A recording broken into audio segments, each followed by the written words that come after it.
Hello everyone. If you've been following my channel for a little bit, you know that I've covered the entire Disturbing Reddit Posts Iceberg, but seeing as those videos totaled multiple hours and had to be split up into 3 parts, I decided today that I would go ahead and put them all into one video, cut out all the individual intros and outros, and put that up for your viewing pleasure.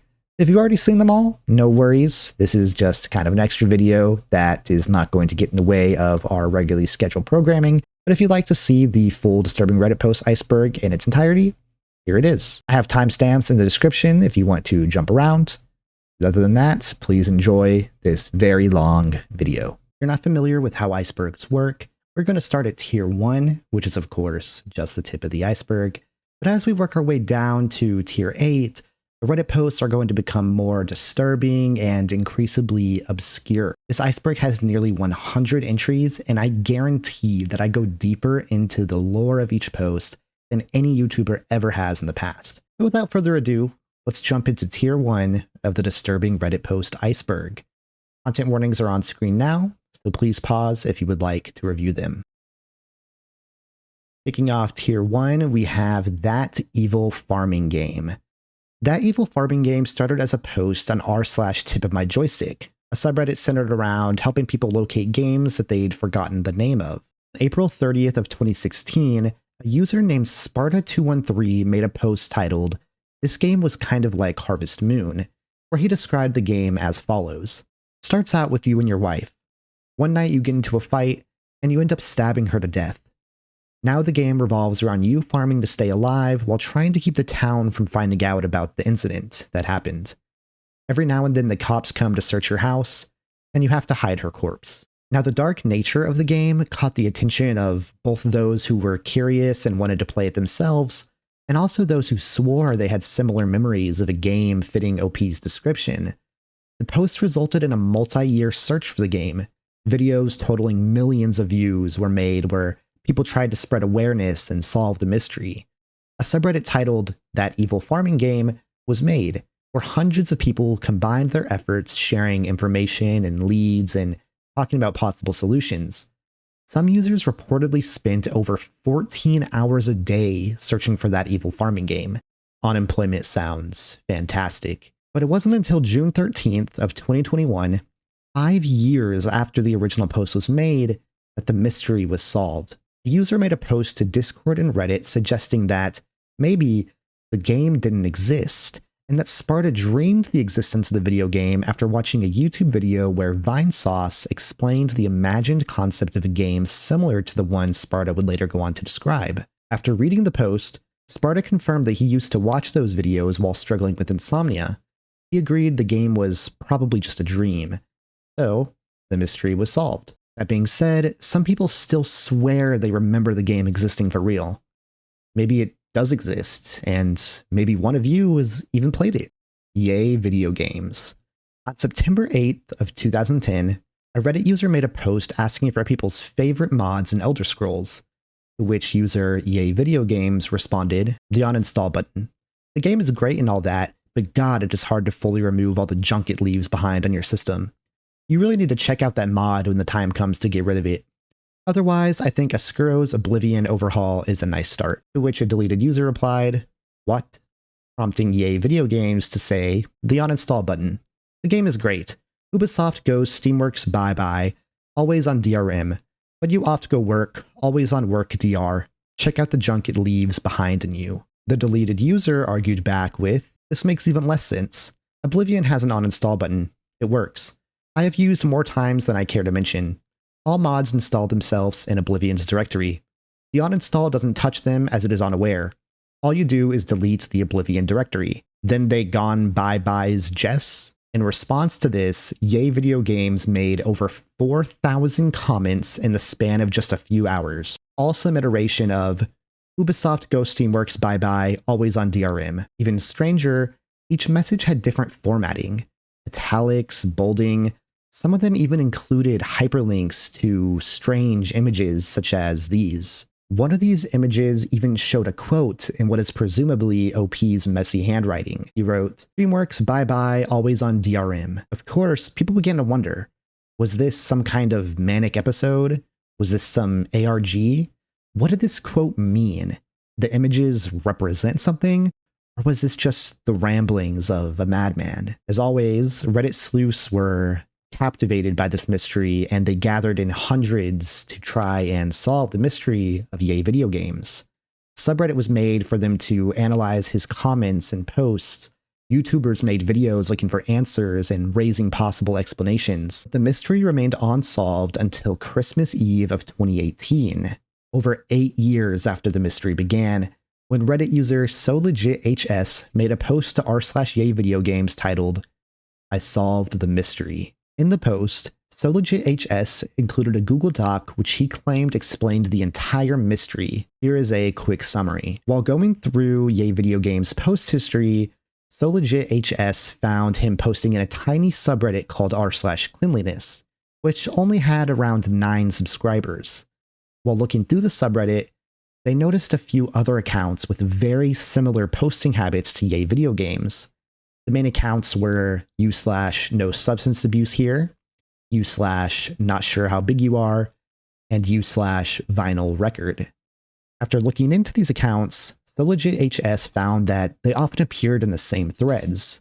They replied to each other, repeated similar jokes or phrases, and one common pattern was several accounts making jokes about things being on vinyl, usually in gaming or hipster-related subreddits. Over time, it became increasingly clear that Yay video games had an array of Reddit accounts that he was using to converse with himself. Now, the account that stood out the most was u/not sure how big you are. This account had a much larger post and comment history than the others, including several comments that talked about personal issues. Looking through the account can give you a pretty good idea of who Yay video games really was. From looking at the post history, you can see that Yay video games was dealing with chronic fatigue syndrome, chronic pain, and was an ex-Jehovah's Witness. Here is one of his comments under a thread titled, "How do I get out of this hole? Well, this is how I endured the pain of recovering 6 lost years of my life due to sickness. Endured a terror that ravaged me with each step outside I took, that almost and occasionally did make me break down crying in a panic just because I was exercising. Pain that awaited me for hours during the day while I waited in bed with nothing to do except sit in pain, just so I could exhaust myself by walking a few blocks or lift weights for a few minutes, and then go back to bed and wait for my reason for being to come again the next day. The total lack of any enjoyable activity whatsoever, total inability to even feel pleasure, panic that drove me to waking so often I was sleeping in 2-hour blocks at a time, restless legs that has driven me crazy 24/7 for about a decade now due to human waste who called himself a doctor and gave a young teenager a dose of antipsychotics because, hey, why bother trying anything else first when the person in front of you is just a delusional idiot, right? A back that never, ever stopped aching, tearing me up on the level of a middle grade flu that stiffened every single muscle. And, well, you get the picture. Here, this person you are now isn't you. You are a sacrificial lamb. You're nothing more than a proxy whose entire reason for existence is to suffer and work.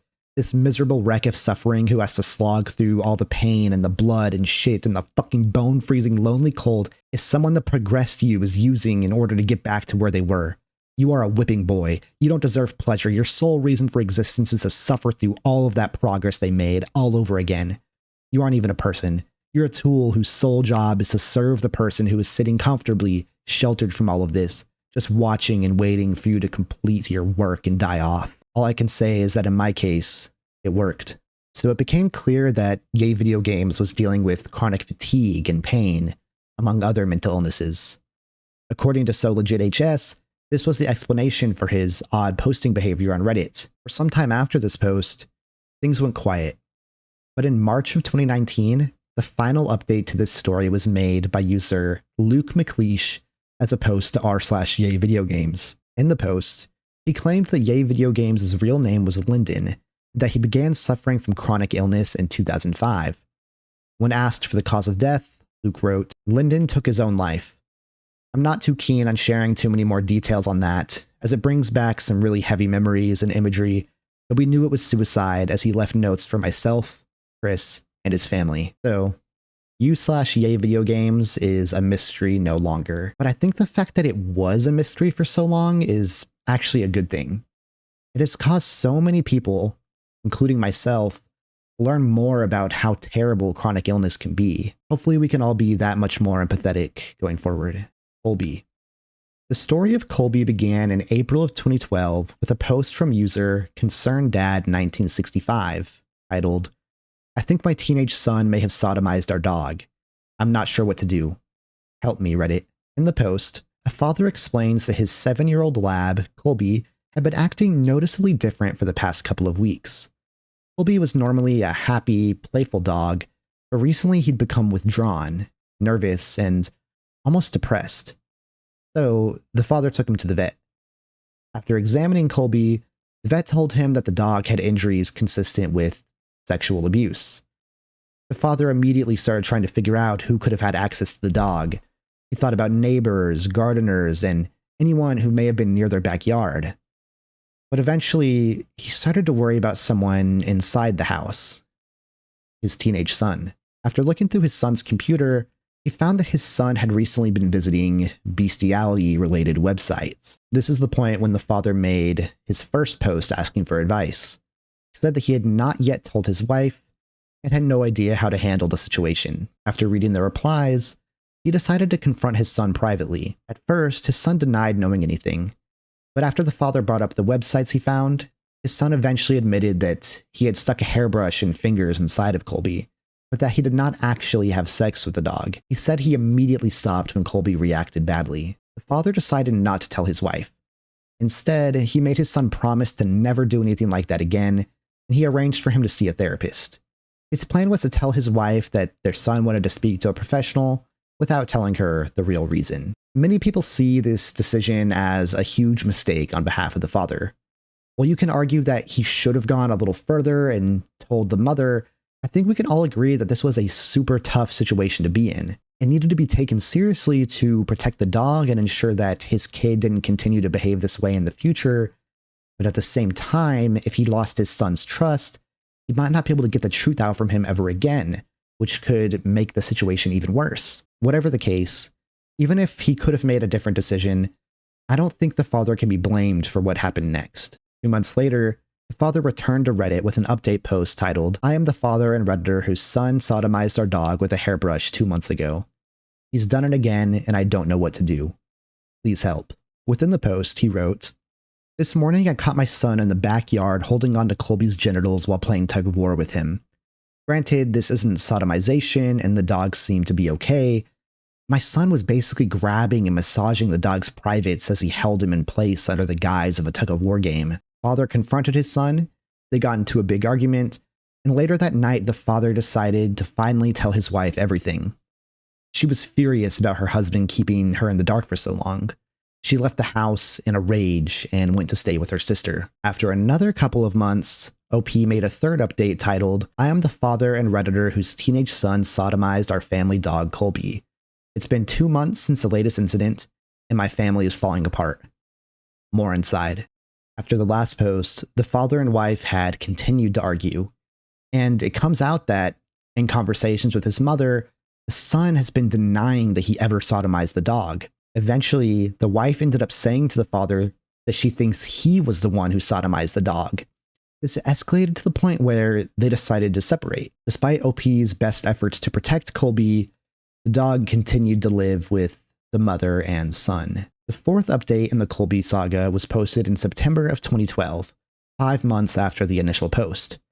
This update was titled, "I am the father/Redditor who lost his family after it came to light that my son was sexually abusing our dog, Colby. I have some good news for everyone. Colby is safe. But there is still the question of what to do with my son. In this update, OP goes to see his wife and son to try and fix their family.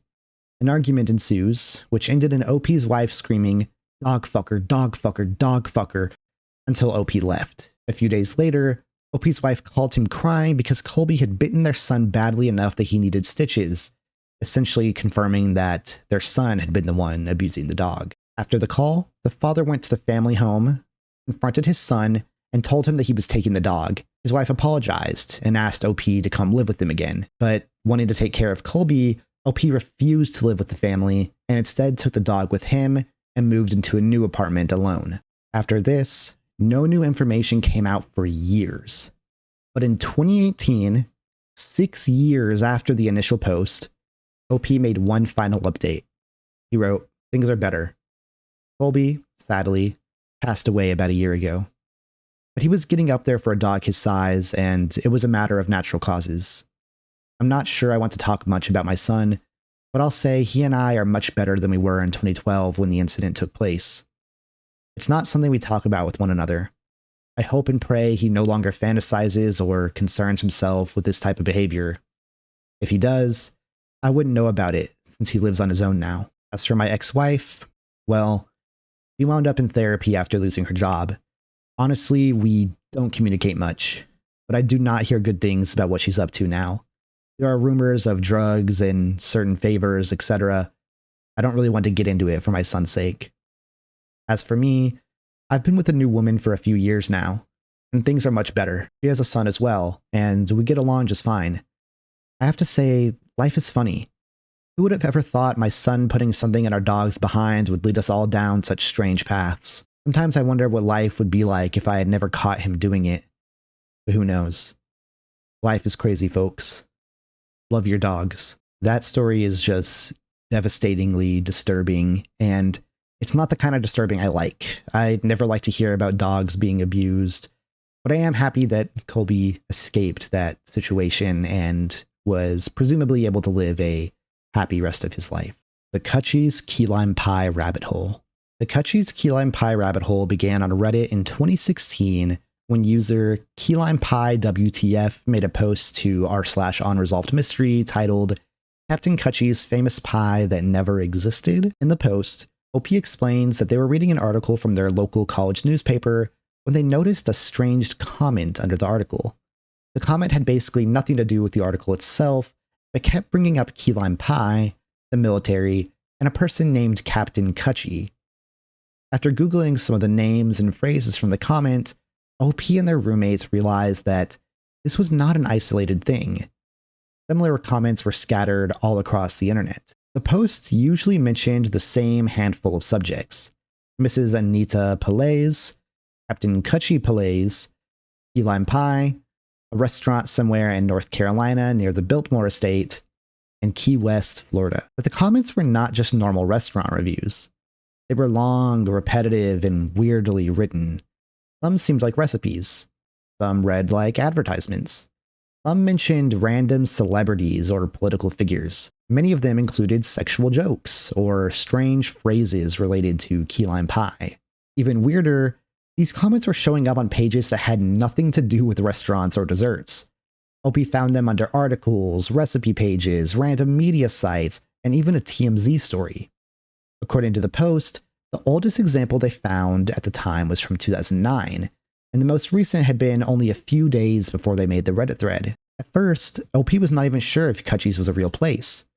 The comments referred them to a restaurant called Cutchie's Key West Bar and Grill, or Cutchie's Key West Cafe. There was very little information about it online outside of those bizarre comments. The Redditors started digging. They found business listings and property records connected to locations in North Carolina.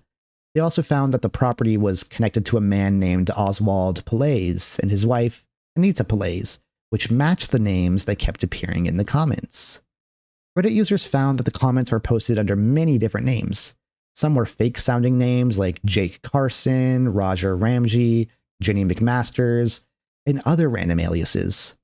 Other comments were posted under the names of celebrities or public figures. Users also mentioned that the comments all had a similar writing style. They used the same subjects, the same strange phrases, and the same weird obsession with Cutchie's key lime pie.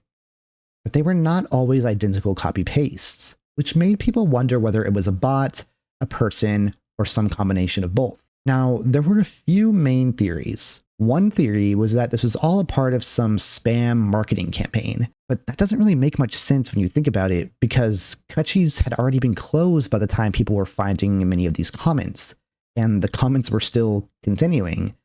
So someone was advertising the restaurant, there wasn't really anything left to advertise. Another theory was that the comments were just the result of a bot. This would explain why the comments appeared in so many different places, but many of the comments were specific to the pages they were posted on, so if it was a bot, it probably had some human involvement. Remember, this was before we had things like ChatGPT. A bot didn't have the necessary knowledge to read a post and make a relevant reply, much less include key lime pie and jokes and riddles and things of that nature within that relevant reply. There were also theories that the comments were coded messages, mostly because they were so repetitive and strange. But as far as I can tell, no one has ever proven that there was any actual code hidden inside them. Years later, Oswald Cutchy-Palays Jr.'s obituary confirmed that he was a real person and that he and his family owned Cutchy's Key West Bar and Grill in Arden, North Carolina. The obituary described him as a chef, artist, and sculptor, and said the restaurant had been the place to be for over 3 decades. But to this day, the online comments are still unexplained. 2 broken arms. 2 broken arms refers to a Reddit post titled, "I am a man who had a sexual relationship with his mother." This post is an Ask Me Anything thread where a man explains that when he was 14 and his mom was 37, they began a sexual relationship that lasted for many years. It started when OP had 2 broken arms, and his mom decided to masturbate him since she figured he must have been pent up. And that's just, I don't even think I need to explain how disturbing that is. That's creepy in a way that I can't, that's otherworldly creepy and gross and disgusting. But here are just some of the creepy things I found while reading through the thread. In the pinned comment, the moderators confirmed that the sexual relationship between OP and his mother was real. OP provided proof to verify with moderators that he was the subject of an academic paper on incest. OP's father knew about the relationship from the start and was in full support of it. There are also several comments where people say they don't understand why people think this is wrong, and multiple comments where people said things like, "This whole thing gave me the weirdest boner." I don't think I need to explain why this is messed up to any of you. And so many of the comments were people asking questions like, "Did you do this position? Did you do that position? What did this feel like? What did she say when you did this? Did she moan?" It's completely fetishistic, and it's so concerning, not just for the incestual angle, but also the fact that he was a kid when these things were taking place. Whether he understands it or not, or whether he's fully come to terms with it, and he comments in the threads multiple times that he thinks it was a positive experience, regardless, he was being sexually abused by his own mother. And this is absolutely terrible, disgusting, gross. This is not something that should be treated as okay. All right, let's go ahead and jump into tier 2. Surely things can't get any worse. Starting off tier 2 hot, we have poop scissors. I think you can see where this is going from the title alone. Poop scissors is one of the less serious entries on this iceberg.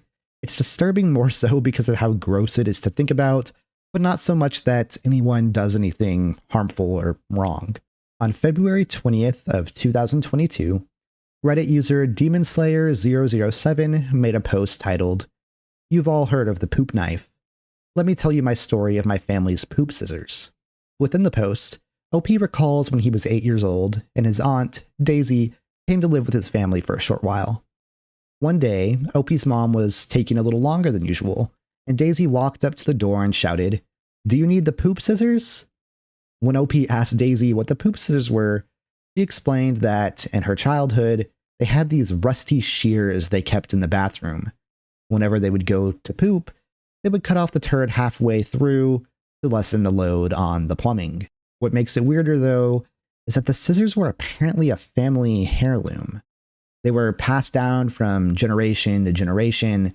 Years later, when OP went to visit his great-grandmother in Chicago, he saw the scissors hanging next to the towel rack in her bathroom. When OP asked Daisy if those were the poop scissors, she said that it was the exact same ones that they used to use when she was a child. OP now lives the persistent fear that one day the poop scissors will be passed down to him. This is obviously disgusting, but I think the original poop knife story is worse. I read it several years ago, and I wish I didn't. The story is from an r/confession thread posted by user LearnedBut in January of 2019. Basically, OP explains that when he was young, his family had a poop knife because they all pooped really big and it could be hard on the toilet. It wouldn't always go down. When he was in his 20s, he had to poop at a friend's house.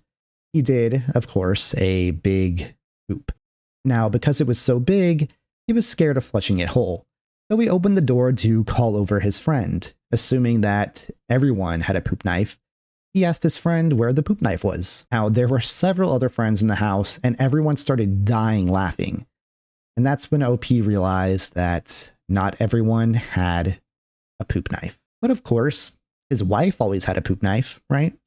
When he got home, he told his wife the story of what happened that night, and that is when she realized that the knife that she and OP hung in the laundry room that she usually used as a basic utility knife, you know, for opening boxes or whatever, was actually OP's poop knife. To me, the most disgusting part of the story is that they kept the poop knife not in the bathroom, but in the laundry room, where they wash their clothes.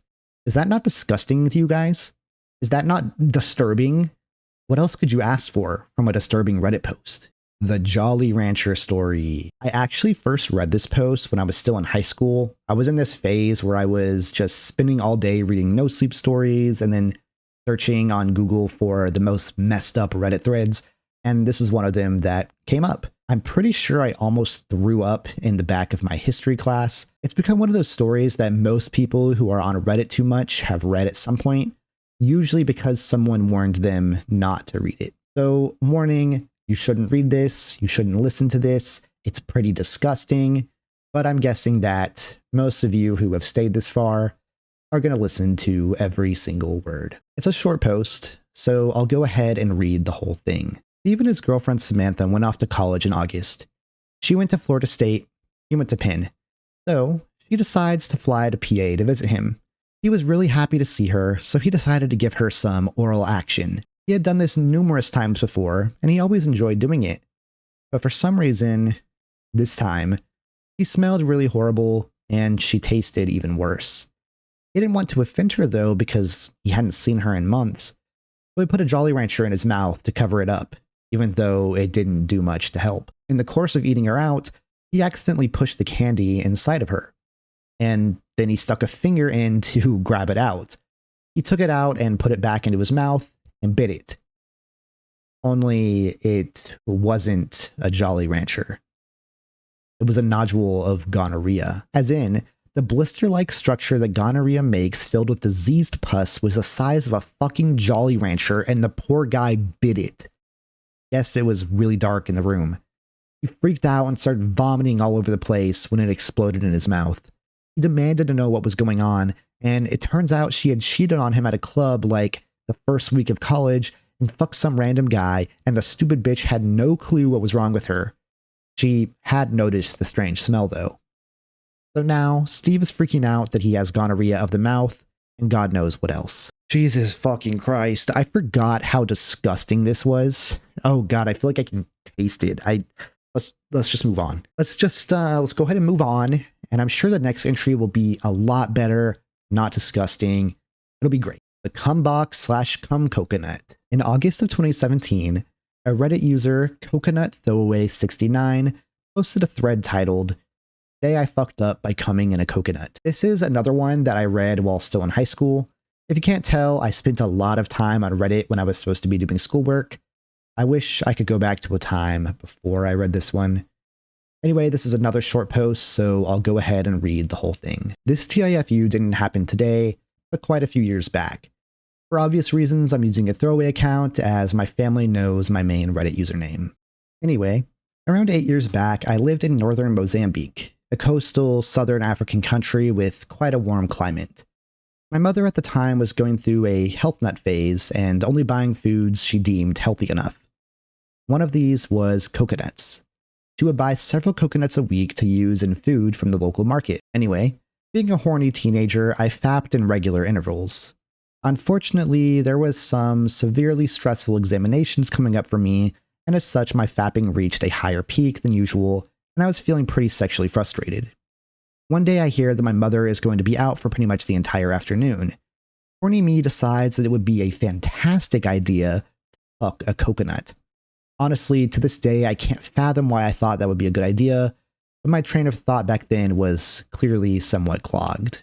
I end up grabbing the coconut drill, and through 20-ish minutes of effort, end up creating a hole large enough for me to stick my porker into.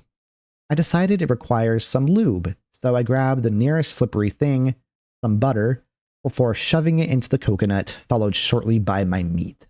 Jesus fucking Christ, what the fuck is wrong with this guy? I fuck the coconut, and it actually feels pretty damn good. So I blow my load, shove the coconut under my bed, and continue about my day. How could you not just throw it away after that? You just fucked a buttered coconut, dude. Do you not think it's gonna, like, turn rancid? How is the post-nut clarity not hitting like a fucking brick? If I ever did something like that, I'd be so disgusted with myself. I don't think I would ever stop. Again, I think I would bleach my fucking penis, dude. For the next week, the coconut is my savior. Whenever I want to get off, I simply take it out and fuck it in its delightfully tight hole, made better each time by accumulating volumes of my semen and butter acting as a lubricant. It's heaven. Now, before I continue, I'd best mention that at the time, our area was experiencing quite humid, muggy weather, which exasperated an already existing fly problem. Disgustingly fat, bloated flies were commonly found around our house, and the exterminators couldn't really do anything because it was a localized area problem that would go away in the winter. About a week and a bit after the initial coconut fuck, I had been using it pretty much every day since then. I began to notice a few more flies than usual, as well as an odd, unpleasant smell about my room. Must be the coconut, right? So, I decide that I'll fuck it once more before I throw it out and get a new one. Worst mistake I have ever made. Word of advice, guys. If you ever think to yourself, I'm gonna do something only one more time, that means you know you shouldn't be doing it, especially if it involves your genitals. So just don't do it. You see, the reason for this increased number of flies was that the coconut was, evidently, in hindsight, a nearly perfect place to lay eggs. As I penetrate the coconut one last time, I begin to feel a strange wriggling sensation.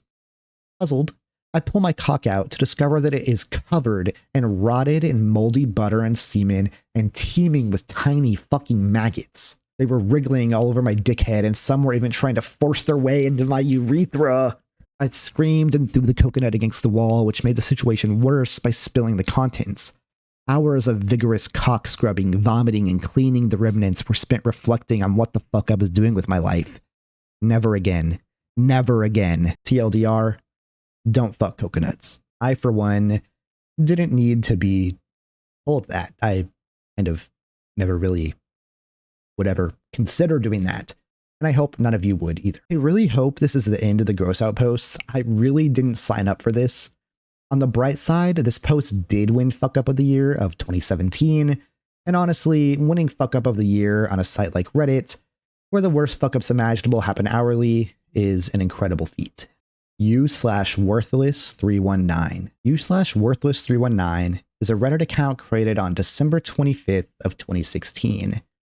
That's Christmas, guys. And I think it's funny that everyone I know always refers back to 2016 as the best year of their life. And Christmas of 2016, by extension, must have been an amazing day for most people. But you'll see that it's a little bit different for this user. Like EA video games, this one is not really centered around one specific post. Instead, it's centered around the user themselves. The account first gained attention within communities like r/morbid questions, where Worthless319 was repeatedly making extremely alarming posts. Here is just one example of a post titled, "What are some of the ways I could sever the stump of my penis? Shot off roughly 90% of my cock and have a little stump left. I'm looking for ways to remove it. 1. Band it up, then shoot it off. 2. Penis guillotine? Not sure if enough left. 3. Try to slice it off? Least desirable option. 4. Dip it in liquid nitrogen and smash it. Any further ideas, please comment. For pictures of the stump, PM me. I'm not sure if I can post them here, as they're highly NSFW. Yeah, no shit." When someone commented, "Holy shit, are you serious?" u/worthless319 replied, "Yes, I shot it 4 times with a revolver. cooked it on the stove right after, and then ate it. This, of course, sounds like bullshit, but when someone asked for proof, Worthless319 obliged. Obviously, I can't show the pictures here, but they look pretty legit. Like, I actually saw these images, and it's not gory. He's more so showing the aftermath after it's recovered. So it's possible that it was just some kind of natural injury, and then he decided to play it off as this weird story. But whatever the case, I think it's pretty clear that this guy did have his penis turned into a stump. Going through his post history, you can see that prior to this post where he was asking for advice on what to do about his stump of a penis, he had several posts asking about local anesthesia, asking what drugs he could take to inspire him to mutilate himself. And there was this recurring idea in the post that he believed that he had been chosen by God for a divine mission. It was to sacrifice parts of himself in order to serve God or prevent some kind of apocalyptic event. Specifically, he referenced a nuclear war with North Korea. This is so disturbing and depressing because it's really not ridiculous to believe someone could have these thoughts. There have been many cases of people having similar delusions. The real question, I guess, is whether he followed through with them. On a lighter note, my personal favorite post from Worthless319 was one where he asked, why or why not would alcohol be a decent anesthetic for performing self-surgery? Someone commented, I know what you're thinking, don't do it. I saw your post on Morbid Questions, to which Worthless319 replied, damn, it feels good to be a gangster. But more seriously, the scariest part of this whole account is his last post and comment, which starts off wholesome and then takes a very, very dark and disturbing turn. He posted this really cute picture of his dog on r/aw, and people started talking in a subreddit that had been created to discuss Worthless319 about how it seemed like he was getting better and just living his life with his dog. But then Worthless319 popped into the thread and said, it's an old pic I'm reminiscing upon as I'm stuck on a bus for 2+ days to get my revolver. I'm halfway across the country because I found someone that would murder me by cutting off my cock, but they would have mutilated my corpse unwillingly and eaten me, so I opted out. This was Worthless319's last ever activity on Reddit. No one knows what's happened to him since then. All we know is that he's disappeared, and he probably won't be coming back to Reddit anytime soon. Some people believe the account is a hoax. Others believe everything is true and he actually ended up committing suicide. He's been inactive for 9 years, so we'll probably never know. Eric and Annie is a public relationship that played out across Reddit over several years. The story begins in June of 2013 when user Eric R made a post to r/r4r, Redditor for Redditor, a dating subreddit, and the post was titled 44M4R, which means male for Redditor, meaning he was looking for a date of any gender. Sonoma County or San Francisco Bay Area, dinner on Friday, June 28th. I'll treat 1 or 2 other people. Later, Eric and Annie would refer back to this as the pizza post, a slang that they created, which essentially just meant the post where they met. The user named Annie ended up replying, and although she didn't live close enough to actually meet up with Eric, she liked the way he wrote and thought they might get along. However, there was one major boundary from the beginning. Annie had a significant other, so she did not want to move the conversation into private messages. Instead, she wanted to keep things public in Reddit comment threads so that the conversation remained transparent. I don't really understand how that makes sense, but to the two of them, it did. So they started using public Reddit threads as their own private chat rooms. They would reply back and forth to each other, sometimes for months, until the thread was archived or became unusable. Then Eric would make a new thread, which they called a new branch, and the conversation would continue there. This allowed everyone on Reddit to follow the relationship in real time. At first, the conversations were fairly normal.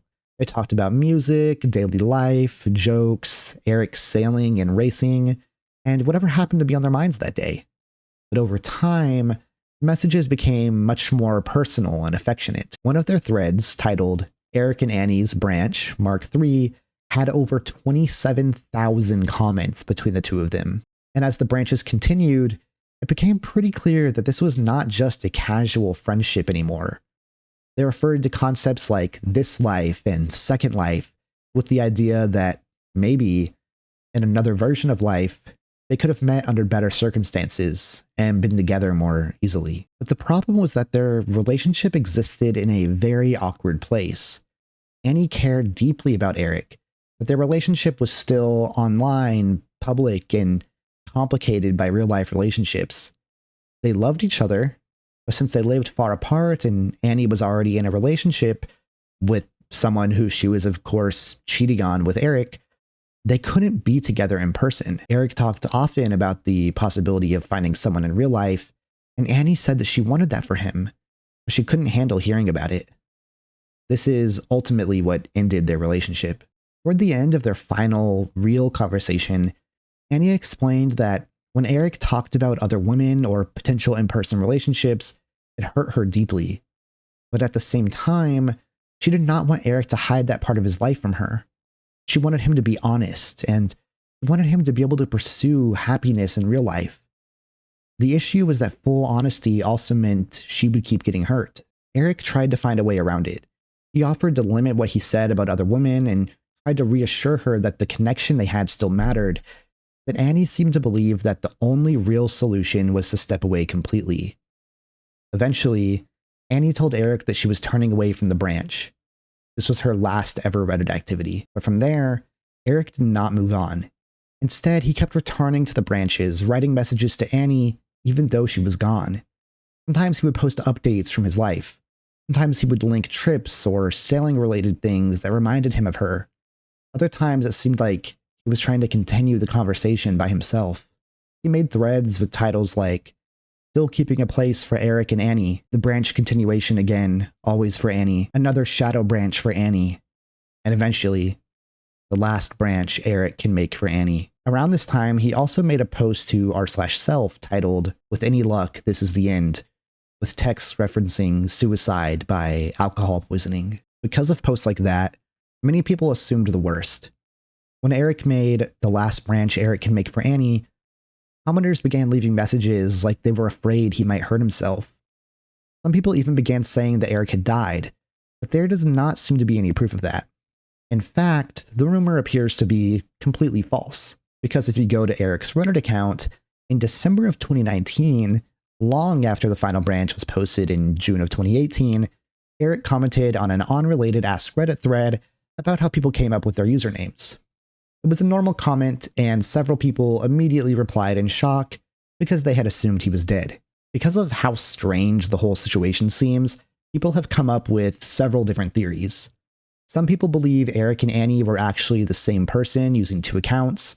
Others think it could have been an ARG, an art project, or just some kind of troll. But there's really no strong evidence for any of those theories. Both accounts had separate histories. Annie's account existed long before Eric's, and the sheer number of comments made it difficult to believe someone would fake the entire thing for years with no real payoff. Personally, I think the most likely answer is that this whole thing is completely real. Just two super weird people who met each other on Reddit. When Eric made those posts that seemed to imply self-harm, he either meant it but was able to recover over time, or he was simply trying to manipulate Annie into responding to him again. Lake City Quiet Pills. Lake City Quiet Pills is one of Reddit's oldest and most complicated mysteries, and involves a dead Reddit user, an image hosting website, hidden messages in HTML, possible military word codes, and, depending on who you ask, either a secret assassination network or one of the strangest, longest-running hoaxes in internet history. This is way too much to cover in an iceberg video, but if you'd like a deeper dive, please let me know. Nextpo also has a great video on Lake City Quiet Pills, so if you're interested, go check that out. The story of Lake City Quiet Pills begins with a Reddit user named Religion of Peace, also known as Milo. He claimed to be a 79-year-old military veteran, and he was active in a lot of different Reddit communities. His comments were mostly a mix of political opinions, military stories, technical advice, arguments with spammers, and a lot of porn. He was also a moderator of r/jailbait, which was a subreddit centered around sexualized images of underage girls, which was eventually banned from Reddit, as it should have been, along with anyone who interacted with the subreddit. In May of 2009, Religion of Peace made a post titled, "I got tired of using commercial image hosts. I set up my own. You can use it if you want." The website he linked was called lakecityquietpills.com, but the actual page itself was called That Old Guy's Image Host. On the surface, it was exactly what it sounded like. Basic image hosting site where people could upload pictures. But the name of the website was immediately weird. Lake City is likely a reference to the Lake City ammunition plant in Independence, Missouri, one of the largest small arms ammunition plants in the world. And Quiet Pills sounds very much like a euphemism for bullets. Most people did not think too much of it. Religion of Peace promoted this site, people used it to host images, and for a while, that seemed to be all that it was. But then, on July 17th of 2009, a brand new Reddit account named u/2-6 made a post titled, "The End of Religion of Peace. He died today." In the post, 2-6 claimed that Milo had died at his desk while looking at Reddit. According to him, Milo had no real family, almost no friends, and most of his belongings fit in the trunk of a car. 2-6 said he was going to have Milo cremated and scatter his ashes near where he was born.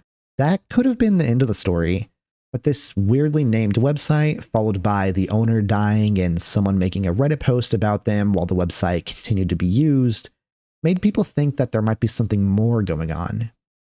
When users checked the source code of lakecityquietpills.com, they found hidden messages in the HTML. You had to actually use inspect element to view them, and the messages were weird. Some of them sounded like ordinary internal notes between people running the site, but others sounded like job postings. They mentioned things like Spanish speaking, no papers required, no records kept, bondable, EU and Asia, private security, and groups of people needed for specific jobs. There were also names or aliases like Angel, Shade, and 2-6. After Milo's supposed death, hidden messages continued to appear. One message said that Milo's will had cleared probate, and the people who had been sent out between 2005 and 2009 should contact Shade to get paid. Another message announced a birthday party for Dutch Milo on January 19th of 2010. These hidden messages said that they had booked hotel rooms, that people should give their travel name instead of their real name at the desks, that no ID was needed because they were covering the bill, and that phones were not secure. Which is a very strange way to talk about a birthday party. Then, on January 19th of 2010, the same day this party was supposedly happening, Hamas commander Mohammed al-Mabu was assassinated in a hotel room in Dubai. The killing was highly organized, involving fake identities, hotel rooms, surveillance footage, and a large team of operatives. Because of the timing, people started theorizing that Lake City Quiet Pills party was not a party at all, but some kind of coded operation connected to the assassination. Over time, people found even more strange connections. A user named Angel26 had used a Lake City Quiet Pills email address as early as 2001.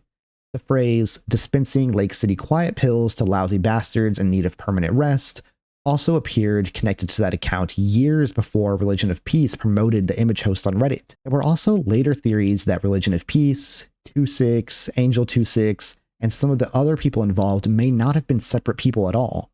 Some researchers now believe that many of these accounts were run by one person, possibly someone connected to an older website called Crystal Wind, and later to the image hosting site's forum activity. Eventually, LakeCityQuietPills.com went offline.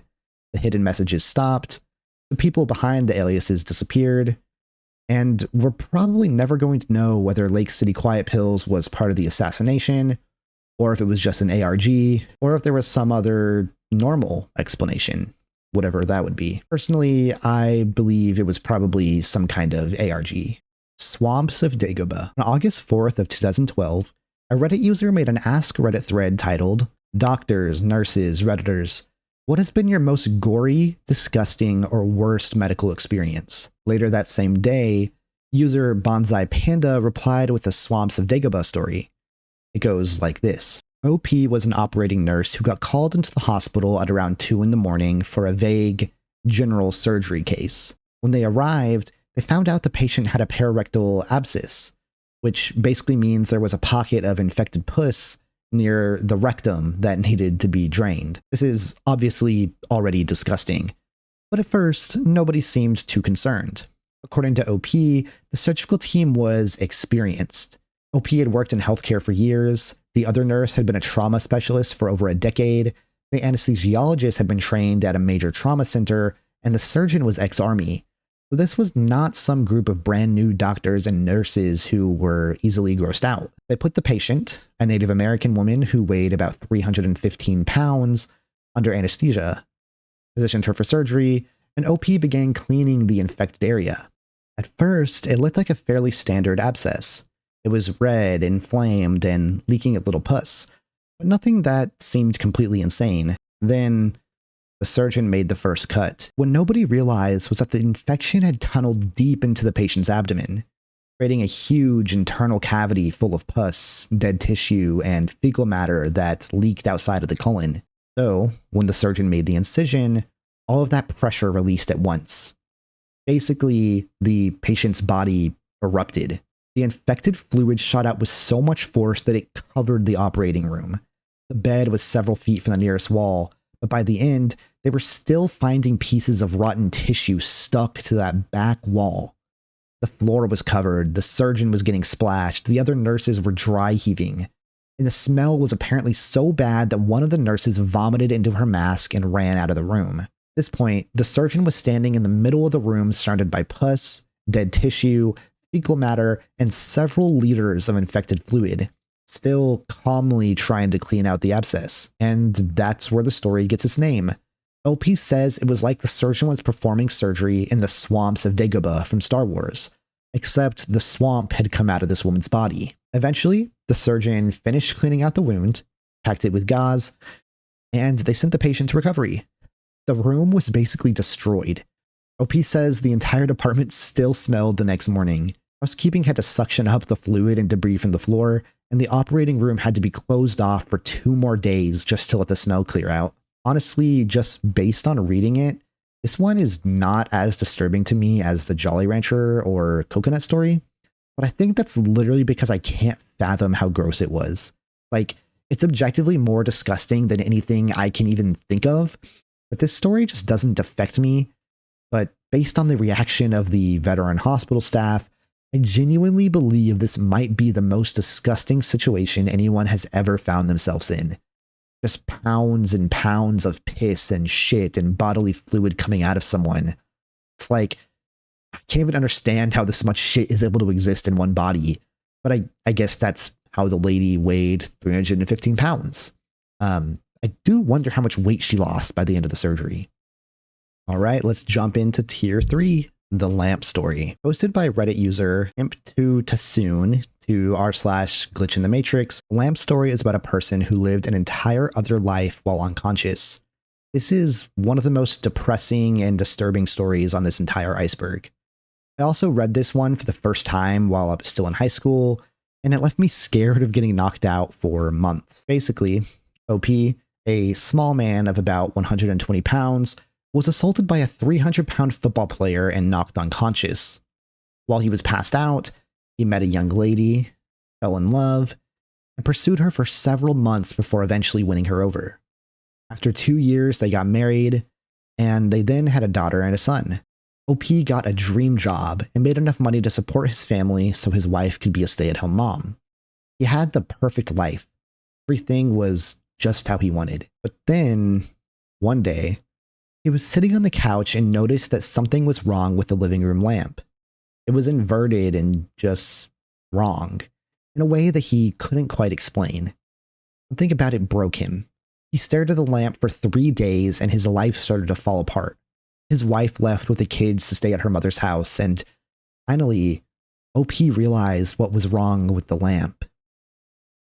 It wasn't real. None of it was real. The last 10 years of his life was all a dream. He woke up, still on the sidewalk, but genuinely with the feeling that he had just lived 10 years worth of time in what must have only been a few minutes. This day, he still has a perfect memory of his wife, son, and daughter. It's not like a dream that you forget after a few minutes, hours, or days. To this day, he genuinely feels as though he actually experienced all of those things, and his family was taken away from him. For 3 years after the incident, he was depressed.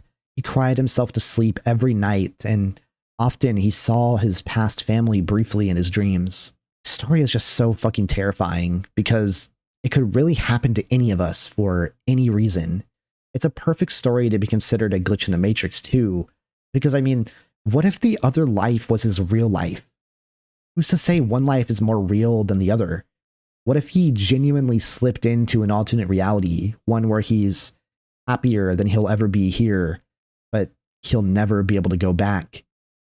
It's so sad. I'm gonna try not to think about this anymore. Vagina bacon. This one is fucking disgusting, and it's just another gross out post, which I'm not happy about. If it was up to me, we would have kept all the gross out posts in one tier, but I understand that the iceberg is not about organizing things that way, but rather obscurity. But still, I mean, I don't want to go back to gross out posts, and you probably don't either, but I didn't make the iceberg, and I'm just covering it, so let's go ahead and talk about it. Basically, there's a subreddit called r/popping, which is dedicated to gross stuff coming out of the human body. They like popping pimples, cysts, abscesses, and things of that nature. In 2013, a Reddit user made a post showing a picture of something weird that came out of her body during menstruation. I will not be sharing any pictures because I myself wish I had never seen this, and you shouldn't have to either. But anyway, a user commented saying that it looked like bacon and that OP should fry it up. So OP did. She put it on the stove and fried it. She said it smelled delicious and she really wanted to eat it, but she remembered it came from her body, so she didn't. And that's it for vagina bacon. I'm glad we can move on to something happier. My mom poisoned me. This entry is about a 2013 Reddit post by user Poisoned by Mom to the r/offmychest subreddit. The post starts off with OP describing their abusive household. Ever since OP turned 18, their family has been pressuring them not to ever move out. It started with rational explanations like, you won't be able to afford to live with a minimum wage job. But when OP got a job as a computer programmer, their family started to become openly hostile. When OP talked about moving out, they said that OP hated them and tried to guilt them into staying. Well, when OP finally did move out, their mother packed them several cups of ramen. The cups of ramen seemed as though they might have already been opened, but since OP had just moved out and was broke, they decided to eat them anyway. Well, the first time they ate one, they got sick. Weak, lightheaded, shortness of breath. They recovered over a couple days, but their mom kept calling them and telling them, be sure to eat your ramen. Well, OP got suspicious and ended up purchasing a cyanide testing kit. It went through the process of testing the remaining ramen cups and posted this proof. Sure enough, there was cyanide in the ramen. OP never told their mom that they figured out what was going on, but instead went in no contact with her. In their most recent comment, a year after the initial post, OP confirmed that they had moved out of the state and that their family does not know where they are. This is just so sad and completely devastating. Imagine the person who's supposed to love you more than anyone else doing this to you. It would be so hard to ever trust again after that. Thankfully, OP seems to be a very careful and intelligent person. I hope they'll be okay going forward. Their mother really deserves to go to prison for a long, long time. Brandy Worley. This entry started with a post by user Jason in Hell on r/relationship advice in October of 2016, titled, I'm 30 male, having a hard time coping with my wife, 29 female, having cheated on me with our neighbor, 51 male. In the post, Jason explained that his wife had cheated on him over a year earlier, but he had stayed with her for the sake of their children. The affair started around Father's Day of 2015. Jason noted that his wife had suddenly added a password to her phone, which she claimed was because she was planning a Father's Day surprise for him. A week later, She told him that the surprise was a home office being built by their neighbor, who was a contractor. But even after Father's Day passed, she kept the password on her phone. Jason also noticed that she would smile at her phone and quickly hide it whenever he asked what she was doing. One morning, while she was in the shower, Jason managed to get into her phone and saw a text she had sent to the neighbor saying she was covered in frosting and asking if he wanted to lick it off of her. He tried to dismiss it as her weird sense of humor, which is honestly crazy, but at the same time, I think if you don't want to believe something bad enough, you'll do anything to dismiss it. But anyway, as time went on, the neighbor kept coming over to work on the office, but very little progress was actually being made. I guess he was working on something else and making a lot of progress. Eventually, though, Jason installed anti-theft software on his wife's phone that allowed him to see her texts from his computer. The next day, while he was at work, he watched her message the neighbor trying to meet up. That night, Jason, his wife, their kids, the neighbor's girlfriend, and the neighbor's kid all went out to dinner together. Afterwards, the woman went to see a movie, while Jason and the neighbor went back to Jason's house with the kids. Well, while the neighbor was sitting across from Jason in his living room, Jason was watching the neighbor and his wife text each other sexually in real time. His wife sent the neighbor an explicit photo, they talked about meeting up, and eventually the neighbor texted her something like, "You're my girl now," which she replied that she always had been. When the woman got back from the movie, Jason confronted them. At first, his wife denied everything, but then Jason showed her the messages. She admitted to texting the neighbor, but insisted it was the first time things had actually gone that far. She also denied sending pictures until Jason showed her the picture. Well, she and the neighbor claimed that they had never actually had sex. After the neighbor left, Jason told his wife that he was leaving her, but she responded by threatening him, saying that he would never see the children again if he left. According to Jason, she planned to use the fact that he had attempted suicide in high school to argue that he was unfit to have custody. The next day, Jason's wife told their children that she was leaving because daddy was mad at her. Her son became extremely upset, and Jason felt like his wife was using the kids against him. So, instead of leaving, he begged her to stay. She agreed, but only if Jason apologized to the neighbor, because their sons were friends and they would still have to see each other. Which, come on, he made him apologize to the neighbor that she was cheating on him with. But yeah, Jason apologized to the man his wife had been cheating with. For about a year after that, things were quiet, but Jason never got over it. I mean, how could you? He wrote on Reddit that he still thought about the affair constantly, that his job performance had suffered, and that he felt like a part of his brain would not shut off. Then, around Father's Day again, his wife sent the neighbor more explicit pictures, but then claimed it was an accident and that she meant to send them to Jason. By the time he made the Reddit post, he was basically asking, what am I supposed to do? He felt trapped, exhausted, and afraid that if he asked for a divorce, she would become even more vindictive towards him and the children. The majority of Reddit told him the same thing: get a lawyer and get divorced, which I think was objectively the correct advice to give. A few days later, Jason returned with a short update post titled, "I'm taking your advice." In it, he said his wife had refused counseling, but he was going to get himself and the kids out. He had a meeting with an attorney the next week and thanked Reddit for helping him realize how bad the situation had become. But that's when the story left Reddit. November 17th of 2016, Brandy Worley, OP's wife, called 911 and told the dispatcher that she had stabbed herself and killed her two children, 7-year-old Tyler and 3-year-old Charlie. When asked why, Brandy said that her husband wanted a divorce and wanted to take her kids, and she did not want him to have them. She literally killed her kids just to get back at her husband. According to the prosecutors, the night before the murders, Brandy told Jason that she was going to Walmart to buy pipe cleaners for one of Tyler's school projects. Instead, she bought a knife and hid it in Tyler's bedroom. Later that night, after Jason had put the children to bed and gone to sleep in the basement, Brandy woke Tyler up and told him they were going to have a sleepover in Charlie's room. Once they were in the room, she stabbed Tyler. Charlie woke up and asked what she was doing, and Brandy told her nothing and to go back to sleep. Then Brandy killed Charlie as well. After that, Brandy stabbed herself in the neck, called her mother, and then called 911. Her mother arrived at the house and began screaming, which woke Jason up. When he came upstairs, Brandy reportedly told him, "Now you can't take my children from me." Brandy survived her injuries. She initially pleaded not guilty, but later changed her plea to guilty. In 2018, she was sentenced to 120 years in prison for the murders of her two children, Tyler and Charlie. After the murders, Jason returned to Reddit and posted one final thank you to r/relationship advice. He wrote that no one could have ever foreseen the tragedy that resulted from him filing for divorce, and he thanked the community for the advice and support they had given him. This is one of the craziest stories I've ever heard. This lady was an evil psychopath, and it's so devastating to think that technically OP taking Reddit's advice is what led to her killing the children. Obviously, he did the right thing, though. I mean, like he said, no one could have ever known.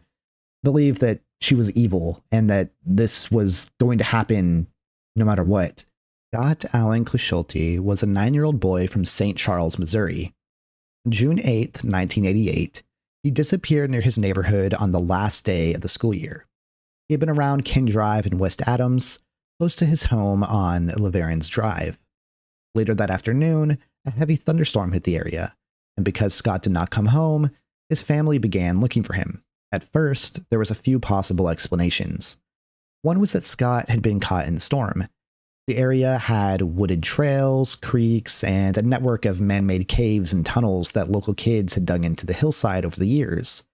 If a 9-year-old boy tried to hide from a sudden storm in one of those tunnels, it was possible he could have been trapped, injured, or buried. Police searched the trails, dredged streams, and later brought in equipment to dig through the tunnels and caves. They did not find Scott. Another theory was abduction. Bloodhounds reportedly tracked Scott's scent away from his home toward Fox Hill Road before losing the trail near a construction area. And over the years, Scott's family and investigators have generally leaned towards the idea that he was taken, not that he simply got lost in the storm. His case remained unsolved. But in January of 2016, a Reddit thread brought Scott's name back up. This thread was on r/AskReddit, and the question was basically asking people who had accidentally killed someone what happened. One anonymous user responded with a story from his childhood. According to that user, when he was a kid in the 1980s, he and two friends had a hideout in a dirt cliff or cove. He described it as a kind of neighborhood base, with a spot at the top that they treated like a guard chair. One day, they went to the hideout and found another neighborhood kid sitting there. The user described this other kid as the weird or creepy kid in the neighborhood. He also said that, looking back as an adult, the child may have had some kind of intellectual disability, although that was only his adult interpretation of a childhood memory. 3 boys yelled at the kid to leave. The kid refused and started throwing dirt clods and sticks down at them. The boys ran around the side of the cliff to get up to him. Redditor said he remembered the child falling. He remembered the sound of the fall, and when the boys got back down to check on him, the child was lying in a strange position and had blood coming out of his mouth. 3 boys panicked and ran home. According to this Redditor, they never told anyone. They did not go back to the hideout for more than a month, and they never spoke about it again.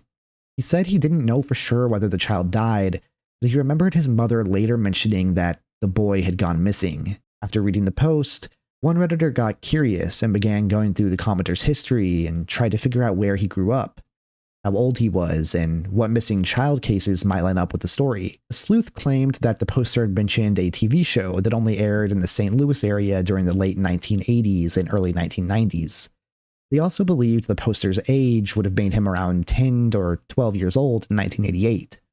From there, the sleuth landed on Scott Clischulte, though whether this comment was referring to him, we'll probably never know. Scott Clischulte was never found. The man who ate his own foot. This started as a 2018 Ask Me Anything thread by u/incredibly shiny shart. He wrote, "About 2 years ago, I was hit on my motorcycle. They salvaged my foot, but I would never be able to walk on it. I elected to have it amputated. I asked the doctors if I could keep it. I signed some papers, I got it back, and with the help of some friends, cooked a portion of the tibialis anterior. OP then provided proof of his amputated foot, as well as the tacos that him and about 10 of his friends were eating. This is such an interesting moral question, right? Is it wrong for OP to eat his own foot? Is it wrong for his friends to eat it with him? Since he already lost the foot, no one got hurt by the decision. All of his friends knew what they were eating, so it's not like he lied to them. If you're curious, OP said that his foot tasted like buffalo, and he rated the meal a 6.5 out of 10.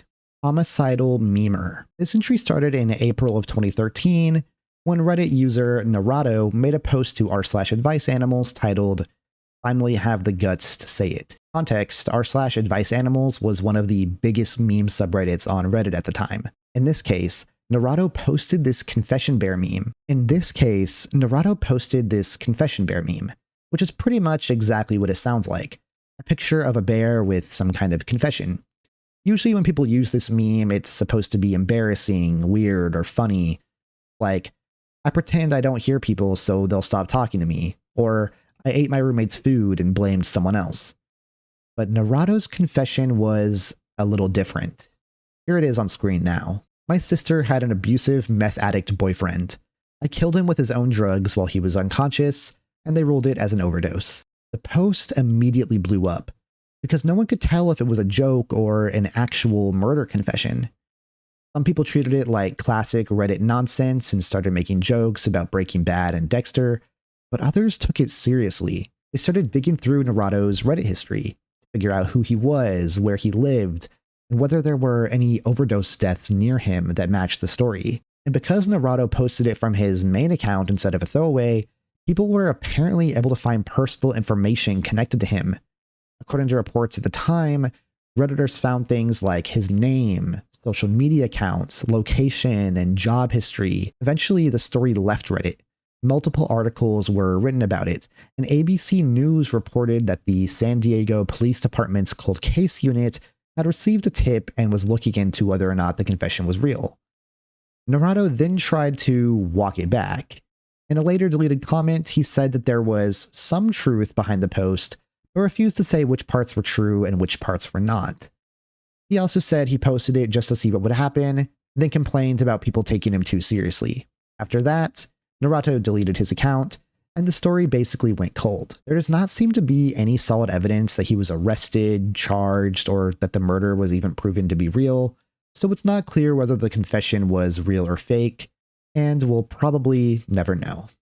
Red as Blue 101. This entry started in May of 2017, when a Reddit user named u/redasblue101 made a post to r/Canada News titled, "Wanted for Kitchener Murder, My Side." Kitchener is a city in Ontario, Canada, and at the time, police were looking for a 24-year-old man named Agar Hassan in connection with the murder of his ex-girlfriend, 22-year-old Melinda Vasilje. The post was written as if it was Hassan himself explaining what happened. At the beginning, he says he understands why people think he is trying to run away, but he claimed that he was not trying to escape. He said he just needed space to process what was happening before turning himself in. Then, he starts explaining his relationship with Melinda. According to him, they had been together for a little over a year. He says they were extremely close, talked about marriage and kids, they traveled together, met each other's families, and he said that she was more than just a girlfriend. He describes her as his best friend and says he would never intentionally hurt her, but the relationship had gotten worse near the end. He says he started asking Melinda for more space so he could focus on work. Around this time, Melinda moved in with her friend, Anna, and eventually, after an argument over text, the two of them broke up. After the breakup, Hassan says he drove to Melinda's apartment to try and talk things out, but when he arrived, he was confronted by Anna's brother and boyfriend. There was a physical altercation, the police got involved, and after that, he and Melinda did not talk for a few weeks. What the post downplays is that this earlier incident was very serious. In reality, Hassan had broken into Melinda's home and assaulted two people. After that, he was under court conditions that banned him from contacting Melinda or entering Waterloo region, where Kitchener is located. But according to the Reddit post, he and Melinda eventually started texting again. They agreed to meet up and talk in person, and on the night of April 27th, he drove to her apartment. The post included screenshots of what were supposedly their final text messages. In them, Melinda says she feels sick and does not think she can drive to him. He tells her not to drive and says he will come to her instead. He seems hesitant at first, but eventually tells him to wait until Anna is gone, then buzzes him into the building. According to Hassan's version of events, when he arrived, he and Melinda cuddled, kissed, and talked things over. They decided to give the relationship another chance, but they were going to keep it quiet because of everything that happened with the police. Then, as he was getting ready to leave, Melinda allegedly asked him if he had been with any other women during the breakup. He says he told her the truth. Yes. And she started crying, slapping, and hitting him. He says he pushed her away and she fell against the kitchen sink. He apologized and tried to hug her, but according to him, she grabbed a knife and came at him. From there, he claims everything happened in a panic. He says he tried to grab the knife, but his hands freaked out, grabbed another knife, and hit her with it a few times. He says he did not realize she was dead when he left, thought she had only passed out. Now, that's just ridiculous. Even if he didn't think she was dead, if you stab someone with a knife and they pass out, whether or not they're dead one moment doesn't mean they can't be dying. He knows what he did. He killed her. Also, I just have a hard time believing his version of events, that she attacked him first, considering he has a history of breaking into her apartment and being abusive. But anyway, at the end of the post, Hassan says he's reading the news and seeing the murder described as targeted. He argues that if he had planned to kill Melinda, he would not have brought her roses, and that he would have taken money and clean clothes before leaving. He says he is in the United States with $200 and no plan. Whether he had originally planned to kill her or not doesn't really matter, considering he killed her regardless. At the bottom of the post, he includes a picture of him and Melinda together, and a picture of their last conversation together. His last sentence in the post was, "Some people think I was a stranger that just killed her," which is just crazy. It's like he's saying that it's okay he killed her because he knew her super well. At first, people didn't know if the post was real or fake. Some users thought it was a troll, others started comparing the details in the post to news articles about the Kitchener murder, and it quickly became clear that it probably was connected to a real case. Redditors reported the post to the police, and Waterloo Regional Police later confirmed they were aware of it and evaluating it as potential evidence. But the more information that came out, the worse Hassan's story looked. Melinda Vasilje was found dead in her apartment in the early hours of April 28th of 2017. Police said she had been killed in what they believed was a targeted attack. Hassan crossed into the United States shortly after the murder, and police said he was later seen in Pennsylvania taking a license plate from another vehicle and putting it on his own. So despite saying on Reddit that he was not trying to escape, he was obviously on the run. For more than 2 months, police searched for him. He was believed to be in the United States, and authorities worked with law enforcement to find him. Eventually, on July 11th of 2017, Hassan was arrested in San Antonio, Texas, during an unrelated counterfeit currency investigation. Years later, the case finally went to trial. Hassan maintained that he had acted in self-defense, but the evidence made that extremely hard to believe. Melinda had not been stabbed a few times, like the Reddit post said. She had been stabbed 47 times. 27 of those wounds were to her neck, and 6 were to her chest. In 2023, Ajar Hassan was found guilty of second-degree murder. He was sentenced to life in prison, with parole eligibility after 16 years. Because he has already been in custody since 2017, the earliest he can be released is 2033, which, if you ask me, is way too soon. The Butcher. The Butcher is a lost media mystery that started in September of 2019 when Reddit user DeadUser00 made a post to r/tipofmytongue titled Short Film 2010s, Nickelodeon's creepy stop-motion film related to a butcher. In the post, OP says that when they were living in South America in the early to mid-2000s, Nickelodeon would air strange short films between regular shows. Most of these shorts were harmless, but one in particular stuck with them because of how dark it was. According to OP, the short was black and white, had no dialogue, and featured stop-motion puppets made out of real animal bones. They believed the title was something close to The Butcher. From what they could remember, the short showed a butcher working in a dark room. There were bones in jars, a butcher's knife, and small skeleton animals that eventually rebelled against him. OP thought that the bone animals may have fused together into one bigger creature and attacked the butcher. OP was very specific that this was not a normal cartoon. It was not Mr. Meaty, Courage the Cowardly Dog, or some creepy animated episode. It was a short film. The characters looked like actual animal skeletons, and OP believes some of them were made from things like bird, rabbit, or dog bones. Because of how bizarre the description was, people started throwing out guesses. One of the most convincing early guesses was a short called Adakuro, which is also a creepy stop-motion film involving bones. But Op said that couldn't be right because Adakuro came out in 2011, and OP remembered seeing the short before leaving South America in 2009. So for a while, the butcher remained unsolved. But then in 2020, OP made another post, this time titled, Tip of My Tongue, the Nickelodeon movie that used real bones. In this post, they made a checklist of everything they remembered. Small animals made out of real bones, a butcher played by a real person, the butcher getting attacked by his creations, black and white visuals, music with no dialogue, bones inside glass containers, and stop motion. And this time, they said they were about 90% sure they had found it. The short was called Butcher's Hook, directed by Simon Pummel. Butcher's Hook is a 1996 short film that you can actually watch here on YouTube. I'll put the link in the description of this video if you're interested. It matches a lot of what OP described.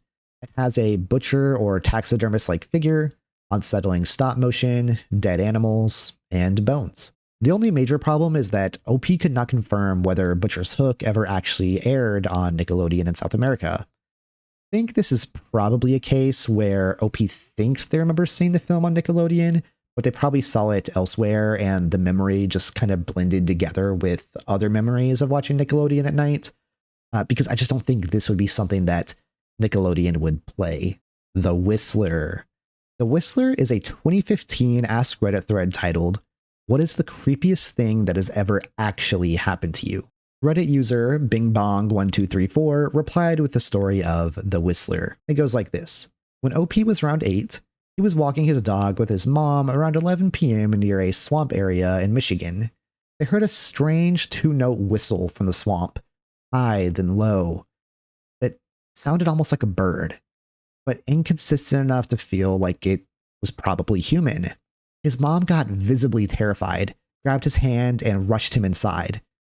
2 years later, he was walking by himself and heard the same whistle again.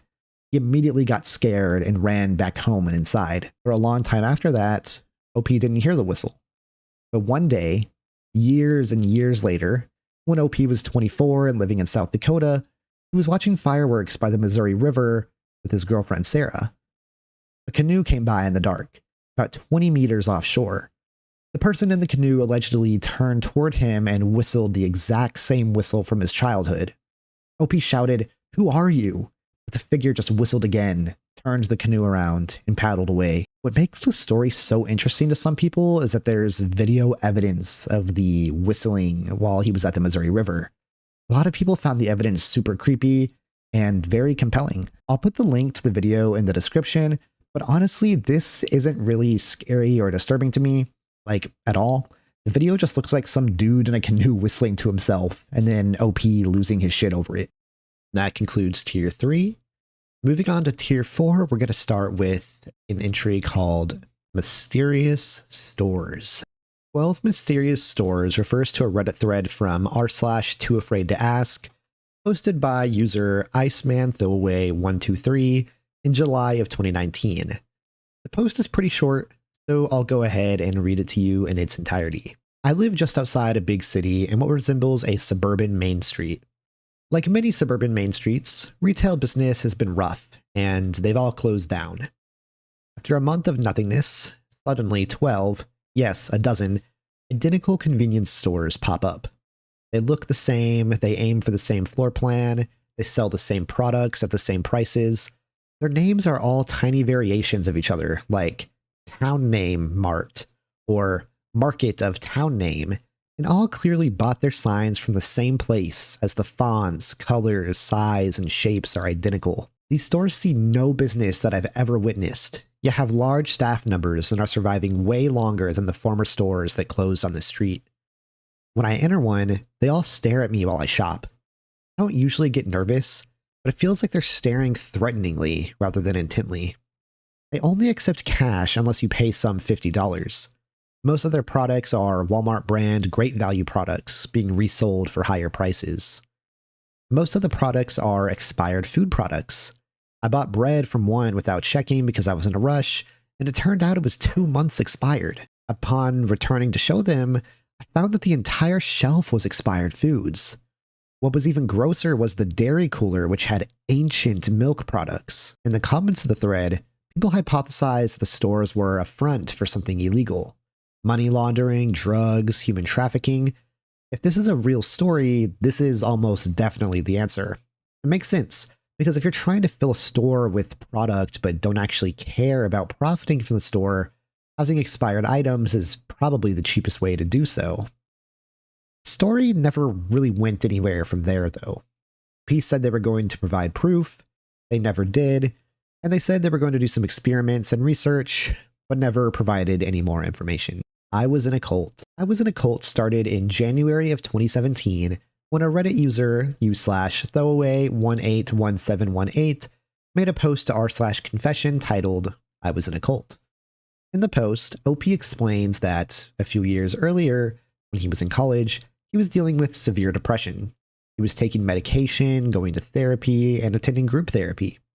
One day, during one of these group therapy sessions, the therapist introduced the group to a man named Bob. Bob told the teenagers about a free 5-week group therapy holiday over the summer. Basically, they would go away to a camp, do things like rafting and rock climbing, make friends, and continue therapy in a more adventurous setting. OP was interested, so after the session, he asked Bob for more information. Bob didn't have a card, so instead he asked OP for his contact details. OP gave him his phone number, his email address, and his home address. Later that same night, while OP was telling his parents about the camp, there was a knock at their front door. It was Bob. Bob came inside, talked to OP's parents, and explained that the camp would be good for his mental health, that it would be completely free, and that I would give him new experiences. Eventually, OP's parents agreed. They signed some paperwork, and OP went to the camp. This is just super creepy, because who comes to someone's house unannounced to convince their parents to let them go to some camp? Feels like he was very adamant about making sure OP came with him. First though, the camp seemed normal enough. A bus took them to a huge walled-off campsite, and Bob said they would be doing adventure courses and team building activities. But when they got there, things quickly started to feel wrong. Everyone had to go through a physical checkup. OP says the exam was uncomfortably thorough. Shortly after, they realized that their suitcases were missing. When asked about it, Bob said they were not allowed to keep their luggage or their phones, and that this was all in the contract they had signed. And this is the point where, if I hadn't left already, I would have been out of there. Yeah, it was in the contract, but this guy knew they weren't going to read it. If he really wanted them to know, he would have told them beforehand. Why would he let them pack suitcases just to not allow them to keep anything? He is definitely up to something rotten. But anyway, the campers were instead given these ugly tracksuits that made them look like prisoners. From there, the camp became even stranger. The boys and girls were not allowed to talk to each other. They had to swim in their tracksuits. Every meal began with prayer, even though OP had not been told that this was a religious group. The leaders kept using phrases like, "The gods will show us the way to the end," and they told the campers that, if they wanted, they could stay longer than 5 weeks, and even invite their families to live there. Eventually, OP asked if he could call home. Bob told him that his family already knew he had arrived safely, and that he was happy, so there was no need. Dude, this is the point where you do anything you can to get out. This is like the point in the movie where the main character knows the person they're staying with isn't going to let them leave, but they know that they can't let them know that they know. You just need to find a way out without making them suspicious. That night, during a campfire and group therapy session, OP asked to use the bathroom and snuck into the main building.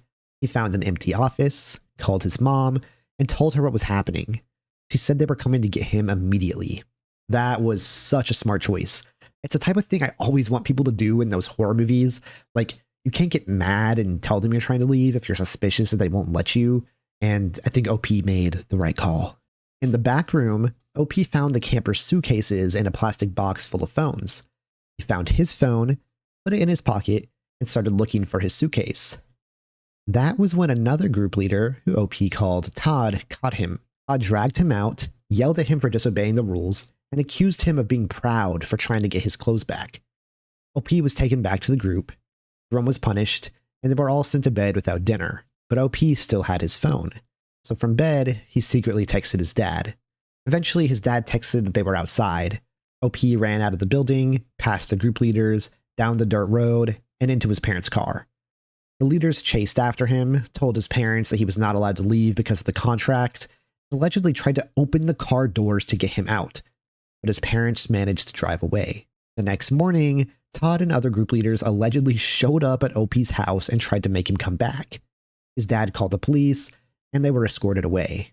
Later, when OP finally tried to go back to college, he claimed that around 10 group members surrounded him on the street, calling after him. Neighbors came outside, a fight broke out, and OP ran home. According to OP, group leaders were arrested, but more members kept showing up. Eventually, his family moved, he stopped attending that college, and they unofficially started using a new surname so that the group couldn't find them. At the very end of the post, OP claimed that the college stopped funding the group, police started an investigation, and Todd killed himself while out on bail. About 24 hours after the initial post, OP made an update. He said he did not want to expose the group because it could interfere with the police investigation. He also said he was scared to even Google the group's name because he thought they might track him down. Then, shortly after that, OP made a post to r/help asking how to delete a message he had posted. And then came the next update. OP returned to the original thread and wrote that the story was not true. He said he had actually been a part of a therapy group for teenagers with mental health problems, that it was not a cult, that he had decided to rejoin the group, and that he would answer no further questions. That update is what made the story famous. His wording sounded so stiff and weird, forced even. Some people thought maybe the cult had found him and hacked into his Reddit account. Others thought he'd been brainwashed. For years, the story stayed in this weird place. No one knew what was true and what wasn't. But in 2023, OP returned with one final post titled Closed.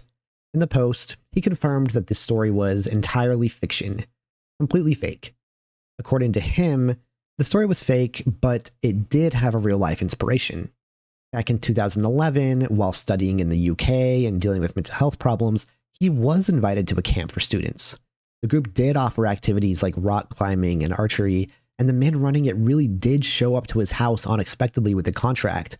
His parents thought the whole thing sounded suspicious, and they refused to let him go.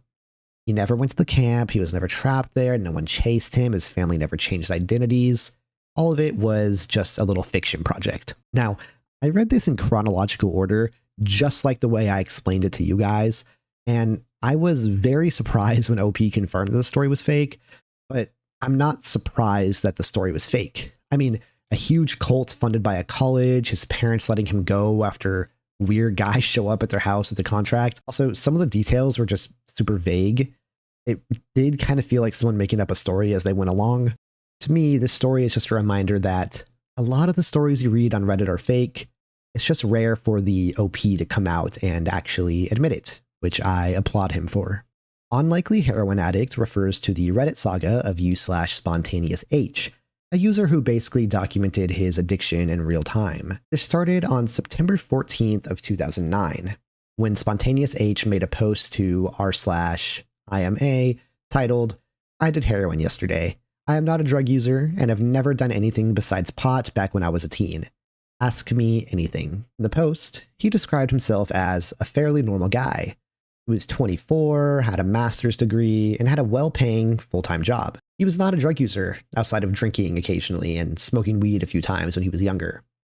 Then, one day, as he was walking through Washington Square Park and stopped near some benches to check messages on his phone, a dealer asked him if he needed anything, and SpontaneousH originally thought he might just buy some weed. But the dealer did not have the amount of weed that he wanted. Instead, he offered him coke or heroin. For whatever reason, Spontaneous H decided, why not? I'll go ahead and try some heroin. He said part of the reason was that his life had felt boring. He felt like he had not really taken any risks or done anything crazy. He'd heard about heroin. He knew it was supposed to be extremely addictive, and he'd seen it in movies and in shows like The Wire. So, almost out of nowhere, he decided to buy it. It would be an adventure. After using it, he described the experience in glowing terms. He said it was the most intense relaxation and pleasure he had ever felt. He said he finally understood why people got addicted to drugs, but insisted that he understood the risks and he wouldn't do it again for a long time. People in the comments, of course, started warning him. They told him he was playing with fire. They told him that the confidence he had was exactly the kind of confidence addicts have before their lives fall apart. But Spontaneous H pushed back. He got annoyed at people lecturing him, said they had misconceptions about the drug, and argued that he knew the risks. And what at it, he even said he did not regret trying it at all. Then, somehow, he started talking about trying cocaine next, because he wanted to compare the two, for science. So already, you can kind of see the rationalization happening in real time. 13 days later, he posted again. The title of the next AMA was, 2 weeks ago I tried heroin, once for fun, and made an AMA. I've been using since and shot up for the first time today. Ask me anything. 13 days, dude. That's what makes this story so disturbing. In less than 2 weeks, he went from, I'm not a drug user, to using drugs repeatedly and injecting meth for the first time. Really scary because I've always been so confident that I could try anything once and not get addicted. I drink occasionally, but I've never had a drinking problem. I've smoked weed before and never had a weed problem. I imagine he's similar to the kind of person I am. But I think something like heroin is a completely different ballpark. Crazy how fast it can ruin your life. In this next update, he was already completely different. He was talking about withdrawal, throwing up, sweating, craving, and wanting to use again even though he knew he shouldn't. He said his girlfriend had found out, his relationship was falling apart, and he just couldn't stop crying. A month after the first post, Spontaneous H made another AMA, saying he had gotten addicted, started injecting, and started Suboxone treatment. A year later, in October of 2010, he returned to Reddit from a psychiatric hospital. The title of the post was, I'm a patient in a psychiatric hospital. I was also technically dead last week. Ask me anything. In the post, he said he could not believe it had been over a year since he first discovered heroin. Then, 2 days later, he made an AMA with an even more direct title. I am a heroin/opioid/multi-substance addict with bipolar disorder headed to rehab tomorrow because I didn't listen to Reddit. I OD'd 1 week ago and am in a psych hospital. Ask me anything. In that post, he explained that he had overdosed on fentanyl and had to be revived with Narcan. According to him, if he had been found about 10 minutes later, he would have died. He also admitted that Reddit had warned him when he first made that AMA, and that he did not listen. For years, the Spontaneous H story was shared on Reddit and YouTube as a cautionary tale. It became one of those classic Reddit stories that people bring up whenever someone online says they can try something dangerous just once. But thankfully, this one actually has a happy ending. In January of 2017, almost 8 years after the original post, Spontaneous H returned with an update on r/opiates recovery. He said he was almost 6 years clean from all drugs and alcohol, and that life was good. He also said it was difficult to go back and read his old posts. Looking back, he admitted that things were probably not as normal before heroin as he let on. There were already warning signs with alcohol, weed, and other substances, but he could not admit that to himself at the time. Though it's still somewhat disturbing, this is an awesome story overall. We hear about drug addicts and people becoming addicted to things all the time. We rarely get to see it played out in such a detailed and honest manner. It goes to show two things. No matter how confident you are not immune to addiction. And two, it's never late for recovery. We should all use this as a lesson. Late night recordings. Late night recordings refers to a Reddit post made by u/red once blue 80 on r/ghosts titled Experience using Sleep as Android app. In the post, OP explains that she used an app called Sleep as Android to improve her sleep. One of the features on the app is that it records nighttime noises. Snoring, sleep talking, coughing, covers moving, and basically anything loud enough to trigger the recording while you're sleeping. She had been using the app since October 1st of 2013, and for months, she'd never caught anything weird. Usually it was just normal sleep sounds, coughing, moving around, or random bed noises. But on December 30th, OP was sleeping in her bed with her 3-year-old son when at 2:04 in the morning, the app recorded something different. Here's the cleaned up version of what the app recorded. What are you doing? Okay.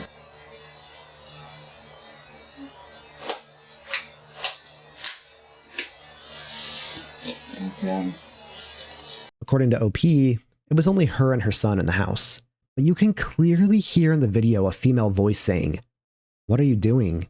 Then a deeper, muffled, but clearly male voice saying, "Nothing." Near the very end of the recording, you can hear what sounds like the same deeper voice say one more unclear phrase.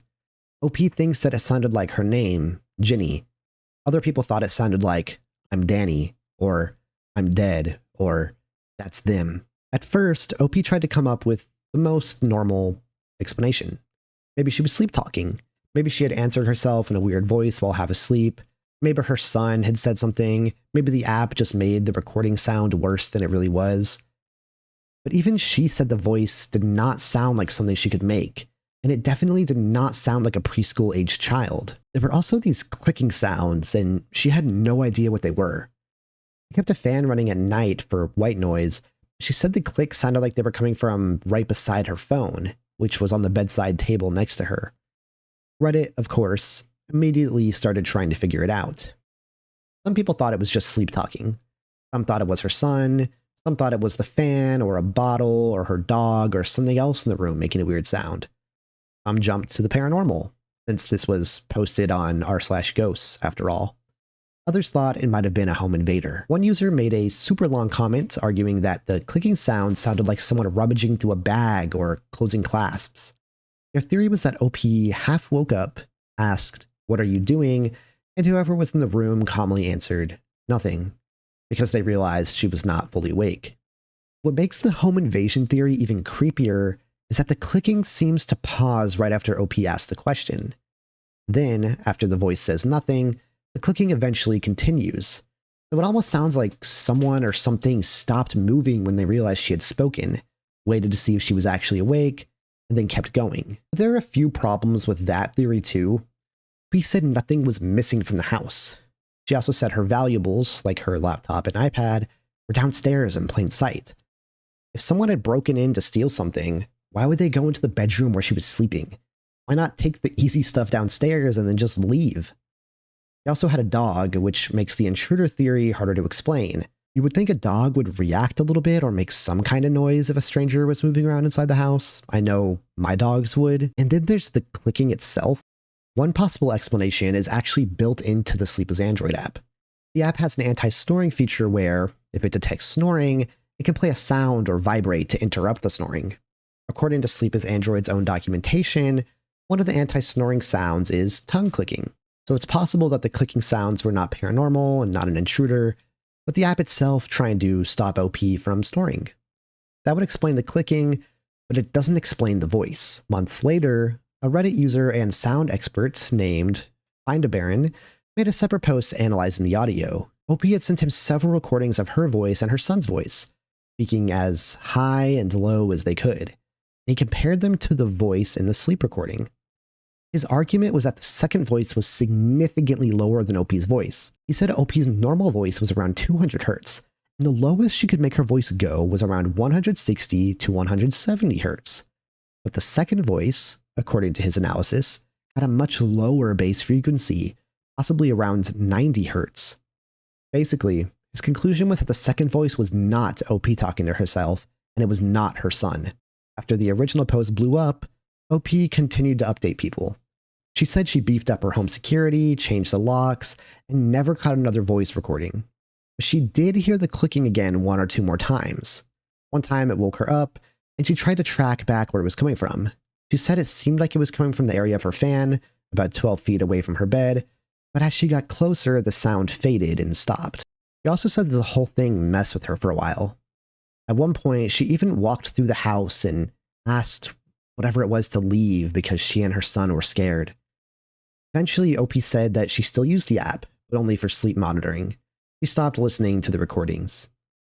Then, in 2015, she made one final update saying she no longer lived in the house where it happened, so there would be no more updates. So this entry remains unsolved to this day. Datura. Datura refers to the Reddit story of user Flip&Flop, a user who posted an r/drugs in April of 2017, asking for advice about trying Datura, a deliriant drug that is known to cause hallucinations and blackouts. The post was titled, "Finally got my hands on some Datura. How much should I take?" In the post, OP explained that they had gotten hold of Datura seed, and that they were going to have the house to themselves the next day. They said they were excited to try the effects of the plant, and asked Reddit how much they should take for a first-time experience. The response on r/drugs was almost completely unanimous. Do not do this, which is a pretty bad sign, because the subreddit is literally for people who enjoy taking drugs recreationally. If serious drug users are telling you not to touch something, you should probably take their advice. The reason people are so against it is because Datura is not a normal psychedelic, it's a deliriant. It's known to cause confusion so intense that users don't know they're hallucinating. People report talking to people who are not there, smoking imaginary cigarettes, reading books that don't exist, forgetting they took anything at all, and walking around in a confused state. On top of that, Datura is also poisonous, and the potency can vary greatly from plant to plant. So even if someone online says one amount affected them this way, doesn't mean the same thing will happen to someone else.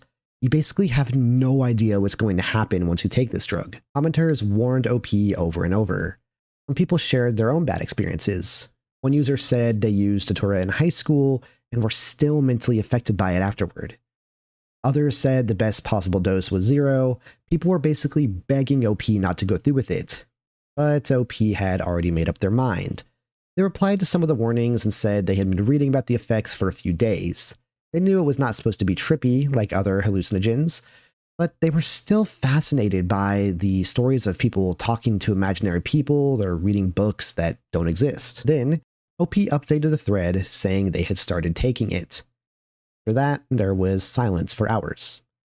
Then at 5:55 in the morning on April 18th, OP returned with the following comment. Google.com. How normal again, stop now. People started replying with even more concern. Some asked OP to let them know they were okay. Others told them to get help if things got worse. Because this was Datura, people could not even confidently reassure them that everything would be fine. About 12 hours later, he appeared again, but in r/gaming under a post of this gif of 2 mammoths fighting from Totally Accurate Battle Simulator. Flip&Flop commented, "Please, these big dogs are fighting, not okay," which I guess means something like, "Please, these big dogs are fighting, not okay." And after that comment, Flip&Flop never posted again.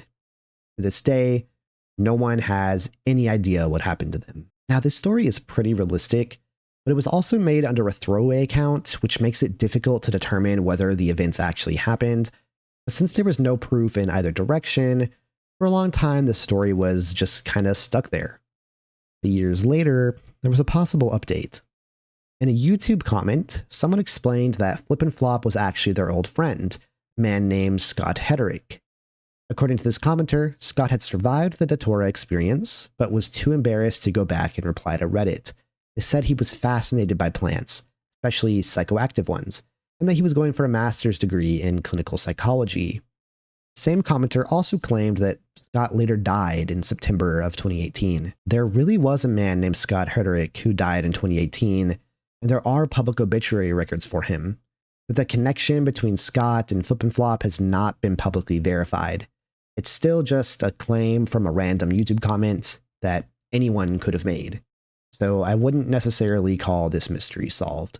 Carl H. Carl H refers to Carl Philip Harold, a Reddit user who, for many years, was mostly known as a helpful programming teacher.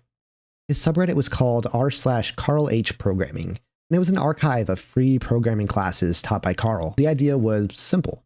He would teach people how to code, starting with beginner lessons and moving into more advanced topics. Carl had a YouTube channel, a website, a subreddit, and a reputation as someone who explained programming in a way that regular people could understand. He advertised free programming courses, answered questions, and built a real audience around teaching. People thanked him for helping them learn computer science. Others said his videos made programming feel less intimidating. He was even named Redditor of the Day on July 26 of 2012. But in late 2013, Carl suddenly went quiet. First, people didn't know what happened. His subreddit was still up, his tutorials were still online, his old posts were still there, but Carl himself seemed to just vanish from the community. Then the news came out. In November of 2013, Carl Philip Harold was arrested in Huntsville, Alabama after an FBI child exploitation investigation. Local news reported that he was facing multiple charges involving child sexual abuse material, including production and distribution. Even worse, Carl and Charles repeatedly recorded themselves sexually assaulting the child, and they distributed the materials online. This wasn't just a random criminal who happened to have a Reddit account. This was someone people knew as a teacher. Literally a Reddit celebrity, a Redditor of the Day award recipient who turned out to be an evil pedophile. It's sad how often the people who we think are the bright spots in our community end up being the ones who are committing the most vile actions. Today, r/Carl H Programming is a digital graveyard. The tutorials are still there, the comments are still there. It's crazy to look back at some of the posts from 17 years ago where people are talking about Carl like he's the best guy they know and donating money to help him continue making videos. After his arrest, Carl denied the allegations. But in November of 2014, he hung himself in jail. After his arrest, Carl denied the allegations. But in November of 2014, he hung himself in his jail cell. He never faced punishment for his crimes. His partner, Charles Dunavant, did go through the legal system. He pleaded guilty and was sentenced to 36 years in prison. So it's pretty clear that Carl H was guilty. It just goes to show that you never really know someone you only see online. You only see what they want you to see. 9M, 9H, 9E9, also known as Mother Horse Eyes or the Interface series, this refers to one of the strangest fiction projects to ever come out of Reddit.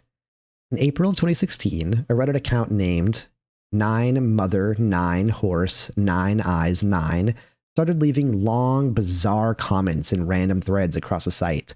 And I mean like super random. People would be reading a completely normal Reddit thread about politics or a cute dog picture, and then suddenly in the comments there would be this huge wall of text about MK Ultra, LSD, and secret government programs. Nazis, Vietnam, whales, alternate histories, flesh portals, and something called Mother. For example, let's look at this thread on r/funny. It's just a funny Harry Potter gif.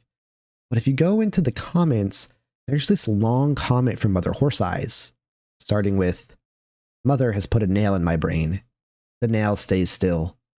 Everything else moves." When people started to click onto the account and read through the comment history, they realized these comments were not disconnected posts.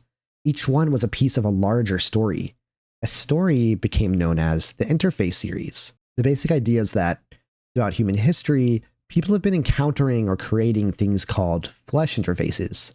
These are grotesque, biological, portal-like structures made of living tissue that seem to connect our world to something else. The story ties these interfaces into real events and real historical horrors. It uses MK Ultra, the CIA's experiments with LSD, World War II, the Vietnam War, concentration camps, Cold War black sites, and far future technology, then twists all of it into this one massive body horror mythology like nothing you've ever heard of before. In this universe, LSD is not just a drug. It's connected to consciousness, reality, and the creation of these interfaces.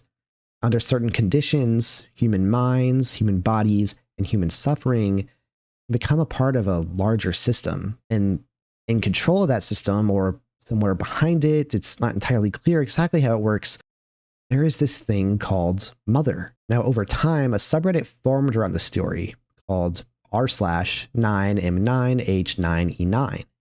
People started collecting the comments, arranging them into a readable order, building timelines, making glossaries, archiving deleted material, creating fan art, discussing theories, and trying to figure out what the story was actually saying. The subreddit basically became a research hub for this fictional universe. It got so big that The Verge covered it in April of 2016, only days after the account started posting, describing it as a horrifying sci-fi world being built inside Reddit communities. The Guardian covered it in May of that year, focusing on how the stories seem to appear in plain sight. Vice/Motherboard covered it, especially after people started wondering whether the whole thing might somehow be connected to Stranger Things because of the MK Ultra talk and the interdimensional weirdness. People really just want to know who was writing it. Was it one anonymous author? Was it viral marketing, a famous writer testing something? Was it leading to a book, a game, or some larger project? And to this day, we don't know. But if you want to learn more about the Interface series, I highly recommend checking out Creepcast's coverage of it, and then watching Windigood's video where he analyzes the whole story as a whole. He explains it in a much more coherent way than I could ever dream of. Decomposing fetus story. The decomposing fetus story refers to an old Reddit medical horror story posted in an Ask Reddit thread where people shared moments when they realized something had gone horribly wrong. A user named FatMama923 replied with a story of why she dropped out of nursing school. One day, while she was doing some basic hospital work for class credit, a severely overweight patient came into the hospital, complaining of intense abdominal and vaginal pain, along with a high fever. The doctor examined her and felt a mass in her lower abdomen. Because of the patient's size, the staff had trouble doing the normal imaging they would usually do, so they had to work around it in the emergency room. Eventually, as the staff tried to examine her more closely, they noticed a terrible smell and a dark fluid coming from the area they were trying to inspect. At first, the nursing students did not know what was happening. The person telling the story says she was not close enough to see everything clearly, and mostly remembers the smell, the panic in the room, and being sent to go get the doctor. Then, the cause was discovered. The patient had been pregnant, but had miscarried without realizing it. Because of her size and other circumstances, she allegedly never knew she was pregnant and never realized what happened. By the time she came to the hospital, the fetal remains and placenta had been retained long enough to cause a severe infection. She had to be taken into emergency surgery, treated with IV antibiotics, and she stayed in the hospital for a long time afterward. But just the idea of this being a possibility was enough to make Fat Mama 923 quit nursing school. And honestly, I can't blame her. I think I would have done the exact same thing. Quantum immortality. Quantum immortality refers to the Reddit account u/AFH43, a user who became fixated on the idea of quantum immortality and started posting about it across multiple science and philosophy subreddits. Now, quantum immortality is basically a thought experiment. The simplified version is, if there are branching realities, and in one branch you die, but in another branch you survive, then from your own point of view, maybe you would only ever experience the branch where you continue living. From the outside, you would still die like everyone else. From your own perspective, the fear is that you would never actually experience an endpoint. Your consciousness would just keep continuing in whatever version of reality allowed you to survive. Now, this could sound like a good thing at first, but if you think about surviving forever, I don't think anybody really wants that. Again, this is a thought experiment. It's not something that scientists have proven or even find probable. It's not something you should use to guide your life. And in AFH43's Reddit threads, a lot of people tried to explain this to him, but for whatever reason, the idea just latched onto him. In February of 2017, he posted to r/askphilosophy with the title, "The theory of quantum immortality has driven me to a really dark place. I'm living in a state of pure terror. Is there a reason not to believe it's true? Can it be debunked?" In the thread, everyone told him that quantum immortality was not a real established theory. It was just a thought experiment. Almost definitely not true. One user said there was no evidence for it. Another said it was science fiction. Others tried to explain that even if many worlds was true, it still would not automatically mean personal consciousness works the way he was imagining. But AFH43 kept pushing back. He kept asking why it wasn't possible. He kept saying it seemed logical to him. He argued that if the universe was infinite, then there would always be another version of him somewhere, in some branch, still alive. The more people tried to reassure him, the more he seemed to spiral around the same question. But then he kept posting. He posted an r/ask science discussion. The possibility of quantum immortality is making my life unbearable. Is it a credible theory? He posted an r/ask philosophy, asking if multiverses means people never die. He posted another thread asking whether an infinitely large universe meant there would always be a version of him that never died. Some people gave him actual answers. Some people were patient, some people were blunt. Some told him directly that he was treating a speculative concept like a fact. Others urged him to step away from Reddit and get help, because this was clearly causing him distress. He started posting in advice and mental health spaces, saying he was in an existential crisis and that he could not make the thoughts stop. In one post, he said the idea made him feel like he would always be alive, and that this was ruining his life. He also talked about depersonalization and derealization, which are mental health experiences where a person can feel disconnected from themselves, their body, or reality. In February of 2017, he made a post titled, "Quantum Immortality. I'm killing myself soon. It's too much. I can't do it anymore." After that, the account went quiet for a long time. But in 2019, AFH43 came back. It's really strange because all his posts and comments after the one mentioning self-harm are deleted, but none of the ones prior are. I'm not super sure why he would do that. But regardless, the later posts have been preserved through retellings and update videos. In one of these posts, he explained that nearly 3 years earlier, he had woken up one morning and felt like his mind had broken. He believed quantum immortality meant he would never be able to die, and that he would be in endless suffering forever. After posting about hurting himself, he really did have an attempt at ending his own life. But afterwards, he was able to receive the psychiatric treatment that he needed, and he started taking antipsychotic medication. He was slowly putting his life back together. But in April 2022, he posted another update saying that he was still alive, but that he was in the hospital for mental health reasons and struggling badly again. He said he had since been diagnosed with OCD, which made a lot of his earlier obsessive spiraling make a lot more sense in hindsight. Since then, there has been no major update to the story. Nickelodeon Hamster Wheel. Nickelodeon Hamster Wheel refers to a post made by user Shesh Chariot on r/glitch in the Matrix in December of 2017, titled "Humans Walking in Hamster Wheels." In the post, OP says that when she was around 16, she came home from hanging out with friends, got food, and turned on Nickelodeon in her room.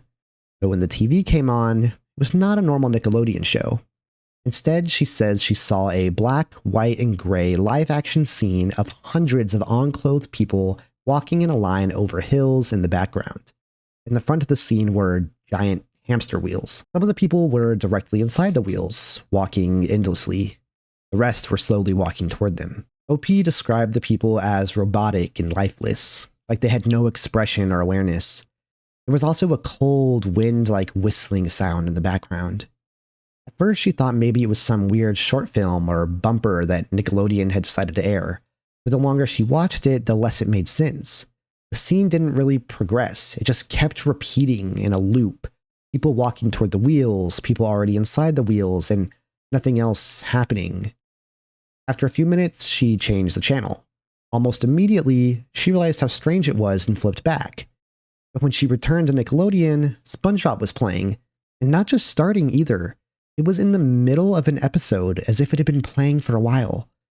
As if the hamster wheel footage had never been there at all. She checked nearby channels to see if she'd been mistaken about what channel it was, but she couldn't find that video anywhere.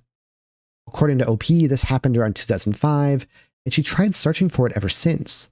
She could not find a short film, a commercial, a music video, or any record of anything matching what she saw. The next day, she reposted the story to r/tip of my tongue under the title, "Creepy TV, Nude Humans Walking Toward and in Hamster Wheels, Possible Broadcast Interference, Early 2000s. Some thought it was a broadcast signal situation. Basically, someone somehow hijacking or interfering with the TV feed and airing something that was not supposed to be there. People brought up the Max Headroom incident, where a TV broadcast was famously interrupted by a masked figure in the 1980s.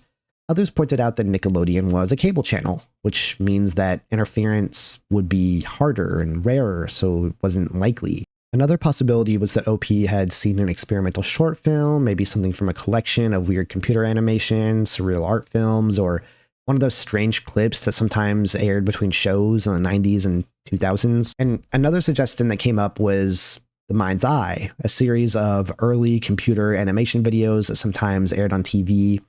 That strange, uncanny, experimental look. But even people discussing that comparison pointed out that it doesn't really match the key details. Huge hamster wheels, the line of people, the black and white look, the SpongeBob switchback, and the feeling that the footage was repeating. Other people thought it might have been a dream, a false memory, or OP accidentally mixing together multiple things she saw as a kid. And then there were the people who said they remembered something similar. Few users in the comments said the description brought back vague memories for them too. Not always a clear memory, but a feeling that they had seen something like it. Some described it almost like deja vu, reading the post and suddenly picturing the exact same scene, even though they could not name where it came from. Of course, that doesn't prove anything. That could be the power of suggestion. OP's description is vivid enough that people may have felt like they remembered it because they could picture it so clearly. But years later, in 2024, another Reddit user named Damn Halo posted a very similar memory to r/tip of my tongue. They also remembered turning on Nickelodeon, expecting something like SpongeBob, and instead seeing a black and white video of unclothed people walking up a hill toward hamster wheels. They also said that when they changed the channel and came back, SpongeBob was playing near the end of an episode. The post was marked solved after someone linked to TikTok about the original story. That didn't actually solve the footage, it just connected the new user's memory back to the old Reddit post.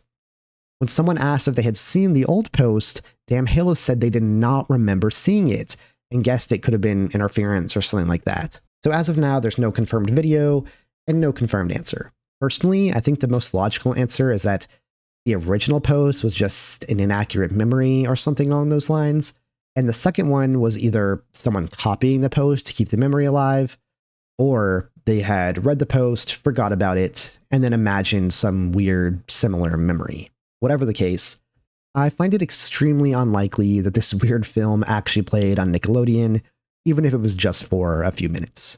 Jimmy C. Demon refers to a deleted Reddit story posted by u/the_restless artist in an Ask Reddit thread titled, Serious, What's Your Unexplained Experience? The story starts when the narrator was around 19 or 20, living in Savannah, Georgia.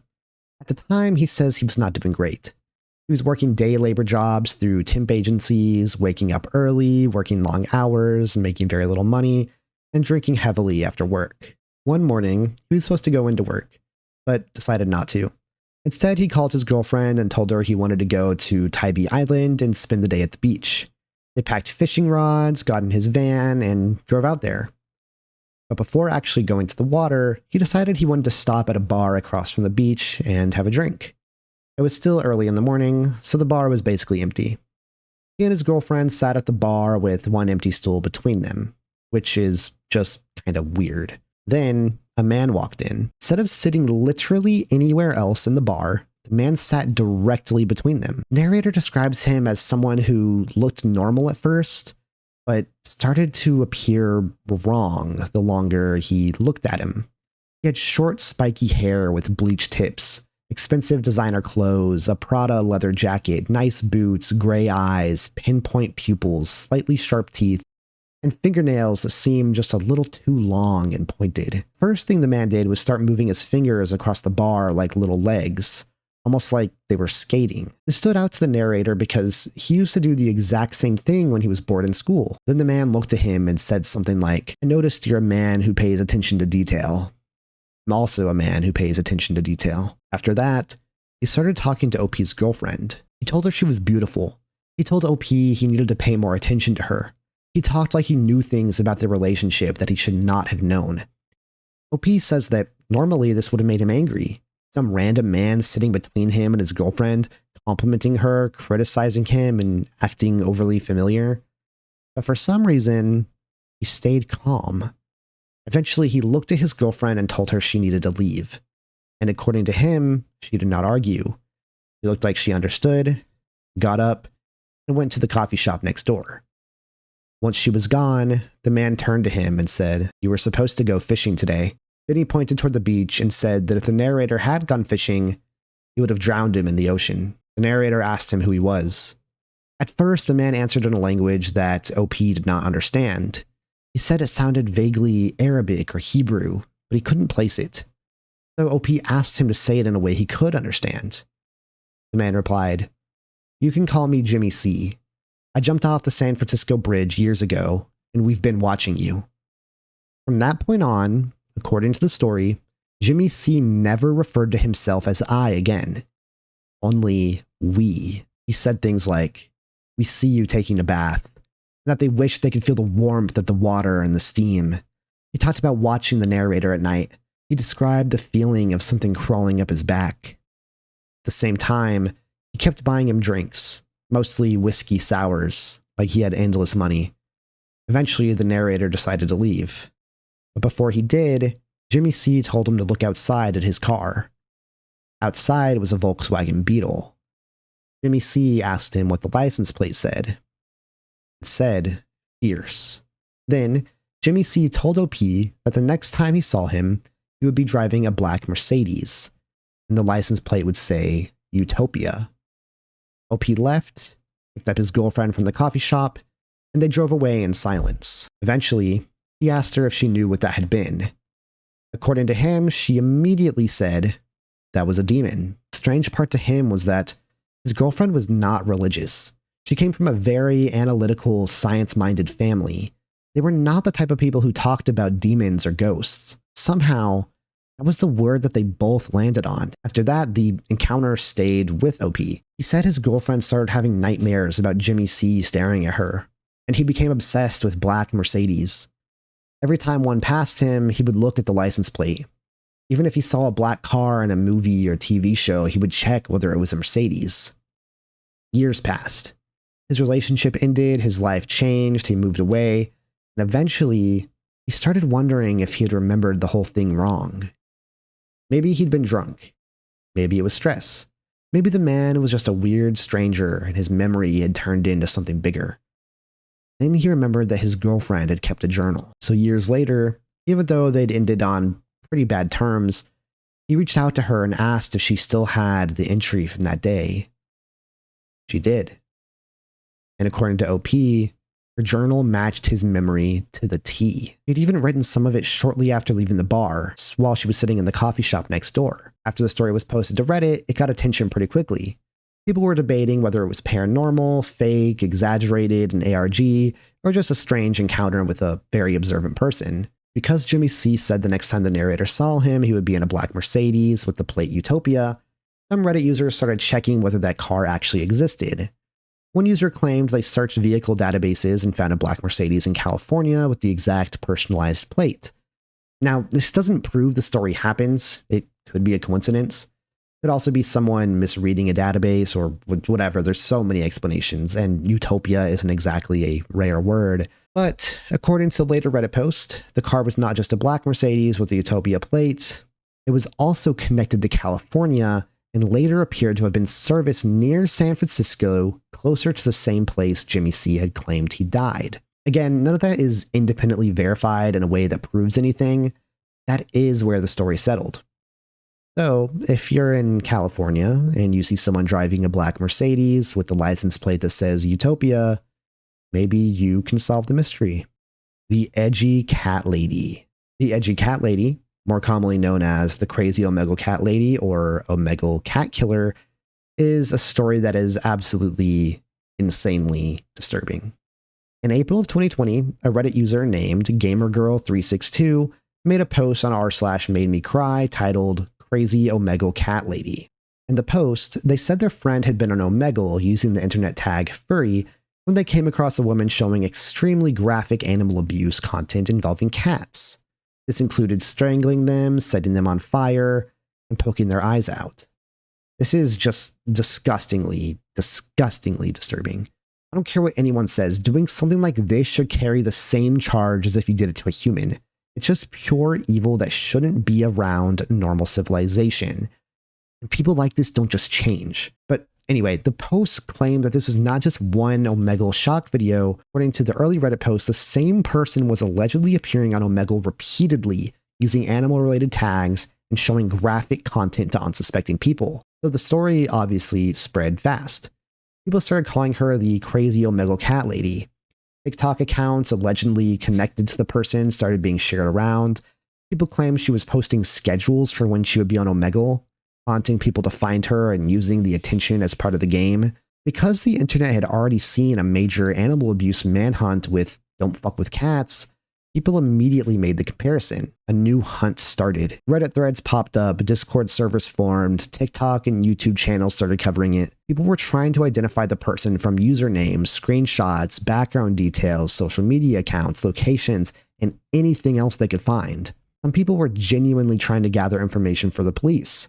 Others were posting rumors, threatening people, spreading unverified names, or trying to dox anyone who vaguely resembled the person in the video. The r/out of the loop thread from the time gives a pretty good snapshot of how confusing it all was.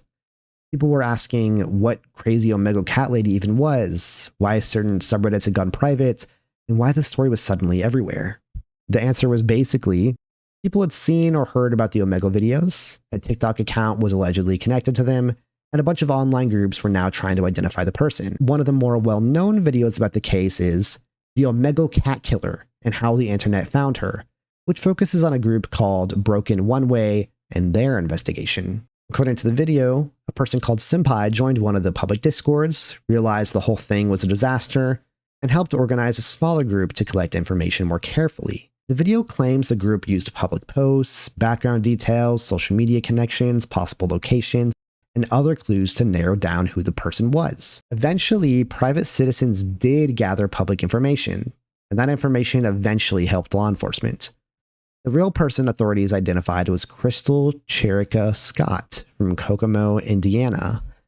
In July of 2020, the U.S. Attorney's Office for the Southern District of Indiana announced that Scott had been arrested and charged with 2 counts of making and distributing Animal Crush videos under the Preventing Animal Cruelty and Torture Act. In 2021, Scott was sentenced to 30 months in federal prison, followed by 5 years of supervised release.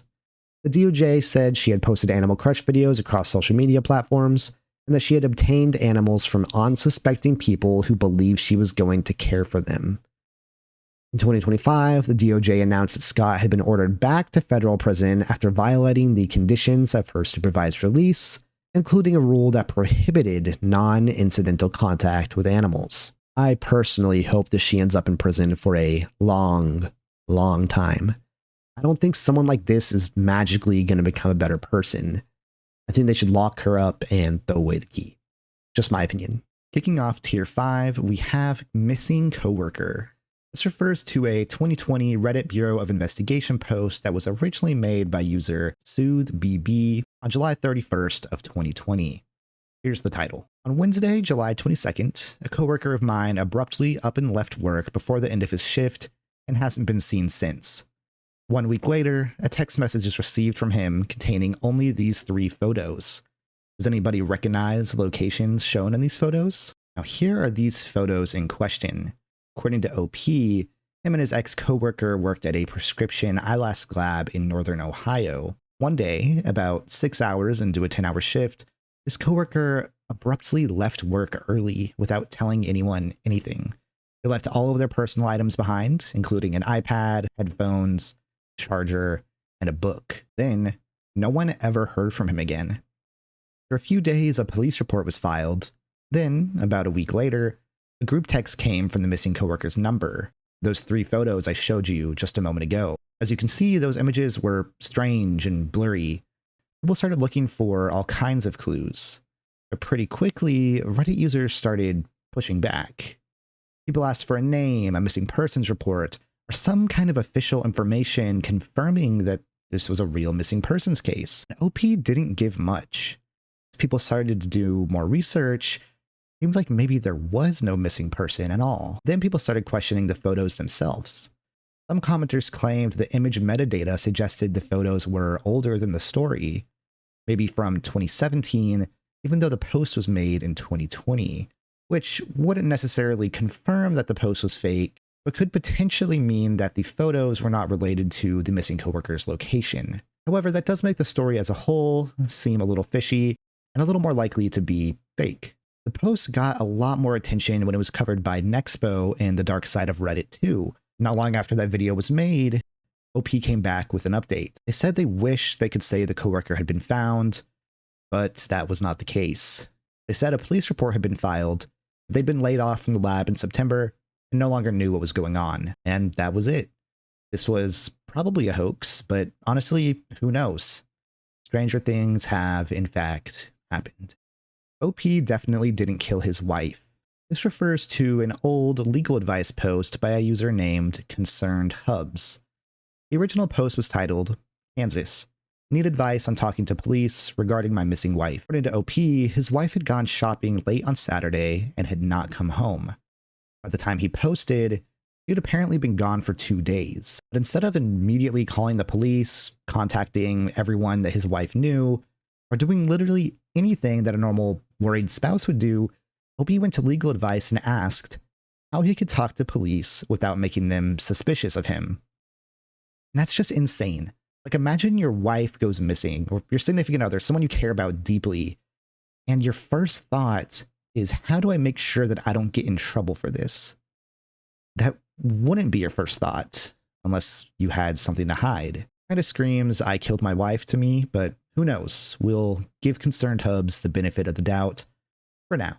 He further explained that he wanted to be helpful, but he didn't want to accidentally trigger any suspicions. He asked whether he should only answer specific questions, if he should refuse to speak to the police, have a lawyer present when he did. He talked about not wanting to be falsely accused more than he talked about his wife. Now, as you can guess, all the comments were basically, dude, get the fuck off Reddit and call the police. And then OP kept kind of arguing back.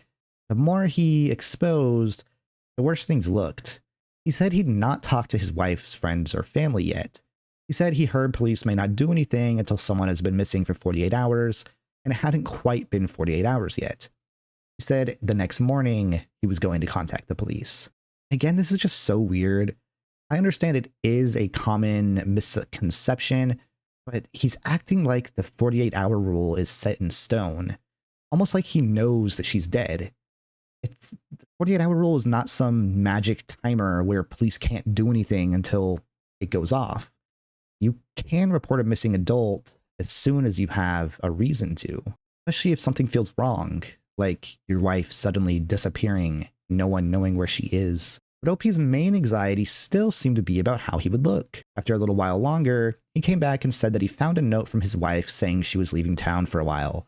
Because of that, there was no need to contact the police. So basically, problem solved, right? His wife wasn't missing, she just left a note. And OP didn't find it until after the Reddit post and after people started accusing him. Makes perfect sense, right? Then people started going through Concerned Hub's post history, specifically posts that he had deleted, which, as most of you know, it's very hard to actually delete something from the internet. If you make a Reddit post and then delete it, there's a good chance that it got archived somewhere. And apparently when people started looking through Concerned Hub's accounts and posts he had deleted, there was one post where he made an Ask Reddit thread asking whether physical notes to loved ones are usually handwritten or typed. And if this story is true, this guy is a fucking idiot. Because even if you really needed to know that information, why would you not, like, Google it or something? To me, that just seems like he's trying to make himself more suspicious. Like this is some kind of ARG or creative writing experiment. I don't know. But anyway, shortly after, another account entered the story. User Concerned Sis9, which is just hilarious, right? It has to be, it's probably the same person, right? But who knows? The account claimed to be the wife's sister and posted about not having heard from her sister since Saturday, while saying the husband was acting suspicious. So 2 Reddit accounts with similar names.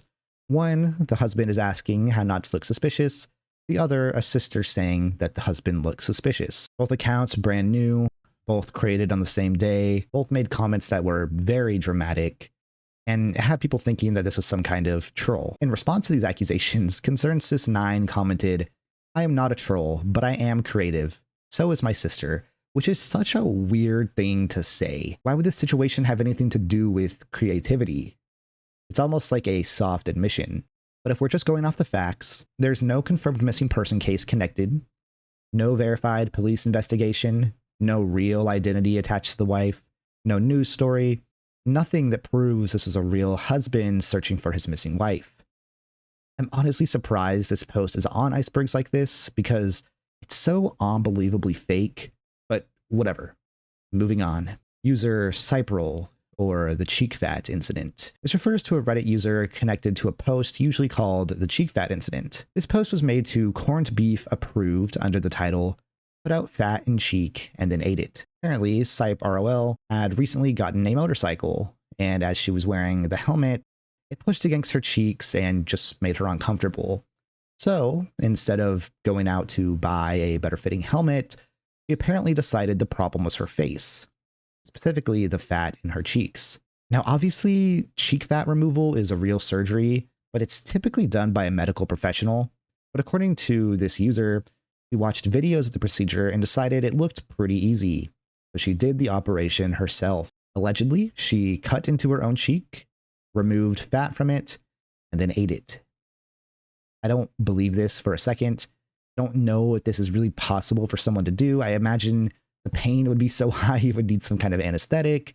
And how do you even go about the logistics don't make any sense. But if this is true, this is terrifying. Pervert nephew. This one refers to a Reddit post by a throwaway account to r/relationships titled, I believe my nephew, 18 male, has been perving on me, 32 female, ever since we started living in the same house. This one is pretty short, so I'm just gonna read the whole post. Here it goes. The story is complicated.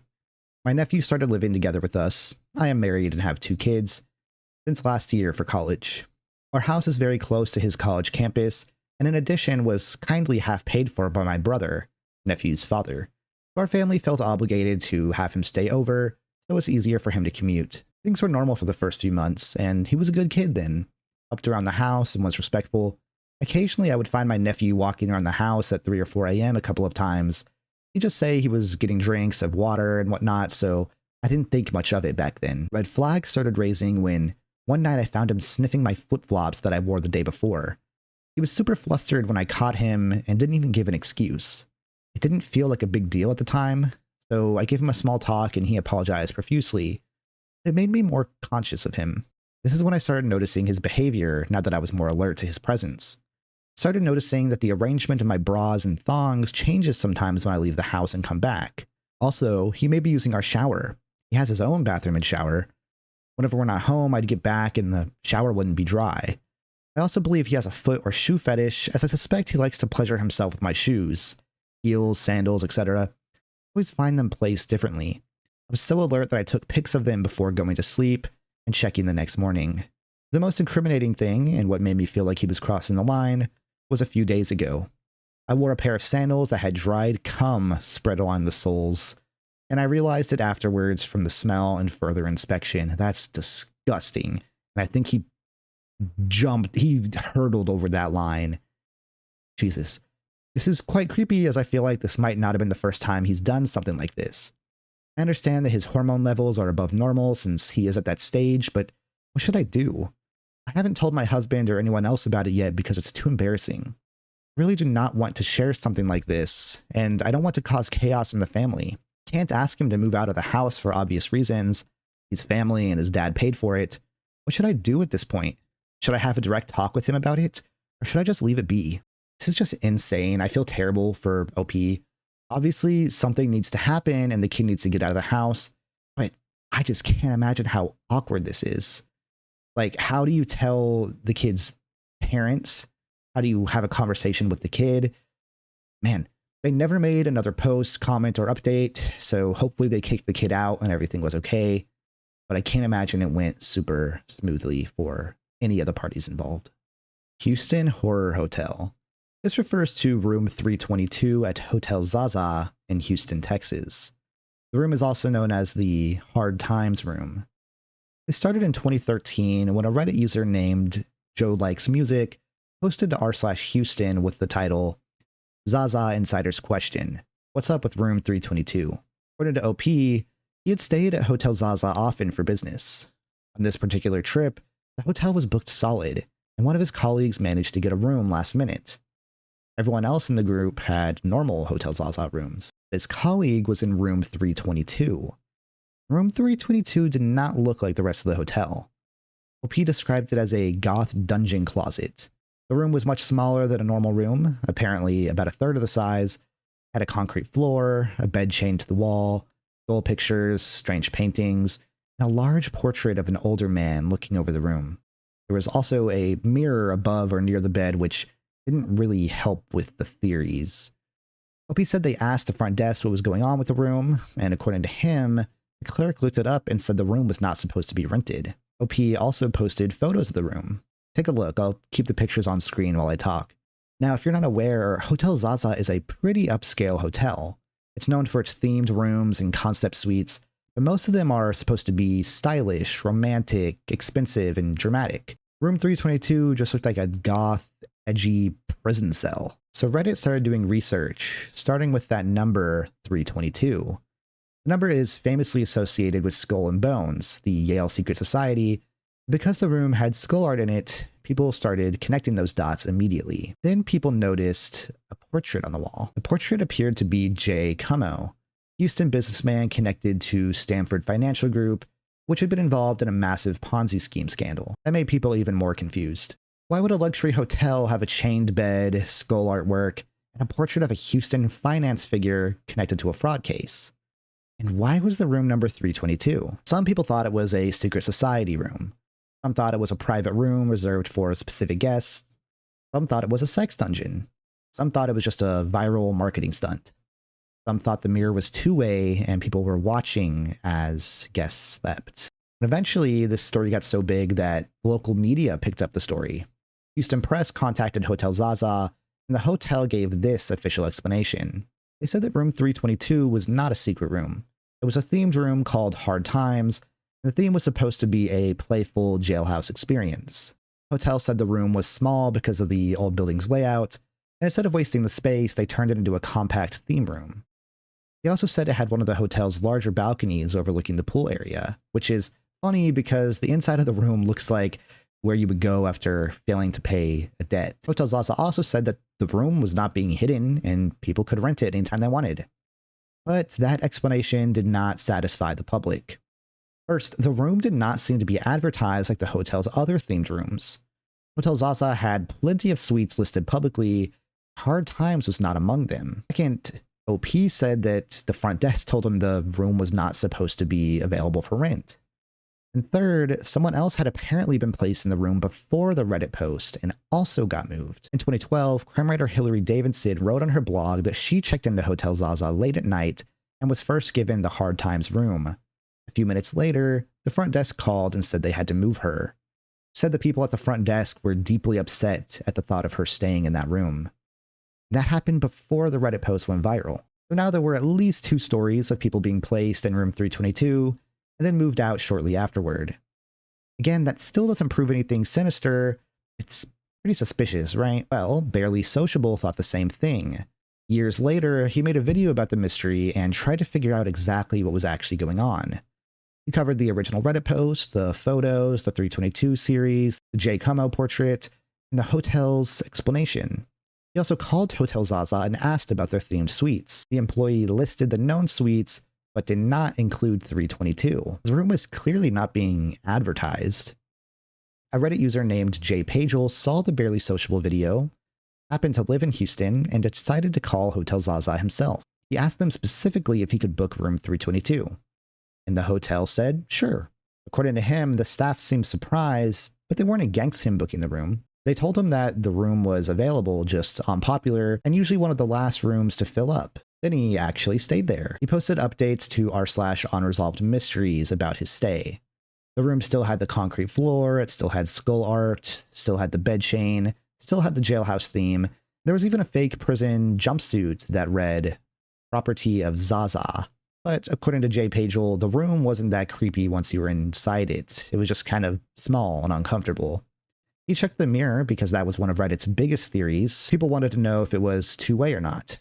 So he did the fingernail test, he knocked on the glass, shined a light on it, and said he was pretty confident that it was not two-way and that no one was looking through. To me, the most reasonable explanation is pretty simple. Room 322 is just a weird, small, uncomfortable, jail-themed room that Hotel Zaza doesn't really advertise because Who's going to pay a luxury price to stay in a dungeon? All the creepy stuff was just a part of the theme. It just probably wasn't done that well. It does make a cool story and a fun rabbit hole to dive into, but I don't think it's anything more than that. r/HankStank. HankStank refers to a banned subreddit that people started investigating because it looked like some kind of cult, ARG, or private internet hideout. The subreddit itself is not accessible anymore, but when people were looking through it, they described it as a bizarre mix of occult references, number-coded posts, disturbing images, strange usernames, and conversations that seemed to imply that the users already knew each other from elsewhere. One of the first things that people noticed was the number 113. According to people investigating the subreddit at the time, a lot of the posts were images of women tagged with 113. That already sounds strange. Then users started reverse image searching some of the pictures. A post with a picture of a woman in it led back to an article about a woman who had been kidnapped and murdered. Other users claimed that pictures of Nancy Benoit and Princess Diana also appeared on the subreddit, but I was not able to personally confirm those. Still, all of these pictures of women were tagged with 113, so people started wondering if 113 was some kind of code. Some suggested it might be a police code, some thought it might just mean dead woman, some thought it was an arbitrary number that the creators kept repeating just to make everything feel more connected. There were some other reappearing numbers like 43, but there's no clear connection with those. Now the usernames on the subreddit made everything feel even stranger. Some of these usernames were Canada Sweet Cat, Evergreen Demon, Ridgeraft Boys, Six the Dark Soul 6, Harold Sector, Hank, Harold, Hanksith, and people kept referring to someone known as the Seer. And something that made investigators even more curious was the age of the accounts. They were all only a few weeks old and created around the same time as the subreddit. But again, like I said earlier, the users talked to each other like they had known each other for quite some time. This made people wonder if HankStank was not the beginning of a group, but just the newest place they had moved to. They all engaged in some other subreddits too, like r/callingus, r/Hank's House of Ill Repute. People also noticed references to music accounts, audio recordings, Canada, Ridgeraft Boys, and other names that bled across Reddit, YouTube, SoundCloud, and older web spaces. Subreddit had discussions of poison, kidnapping, extreme gore, abuse, and other illegal or disturbing material. One investigator mentioned a disturbing image with a watermark from an old shock site or gore-style website. Others believe some of the images might have been taken from real missing person or murder victim cases. Whether or not these people were actually hurting anyone, things were starting to get out of hand, and theories became even more absurd. Some people thought HankStank was connected to occult groups. Others thought it had links to Joy of Satan, a real online satanic and neo-Nazi adjacent group. Some thought it came from old dark web boards, some thought it was a criminal group hiding in plain sight, and some people thought the whole thing was just an ARG. Now, one of the main places that people gathered to do research on HankStank was r/barely sociable. Users collected leads and tried to figure out what the subreddit actually was. They looked into the repeated numbers, the strange accounts, the related websites, the possible Canada connection, the music references, and whether Hank was a real person, a character, or multiple people using the same fake identity.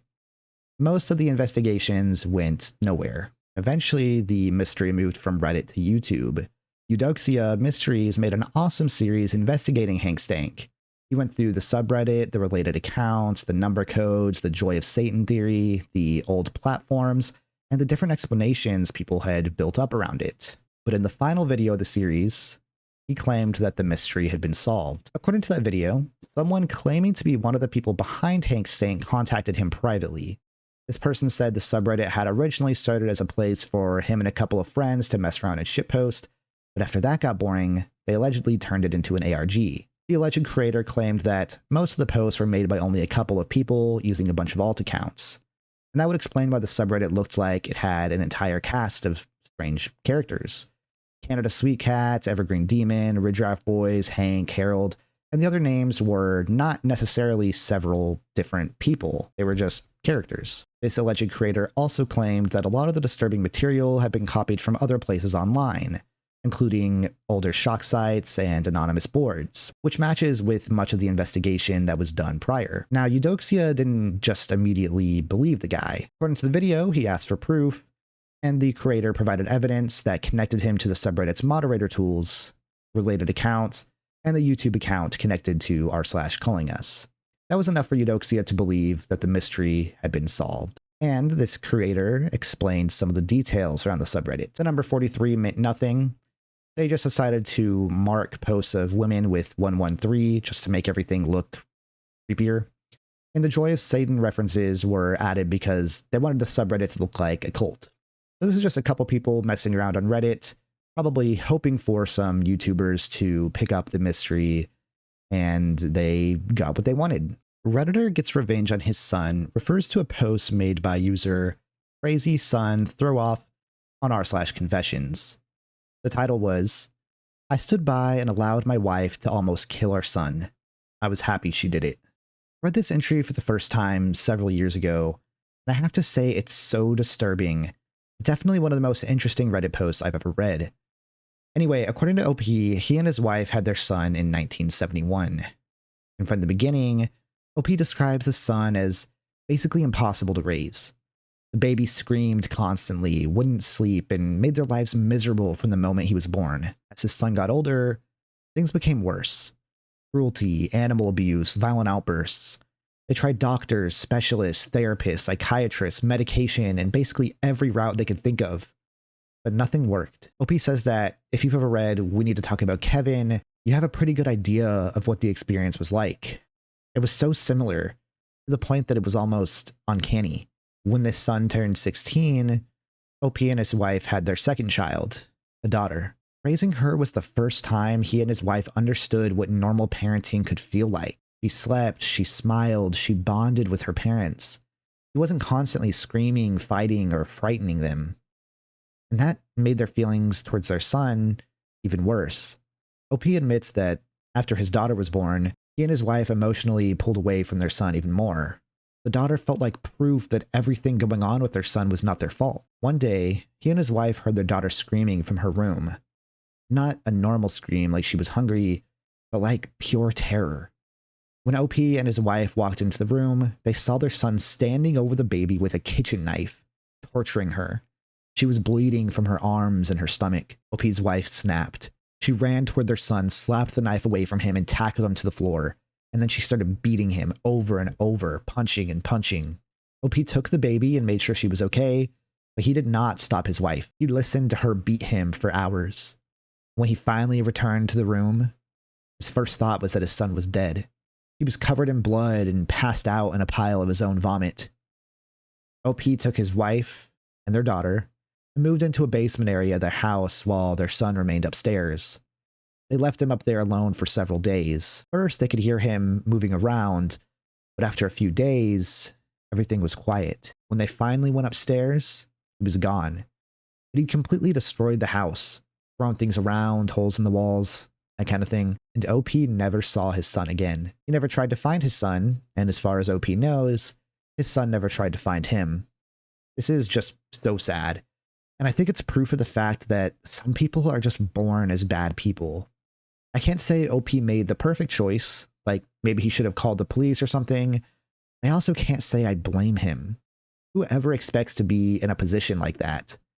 I don't know if I could have done any better. Hopefully his son never hurt anyone else. Somehow I just don't know if I believe that. Hills Have Eyes. Hills Have Eyes refers to a r/creepy encounters post by wolf_dream titled My Hills Have Eyes moment in Texas. The story was posted years after it happened, but according to OP, it took place in 2010 while she was driving from New Orleans to Eugene, Oregon.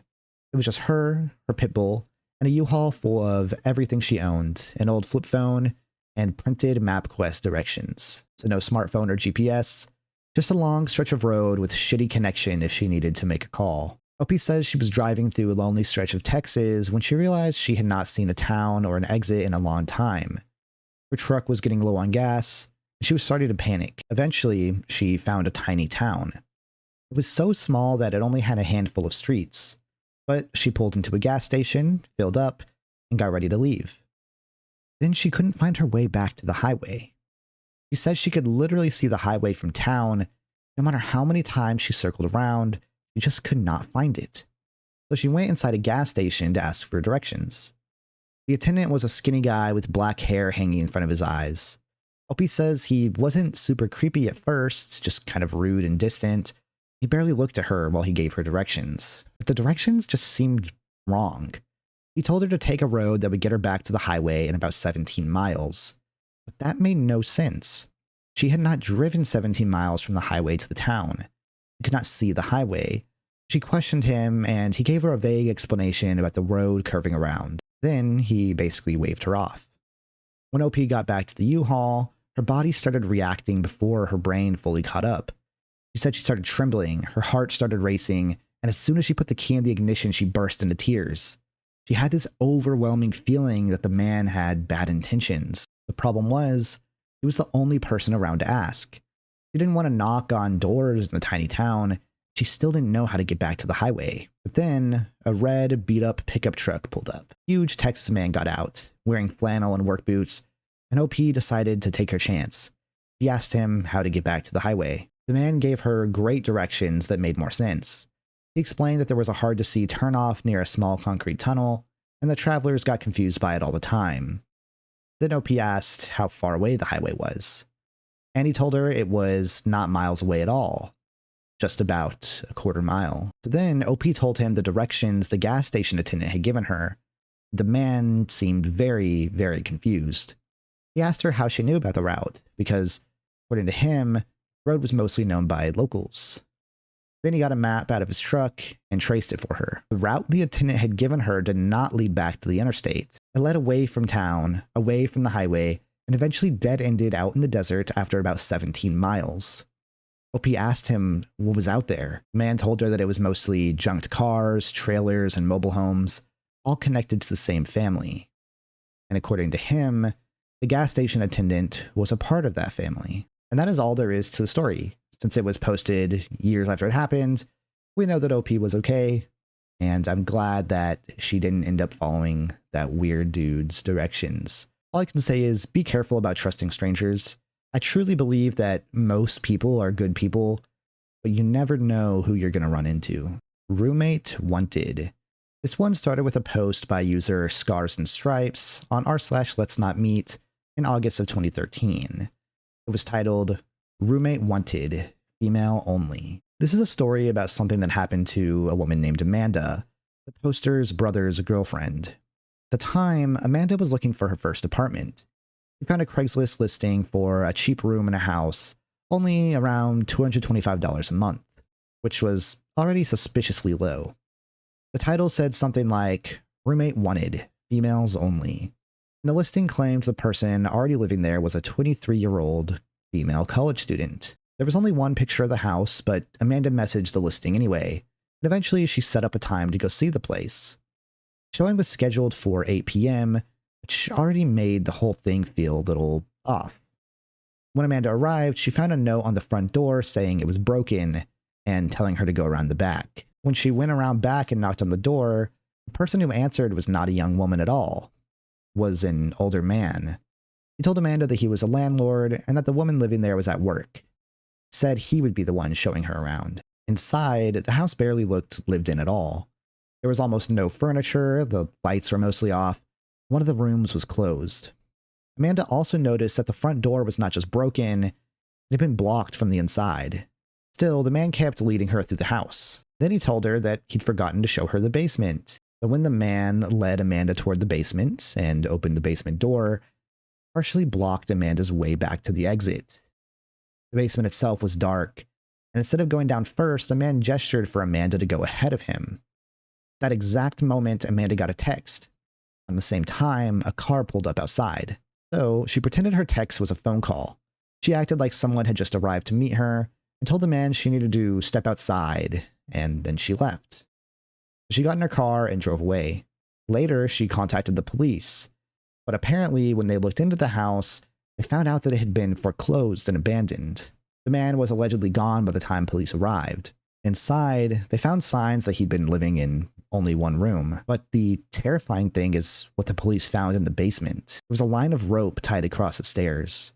There was blankets, tape, and a broom handle wrapped with belt. So luckily, Amanda got out of there, but this is just Terrifying, terrifying story. Like I said on the last post, be careful about trusting strangers. Post-it notes. This one started with a post by R. Bradbury 1920 on r/legal advice in May of 2015. It was titled Massachusetts. Post-it notes left in apartment. OP explained that on April 15th, he found a yellow post-it note on his desk. Handwriting was not his, but the note reminded him of errands that he needed to do. Errands that he had not told anyone about. It was strange, but he didn't immediately panic. He thought maybe he'd written it while half asleep and just didn't remember. Then a few days later, it happened again. On April 19th, he found another post-it note, this time on the back of his desk chair.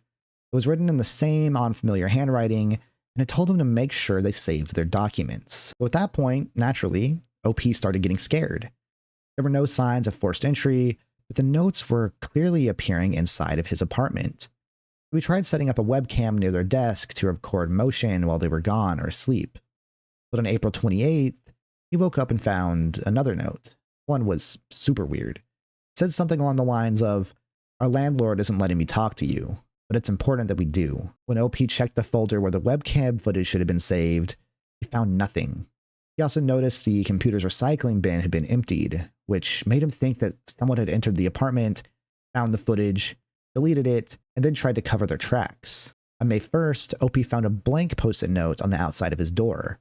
He also noticed blank post-its on the other doors in the apartment complex. This is why he went to legal advice. He wanted to know if he had any legal options, or if contacting police would somehow get him in trouble, since the only evidence he had was a bunch of post-it notes written with his own pen on his own post-its. In the comments, people were very split. Some thought the landlord was entering his apartment. Some thought OP was telling a fake story. Others thought he was having a mental health crisis. But then one commenter, Hackerlack, suggested something different. He looked at OP's post history and noticed details about a small, narrow room with poor ventilation. He then asked if there was any chance this could be a physical issue, specifically a carbon monoxide leak. He told OP to get a carbon monoxide detector and also mentioned that headaches would be a major warning sign. OP replied that he had been having really bad headaches. He also said that he already owned a carbon monoxide detector, but it was still in the box. A little while later, OP updated the thread. He plugged in the detector in their bedroom, and it read 100 ppm. It turns out there was never any stalker. There was no secret person leaving notes, no landlord seeking into the apartment. He had carbon monoxide poisoning. He was writing notes to himself, forgetting that he wrote them, and then interpreting them as evidence that someone else was inside his house. Even the webcam footage had an explanation. OP said that he'd apparently never actually set up a working webcam. He put the webcam on a shelf, downloaded an app that wasn't even compatible with it, and made a folder on his desktop called Webcam. And later, he thought the empty folder meant someone had deleted the evidence. The whole break-in scenario was something their mind had built around a real, invisible problem. OP went to the hospital, stayed somewhere else while the apartment was handled, and he felt significantly better once he was away from the carbon monoxide exposure. Months later, he gave another update saying that he'd suffered some pretty serious brain damage from the poisoning, but he was recovering. He said he was about 80% back to normal and expected to keep improving. He also mentioned that he stopped using post-it notes and switched to a notebook planner instead. I think I would do the same thing. I would be terrified of post-it notes for the rest of my life. But this is why anytime someone reports weird activity on Reddit, you're going to see a bunch of comments of people either seriously or jokingly telling OP to check the carbon monoxide levels. And honestly, it's not a bad idea. It's probably solved more situations like this than we know. The Glove Man. This is probably my favorite entry on this entire iceberg because it's just so weird. The Glove Man started with a post by Gloves Are Fucked on r/Halifax around 2017 titled, "Warning Men of Halifax, the Glove Man." The post begins with OP walking home alone one night in Nova Scotia, trying to find a cab home. Then, a man in a black SUV pulled up beside him and offered him a ride. First, the situation was like a little bit weird, awkward, but it didn't seem dangerous. The driver was dressed well, the car seemed nice. OP figured it was just some unofficial cab situation. He offered the man some money and got in. But once they were driving, the conversation took a weird turn. The man started talking about leather gloves, like a lot. He told the OP he was in a glove business. He gave him a business card and eventually asked if OP wanted to try on a pair of leather gloves. OP went along with it at first, probably because it was awkward and he was already in the car. I think I would have done the exact same thing, like, sure, I'll try on some leather gloves and talk about gloves for a few minutes just to get through the car ride. But then the man started getting more intense. He kept giving the OP different pairs of leather gloves, telling him to stretch them, make fists, and try to get them fitted tighter around his hands. The gloves were apparently already very tight, and the driver seemed extremely focused on watching him put them on. Like, he wasn't even paying attention to the road, and it was kind of making OP nervous. OP said he began feeling uncomfortable and wanted to get out of the car. So, instead of having the man drop him off at his actual house, he had him stop somewhere nearby, then hid and waited until the SUV drove away, which is just so funny to do over this leather glove thing, but I think I would have done the same thing. I'm not blaming the guy. It's just crazy that this started because of leather gloves. But when OP got home and told his roommates about what happened, they immediately recognized the story, because in Halifax, this guy was already known as the glove guy. In the comments of the post, people from Halifax started talking about similar stories. A man offering them a ride late at night, usually to young men, then steering the conversation toward leather gloves and pressuring them to try a few pairs on. The stories usually follow the same basic pattern. Someone would be walking alone, late at night, sometimes drunk. The man would then offer them a ride, and once they were inside the car, he would start talking about his leather glove business and, like I said, push them into trying on gloves. Some people thought it was just awkward and a little uncomfortable. Others felt very violated, which I completely understand. I think the man is clearly taking some sexual pleasure in what's going on, so it's just not okay. The story eventually moved beyond Reddit.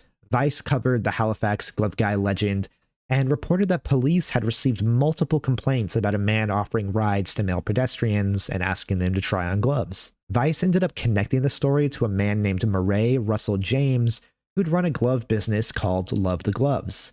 At least one encounter led to a criminal charge involving an indecent act, and James eventually pleaded guilty, though he denied the specific allegation and said he only pleaded guilty to avoid a worse outcome.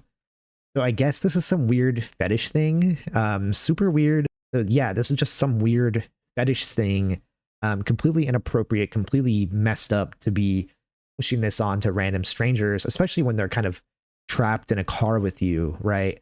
I did a little bit more research on this after reading the post. I searched on Twitter and Facebook for the Halifax glove guy, and I can see a lot of people are really talking about him to this day. I've seen a few people say that all you have to do is search Love the Gloves and you'll find him. And if you want to meet him, you can just walk around late at night and chances are you will. So apparently he's still active. So if you're in Halifax, watch out for the glove guy. Someone at the window. This entry comes from a post by user Twilight Moons on r/nosleep in August of 2011, titled Someone at the Window. Obviously, the NoSleep subreddit has a lot of negativity around it these days, and it's mostly for fictional stories. But going back to 2011, that's 15 years ago, it was a lot more of a mixed bag between fact and fiction. A lot of people actually did post real stories. I'm not saying for a fact that this story is true, but just know that it's not out of the realm of possibility that this could be a true experience from OP. OP was around 10 years old when this happened. At the time, they shared a bedroom with their younger brother. Their bed was closest to the window, which was low enough that if someone was standing outside, they could probably look directly into the room. The window had thin lace curtains over it. Outside, there was a light from a neighbor's house that shined through the window all night. Because of that, the shadows of tree branches would move across the wall whenever the wind blew.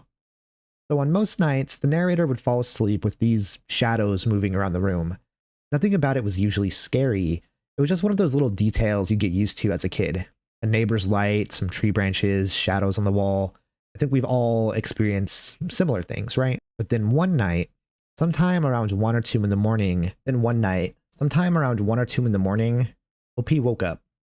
The younger brother was still asleep, the room was quiet, nothing had fallen over, nobody had knocked. There wasn't some dramatic sound, But for some reason, OP felt terrified, like he was about to die or something. Then he looked at the wall, where the tree shadows usually were, and noticed that part of the light from outside was being blocked. Something was at the window, but he couldn't tell what. It was just something interrupting the light, and this overwhelming feeling that whatever was outside was watching him. He stayed frozen in bed, too scared to move, too scared to scream, and too scared to wake up his brother. After a while, the shadow moved. But instead of leaving, it seemed to move along the outside of the house. First away from OP's window, then towards his sister's window, then eventually toward the side of the house where their parents slept. As it moved further away, the fear started fading, but OP still stayed awake until morning. Soon after that, their family replaced the lace curtains with Venetian blinds. And that's the entire story. It could have just been a trick of the light, but OP says the fear they felt was so real, and they just can't explain why.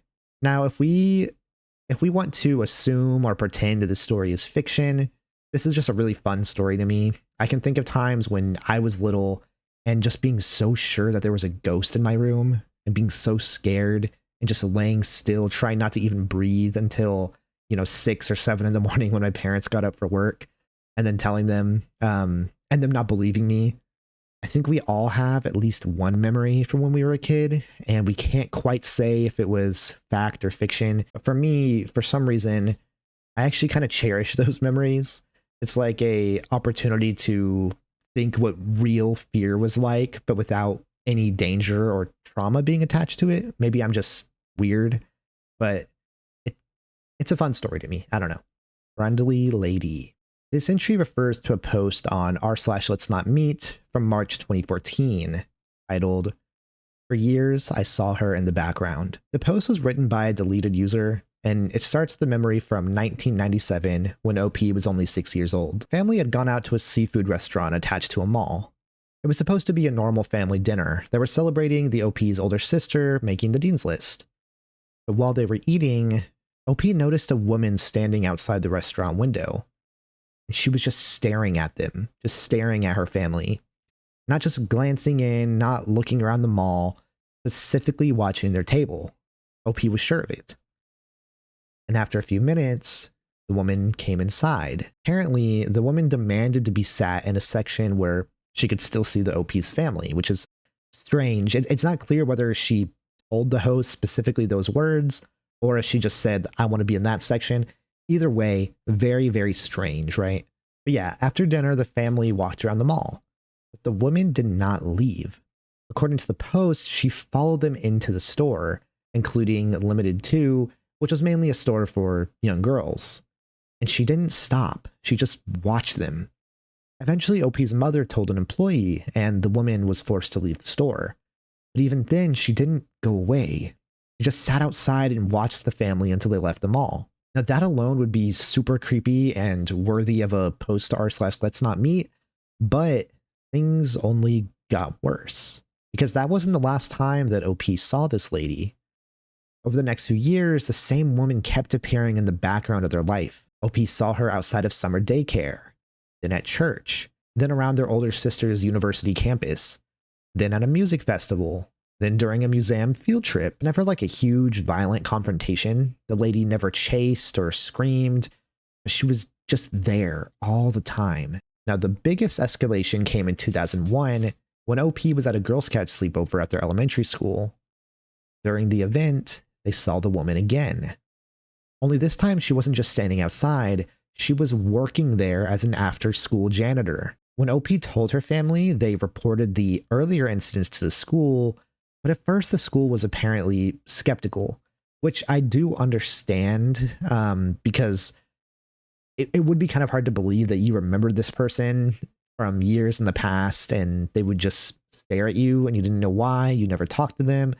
But I do think when it comes to a situation like this, you should always believe the victim, right? But still, I do understand there being at least a tiny bit of skepticism on their part. So they didn't do anything, but later, during school play rehearsals, the woman was allegedly seen watching the students from behind a locked gate. The director reported it, the school checks the security footage, and the woman was fired, as she should have been. Now, after that, she didn't see the woman for a while. He thought that, maybe everything was okay. Things are getting better. The lady disappeared and found a new interest, whatever, right? Maybe she got into bird watching. But no, in 2008, OP was at Culver's with her boyfriend when the same woman walked in and OP froze. But then her boyfriend froze too. OP's boyfriend told her that he recognized the woman as well.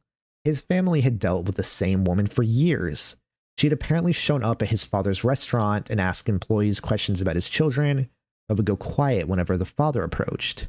This is just so freaking creepy, especially because we'd never get an answer. I told you everything. That was the whole story.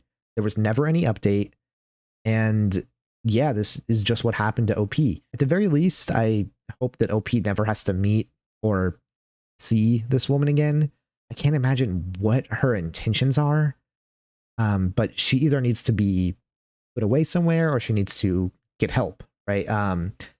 Yeah, super, super creepy. Surveillance. This started with a post on r/nosleep titled "A True, Very Creepy Surveillance Story." The story was posted in 2013, but OP says it happened years earlier in Brisbane, Australia, around 2008. At the time, OP was 19 and living with their parents and younger sister. Their dad had recently gotten Foxtel, but the cable box only worked on the TV in the lounge room. So the family finally bought an AV transmitter and receiver, which was basically a device that could send the TV signal wirelessly to another room. While setting it up, OP noticed something strange. The cable box wasn't even on, but the receiver was still picking up a signal. And that signal was showing a bedroom on the TV. OP even took pictures. Here they are on screen now. At first, OP thought it might somehow be their own room, but after looking closer, they realized it wasn't. Eventually, the dad recognized it as a room from their neighbor's house. For about a week, they would occasionally check the signal. At first, they assumed there might be some awkward but harmless explanation. Maybe one of the neighbors had set up a camera themselves. Maybe it was some private thing between the couple living there. But then one day, while the neighbors were out, a plumber came into the room. OP and their mother watched as the plumber started going through the couple's personal belongings. Then he walked directly up to the camera and adjusted it, like he already knew it was there. If he knew the camera was there, he probably wasn't just some random worker who happened to walk into the frame. Soon after, OP's dad went over to the neighbors and told them what he'd seen. The neighbors apparently had no idea there was a camera in their bedroom.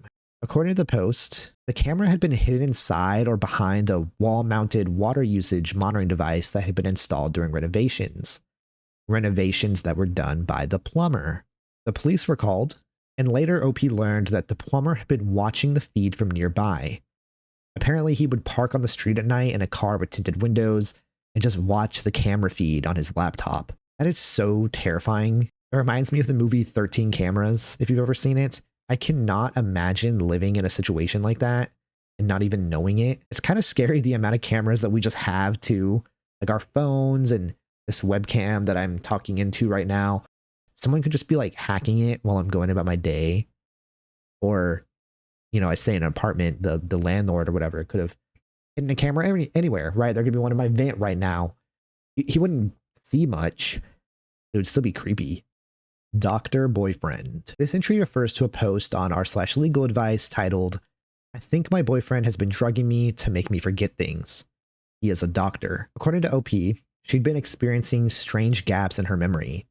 There were moments where she could remember the beginning of a night and suddenly realize hours had passed with no clear memory of what happened in between. At first, memory problems by themselves could have had a lot of explanations. Stress, sleep medication, mental health, alcohol, or just normal confusion. But OP became so scared because these gaps seemed to only happen when she was around her boyfriend. And her boyfriend was a doctor. OP also described frequently waking up with dried semen on her breasts, even though she had no memory of agreeing to or even being awake for anything sexual. Now, one of the strangest details was something that happened while she was at a restaurant. OP said she'd been planning to break up with her boyfriend, but instead she suddenly came to while she was at a restaurant with him. Then she was even more confused because both of their cars were there. So from her perspective, it was like she just lost the middle of her day. And then there were these marks on her body. OP noticed small red bumps on her thighs that she thought could be injection sites. Boyfriend pointed them out and told her that she should treat them. Not only made her more suspicious because she'd forgotten they were there at all. So, posting on r/legal advice, she wanted to know what she should do. Should she get blood work done before going to the police? Should she go to the police right away? And she wanted to know if there was some kind of way to know if she'd been drugged. But then a commenter noticed something else. They asked OP to check her mattress. Specifically, they told her to look around the seams for signs of bed bugs. Little brown specks, flecks, or residue, whatever. OP checked, and according to her reply, she found something like that along the side of the mattress near the wall. The small red marks on her body may not have been injection sites. They may have been bedbug bites. So, some of the fear, exhaustion, confusion, and paranoia may have been connected to sleep deprivation and the stress of an infestation. That's an interesting twist in the story, but it doesn't really check out as an explanation. There's the memory gap, the restaurant incident, and the fact that OP was waking up with semen on her. Some bedbugs aren't going to cause all of those things, right? And the scariest part of this story is that there hasn't been an update since the bedbugs were confirmed. Hopefully OP is doing okay. It's scary to think that, who knows, maybe her boyfriend commented about the bedbugs and planted them there or something. That's out there, but I hope she didn't go back to trusting him immediately because I think something was clearly going on. So I hope she didn't just get rid of the bedbugs, write it off, and then forget about this whole incident. I really hope she explored the matter a little further. And I hope that she's okay now. Hikers. This entry comes from an Ask Reddit thread asking hikers, campers, and outdoors people to share their scariest or creepiest encounter they had with another person in the wilderness. This specific story was told by a user named RS Heavy. According to the comment, RS Heavy was hiking with 3 guys in an area they knew pretty well.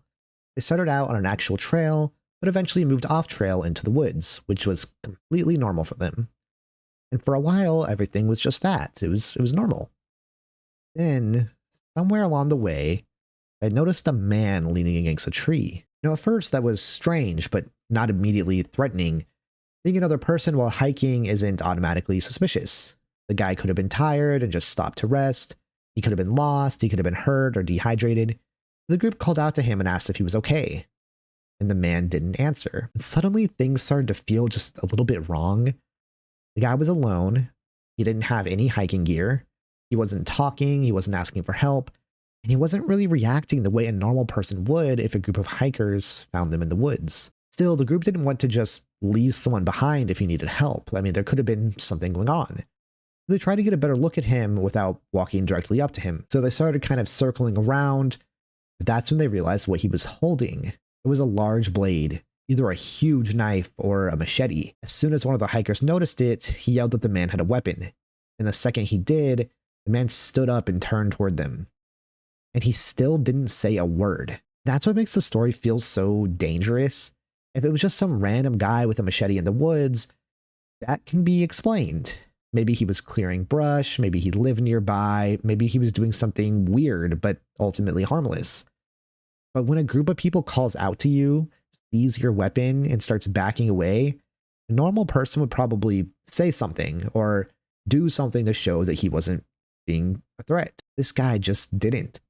One of the hikers pulled out his gun and warned the man not to come any closer. And even then, the man still didn't explain himself, which is insane. Because you could at least say, like, oh, I don't mean any harm. You could put up the knife and a gesture to show, like, I'm not using this as a weapon. I just have my machete. But instead, he started walking toward them, walking towards the guy who was holding a gun. Now, he didn't sprint. He didn't charge. He just took a step and another and another. And the group just kept backing away, trying to distance themselves without fully turning their backs on him. And once they were far enough away, they started running. After they got out, they reported a potentially dangerous person in the woods, and that's where the story ends. To this day, no one has any idea what the man was up to. He could have been a serial killer. That could have been Ted Bundy, fresh off of hiding a body or killing someone. I don't know. No one does. There's also the equally likely possibility that he was just a normal guy who maybe had some mental issues, right? Maybe not anything so serious that he can't be alone, but maybe just socially, I don't know. There could be some normal explanation, but we don't know what it is. And I hope everyone is okay. Forgot to mention that that was it for tier 5. So this is editing Connor, letting you know that we are moving on to tier 6. The abusive relationship. This entry refers to a post on Am I the Asshole titled, Am I the Asshole for telling my girlfriend she's too close to her dad? The post was written by a 30-year-old man about his 24-year-old girlfriend. According to OP, his girlfriend has an extremely close relationship with her father. She called him her best friend, had dinner with him several nights a week, took classes with him, went shopping with him, went to movies with him, and told him major updates before anyone else. He says they would hold hands and cuddle, and she would often put her head on her father's shoulder. OP said that this made him uncomfortable. However, he does share some context. The girlfriend's mother died when she was 8 years old. So her father was not just some overly involved parent. He was her only living parent, and likely the person who raised her through one of the most difficult things a child can go through. It makes a lot of sense that they would be very close. They're not doing anything wrong or weird. The relationship might have been a little more like intimate or close than OP had with his parents. That doesn't mean there's anything wrong with it. And then OP reveals that he and his girlfriend had only been dating for 2 or 3 months. This is just insane because this is a guy who's been dating someone for a couple of months.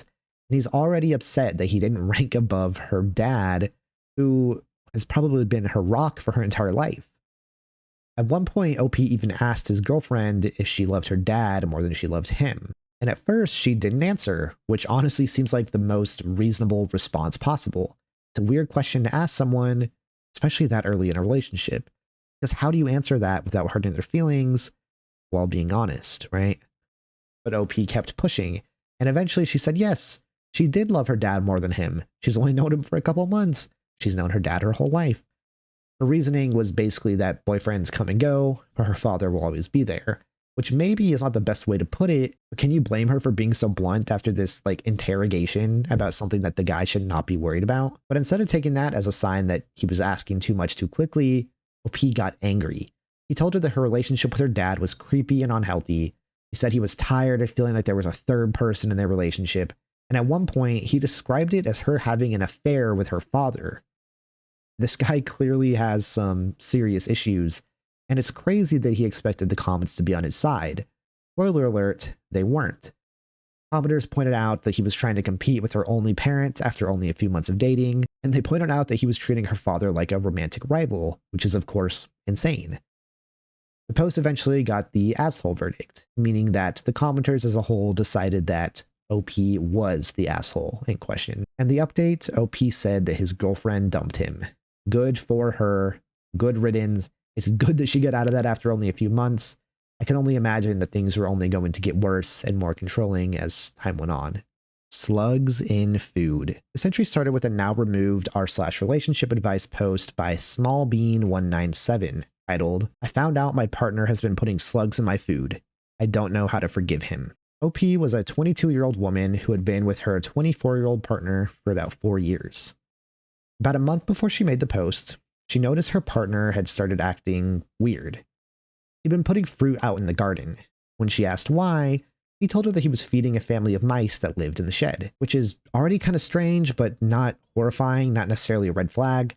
Maybe he just liked animals, and maybe he was just being sweet. Probably not a good idea, but still trying to be sweet. But around that same time, he started cooking and baking more often. First, OP thought that was a good thing.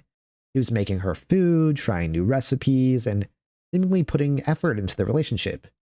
But after eating what he made, OP noticed that she sometimes felt sick or dizzy. She brushed it off at first, but then one of OP's partner's friends showed up looking for her at her workplace. This friend told OP that the fruit in the garden was not for mice. According to him, her partner had been using it to attract slugs. He was collecting the slugs, blending them up, and putting them in her food. God, that's disgusting. The friend said he'd seen pictures of the slugs and pictures of the blended mixture. When OP confronted her partner, he didn't respond like someone horrified by a misunderstanding. He got angry that she found out, accused her of snooping through his messages, and acted like she was overreacting to a joke. After people told her how dangerous this could be, OP went to urgent care. According to the update, medical testing found a high level of medaldehyde in her blood. Medaldehyde is commonly used in slug and snail poison. So if OP's update is accurate, The issue was not just that he was feeding her something disgusting, she may have been poisoned.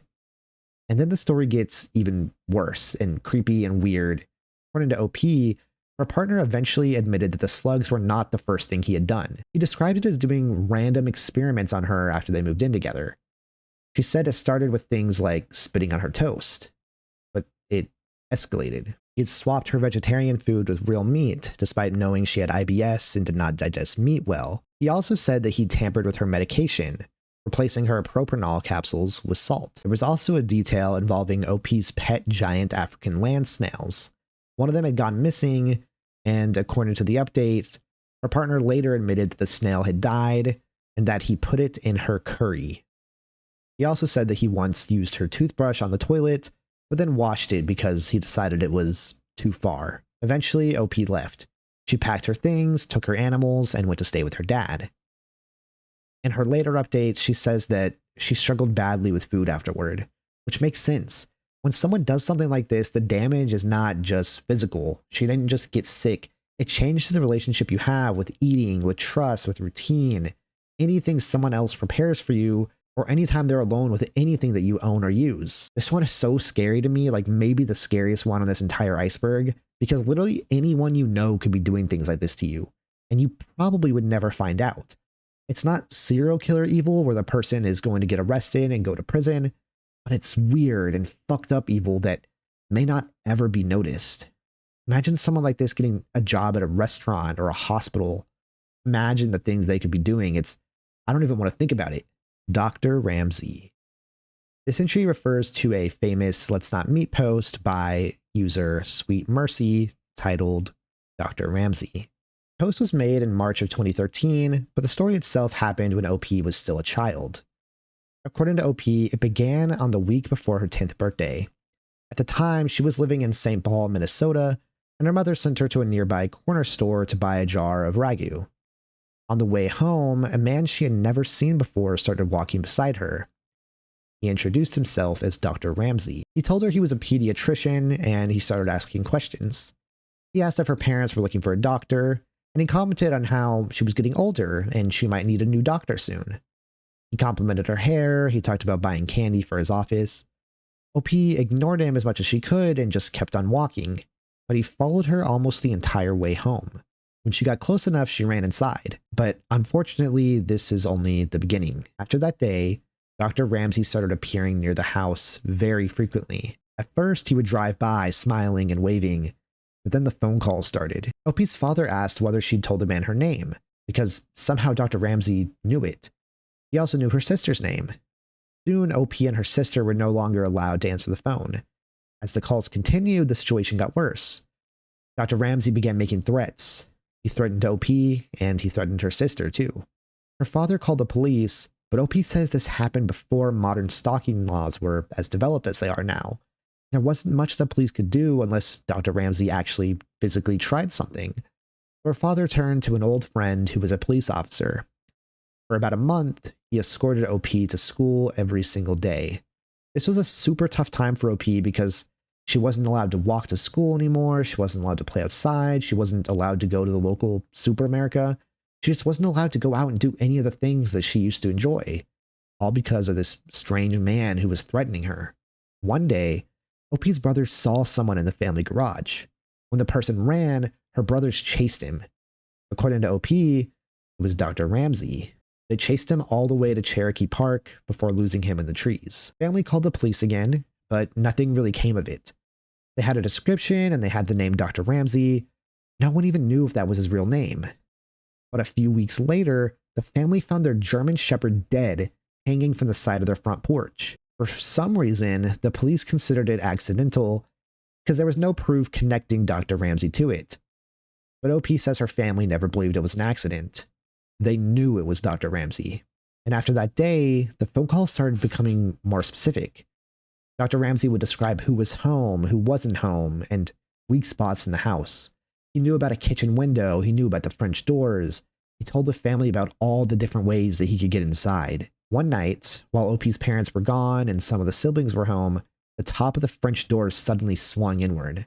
OP saw his silhouette, but her father had already installed nails at the bottom of the doors, And those nails stopped the door from opening fully, so they snapped back. Later that same night, someone showed up at the door claiming that they were delivering pizza to the Mercy residence. But OP's sister looked out and saw that the man had no pizza. And there were other moments too. One of OP's brothers was in the kitchen when suddenly he felt like someone was watching him through the door. When he cupped his hands against the glass to see past the reflection, he saw Dr. Ramsey on the other side, smiling at him. Another night, one of her brothers said he had the feeling that there was going to be a sudden knock on the door or window. A few seconds later, someone pounded on the window behind him. One day when OP was at recess, he saw Dr. Ramsey's blue Ford Galaxy slowly driving past the playground. He waved and called her name. A teacher immediately brought OP inside. Later that day, the school office called OP's mother to verify that OP's father was coming to pick her up, as someone had called the school pretending to be him. But OP's father was not coming. Now, all of this went on for around 18 months. For a year and a half, OP's family dealt with the calls, the drive-bys, the appearances near the house, the school incident, and the constant sense that this man was always nearby. But then suddenly, it stopped. No more calls, no more sightings, no more Dr. Ramsey. OP never knew exactly why, but years later she came to a hypothesis. It was only years later that she learned about what had been happening during the phone calls. That Dr. Ramsey hadn't just been calling to scare her parents. He'd been calling to threaten her sister, and to tell the family that there was nothing they could do to stop him. But now she wonders about her father. At one point during the whole ordeal, OP found her father sitting alone in the dark kitchen with a gun, waiting. He was tired of being told that nothing could be done until Dr. Ramsey actually tried something. In the comments, OP says her mother later mentioned that her father had talked to Dr. Ramsey shortly before the stalking stopped. But OP never found out what that meant. I think that OP's father killed him, and I hope that that's true. Because stalking and threatening someone like that is just not okay, especially not little kids. People like that should not be on this earth. I hope he got dealt with one way or another. User Jake3572. Jake3572 is a Reddit account that belonged to Jake Davison, the 22-year-old who carried out the Plymouth shooting in Keyham, England on August 12th of 2021. Davison killed 5 people: his mother, Maxine Davison, Sophie Martin, Sophie's father, Lee Martin, Stephen Washington, and Kate Shepard. He then killed himself. This was, of course, one of UK's deadliest mass shootings. The reason this appears on Disturbing Reddit Posts Icebergs is because after the shooting, people began looking into Davison's online footprint. And one of the places he had been active was on Reddit, under the username Jake3572. According to Voxpoll, researchers analyzed hundreds of posts from his account. They found that Davison had posted across dozens of subreddits, with much of the activity centered around incel or incel-adjacent communities. His online presence showed a person sinking into resentment, self-pity, and black pill-style thinking. He wrote about being lonely, feeling unattractive, believing he had no future, and blaming women and society for his failures. He talked about dating life like it was a rigged system, and he seemed obsessed with the idea that he'd already lost at life. Just looking through his posts, I can see him talking negatively about who he calls chads and saying that they won at life before they were even born, and that someone like him would never have a chance with a woman unless they settled. Which, of course, is an understandable feeling for someone to have. I think we've all dealt with insecurity, but the problem is when it becomes a game of blaming other people. Even if you feel like you were dealt a bad card for, say, attractiveness, you can never blame other people for not being attracted to you. That's not something that people can control. But there were also other YouTube videos and online material where David expressed similar feelings. He complained about not having a girlfriend, talked about his body and his life with bitterness, and described himself in a way that made it clear that he seemed trapped. And then there was a more direct Reddit incident shortly before the shooting. Business Insider and Mel Magazine say Davison's Reddit account was suspended the day before the attack, after Reddit became aware of reports that he had made sexually inappropriate comments toward a 16-year-old girl on the platform. After the killings, the account became part of the investigation and public discussion. There was another issue. Reddit reportedly deleted or removed access to Davison's account shortly after the shooting became public. And according to later reporting from a pre-inquest interview, police said this frustrated parts of their investigation because they couldn't easily access the full account history and they had to go through a more formal process to request remaining data. This one is just concerning all around because it is always sad to see when someone does such an evil thing and becomes such an evil person because of very relatable feelings, but then they turn those relatable feelings into anger and resentment towards other people. It's really sad to, kind of go through his comment history, which I haven't been able to find in completion, but I have been able to see some screenshots of him becoming more and more disgusted with women and society. And then, of course, making the decision to carry out this violent attack. It's also concerning how Reddit handled this entire investigation. You would think when you hear about something like this and the owner of a Reddit account was involved, you would try to conserve that information. But instead, they deleted all of his account information as soon as, and not before, the attack went public. Why would they do that, right? Was it to protect themselves from some sort of liability? They see him making these deranged comments online to minors, and they don't want to accept some kind of responsibility? Is that why? And of course, it's not like they stopped the police from getting the information they wanted. It's just that it took them longer because they had to go through legal channels to recover that data, and it just became a mess. Snapped Fingers. This entry refers to a Reddit user named Snapped Fingers and a post they made to Paris catacombs titled "Going to the Catacombs to Shut Down the Hell Portal." This is one that I heard about several years ago in some sort of YouTube video. I forget who made it, but many people call this man the most deranged Reddit user ever. I have a little bit of a different take, but we'll get to that when we're done covering the post. Snapped Fingers made his post about the catacombs around April of 2020 during the COVID lockdown, and it reads like the beginning of either a horror movie, troll post, or, in this case, a very real crisis. In the post, he said that he needed to get to the Paris catacombs to shut down a hell portal. He described it as an interdimensional incursion and said that beings from another realm were entering through the portal and preying on humanity. Because of this, they said they had to travel to Paris through alternative means, enter the catacombs, and close it themselves, which is super alarming, but it got worse when he started explaining his plan. He asked Reddit for help finding unofficial ways into the catacombs. His packing list included a large flashlight, a sleeping bag, a Bible, 2 cans of beans, 2 bottles of water, chalk, a buck knife, and 20 flasks of turpentine. He also said that he, of course, would not be taking a guide since he was on an important mission. He said that the guide could be possessed, compromised, or used by the interdimensional beings to lead them astray. At first, people thought this was some kind of troll, but as he continued to respond to comments, it became clear that he was serious. And people started telling him, of course, not to go. One commenter explained that there were no portals in the catacombs and that going there alone was dangerous. He replied that he would use chalk to mark his path back, and that the main threat wasn't getting lost, but encountering large interdimensional beings. Other users pointed out that chalk was not a reliable way to navigate the catacombs, because the walls already have markings and can be damp or muddy, so you might lose track of the chalk, or it might genuinely get erased. Someone with experience in the catacombs told them directly that this was a terrible idea, but it only gets worse. In one comment, Snapped Fingers said that he planned to use a mixture of holy water, turpentine, and blood as a repellent against the beings. Another commenter said that they looked through Snapped Fingers' post history and saw that he was apparently considering cutting off a limb to help him fight demons. His commenter told Snapped Fingers not to do that, not to go into the catacombs, and to go talk to someone instead. If you're not familiar with the catacombs, they're already dangerous if you don't know what you're doing.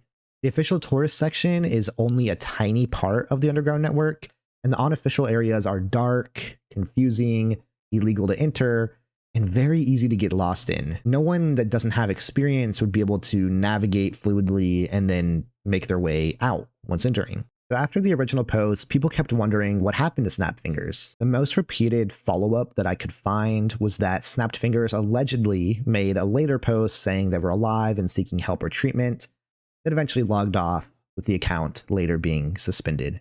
These posts are always super sad to me because this guy is obviously someone in some sort of mental health crisis. But even so, and even though he is having these delusions, he genuinely thinks that he is risking his own life to save humanity. This is someone who's trying to be a good person, trying to do a good thing, but not knowing that they're putting themselves and potentially others in danger. Although there's no confirmation on whether this was real or fake or whether he actually got help, I tend to believe that this really was someone going through some sort of mental health crisis, and I truly do hope he got the help that he needed. Concrete pad. This entry started with a post on r/blackops titled, "Why would there be 30-ish Wi-Fi networks seemingly emanating from under a concrete pad?" The post was made by user Throwaway What the Fuck Wyla in April of 2016, and at first it sounded like a strange but technical question, so not anything creepy, but you'll see as we kind of work our way through the details, this one is really weird. OP said that they had recently lived on a semi-urban farm property for a few months. While they were there, they noticed something weird with the Wi-Fi signals around the property. There were around 25 to 30 weak Wi-Fi networks showing up nearby. That's not super abnormal. I mean, if you open your laptop in a city or suburb, you might see a long list of nearby routers, extenders, printers, security cameras, or just random smart devices. You don't know what they're for or what they do. But OP said these networks did not behave like normal nearby Wi-Fi signals. They said that they used a Wi-Fi analyzer and walked around the property in circles, trying to figure out where the signals were the strongest. According to OP, the signals did not get stronger when they walked toward the neighboring homes. Instead, every one of the mysterious networks seemed to peak at the exact same spot on a concrete pad. Now, OP described it very specifically. If they stood 20 feet away from the spot in any direction, the signal strength would be about the same. If they moved 40 feet away in any direction, the signals would get weaker. In other words, OP believed the networks were not coming from a house to the left or a router to the right or a business down the street.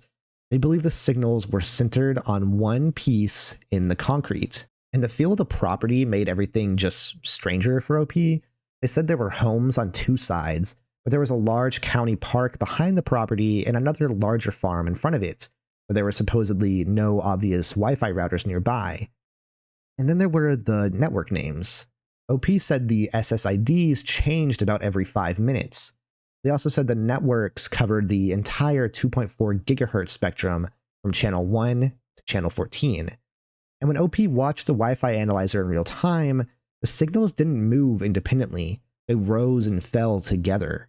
There were 25 different routers and 25 different houses. You wouldn't expect all the signals to rise and fall in the same pattern at the same time, right?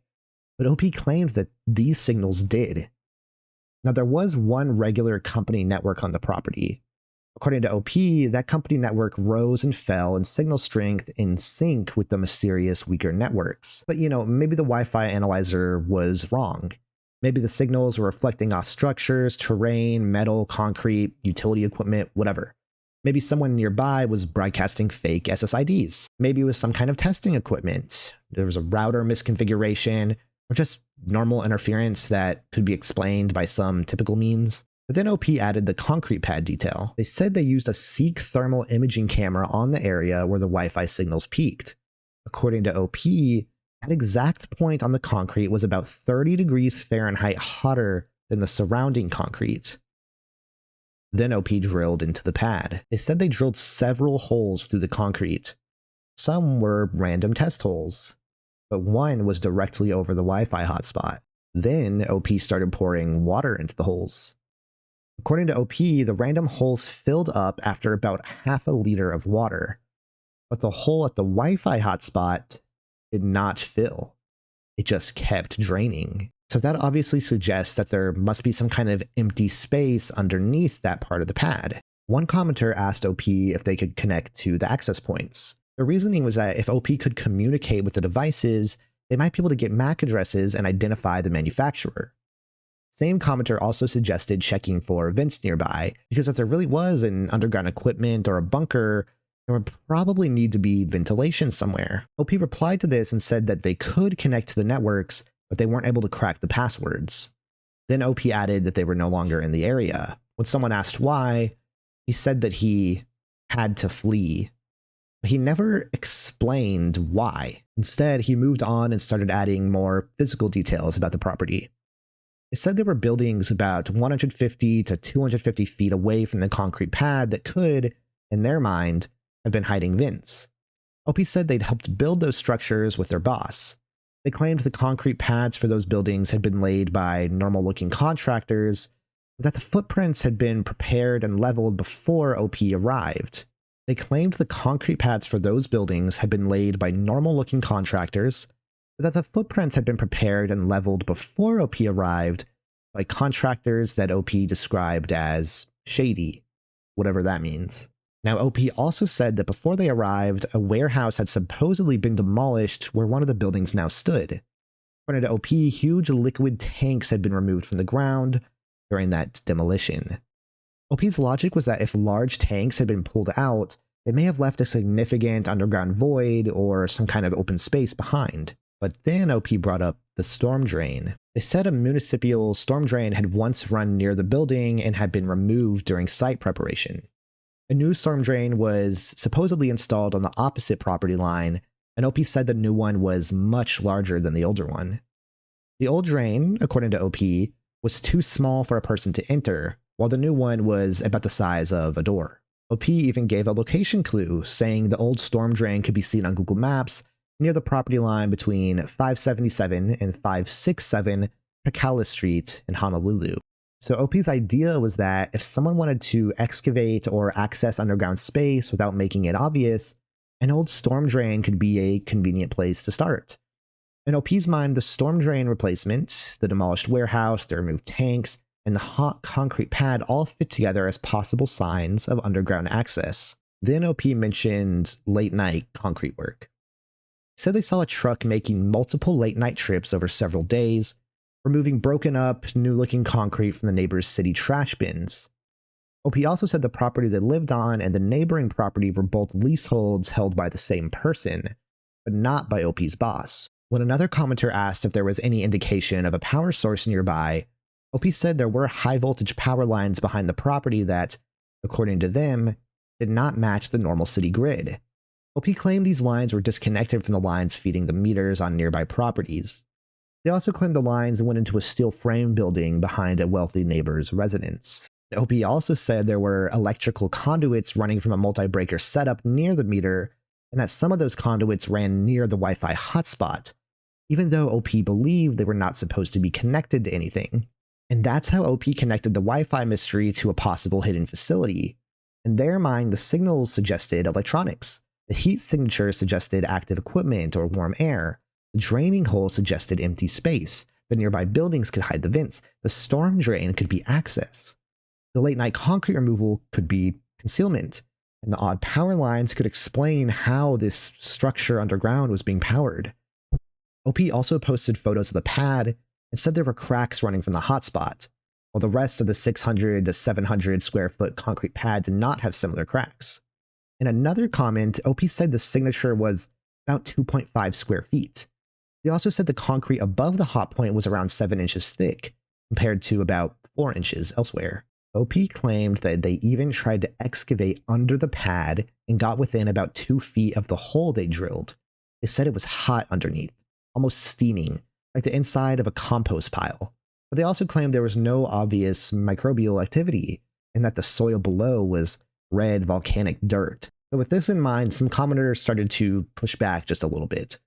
One said that the Wi-Fi signals could be fake SSIDs created with special hardware, and the OP would need a directional antenna to accurately locate the source. The same commenter also pointed out that Wi-Fi doesn't easily penetrate reinforced concrete, which made the coming from underground idea questionable, to say the least. Another commenter said that they couldn't think of a legitimate reason for a system to keep generating changing SSIDs, since routers can already hide their network names if the goal is secrecy. And then OP made a rather surprising leap. They said that they had recently connected their old boss to eBay accounts selling faulty hard drives and faulty electronics for strange prices. According to OP, the buyer feedback was bizarrely enthusiastic and included phrases like, "very happy kids," and "no fakes." And he never showed exactly how he made this connection. In the Reddit thread, when someone asked for a link, OP pointed people to an eBay seller profile called Cheesy Bay. In another comment, OP said they found it pretty easily through Google. When someone asked what was strange about it, OP told them to look at the seller feedback, but they didn't provide any kind of document, matching email, business record, or any clear link between his boss and this eBay account. It's hard to really get anything from this, but still, from OP's perspective, this pattern was suspicious. The account was allegedly selling broken or faulty electronics, including hard drives, at strange prices. The reviews were very positive for items that were advertised as broken, and OP interpreted the feedback as some kind of coded language. Now, an obvious explanation here could be money laundering. Someone could be buying a faulty item, sending money through eBay, and then using refunds or transactions to move money around in a way that looked legitimate. And some commenters proposed this. OP responded by thanking them for the new lead. But then OP had their own conclusion. They said they thought this was a possible trafficking and child exploitation ring. From that point, the story kind of got pulled into broader conspiracy theories, especially because of the name Cheesy Bay and the fact that this was happening in 2016. Keep in mind, this was around the time of Pizzagate. Some later users described the alleged chain as something like Cheesy Bay led to a Mr. Potato Head identity, and that identity was linked to a distillery or property in Hawaii, and that property was linked back to the original concrete pad post. But honestly, this connection is hard to follow. I don't really see a clear link between the eBay seller and the boss. OP never provided proof to back up that they were connected in any way. So if anything, it's just a bunch of kind of weird things going on and connecting things that aren't connected to make it feel like a bigger conspiracy than it really is. There absolutely could be something going on with this property, or the story could be fake, or it could be something with a reasonable explanation, right? Or just simple money laundering or an underground bunker, whatever, right? It's not that it can't be connected to some sort of child exploitation ring, and I hope it's not. I hope none of that is happening anywhere. But there's nothing to really suggest that it is. So I feel like OP is being a little paranoid. There's still no confirmed answer to this one. There probably never will be. And I'm not very tech savvy, so I don't know what to think. This one is hard in my head a little bit. I'm a little bit confused. But maybe some of you guys will have some good explanations. Spy husband. This essentially started with a post on r/relationships titled, "I think my husband might be spying on me while on business trips." The post was written by a 26-year-old woman about her 30-year-old husband, Henry. According to OP, they had been together for around 5 years and married for almost 2. Henry's job normally did not involve much traveling, but after a company reorganization, he started going on week-long business trips about once a month. At first, OP didn't think anything was wrong. The trips seemed legitimate. She even helped with his expense reports, so she wasn't immediately suspicious that the trips themselves were fake.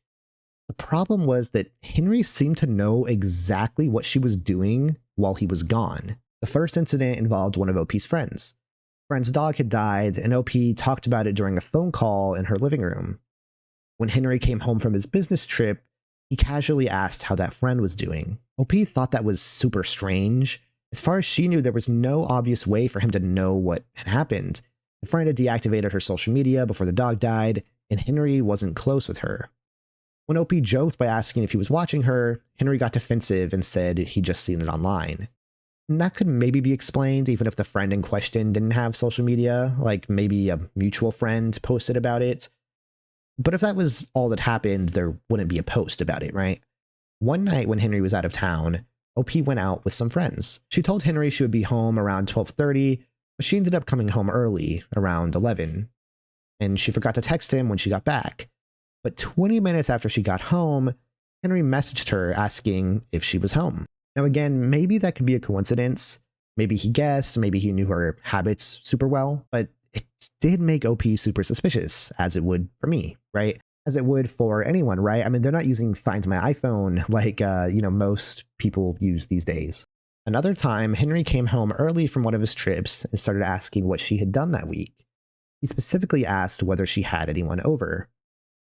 OP said no.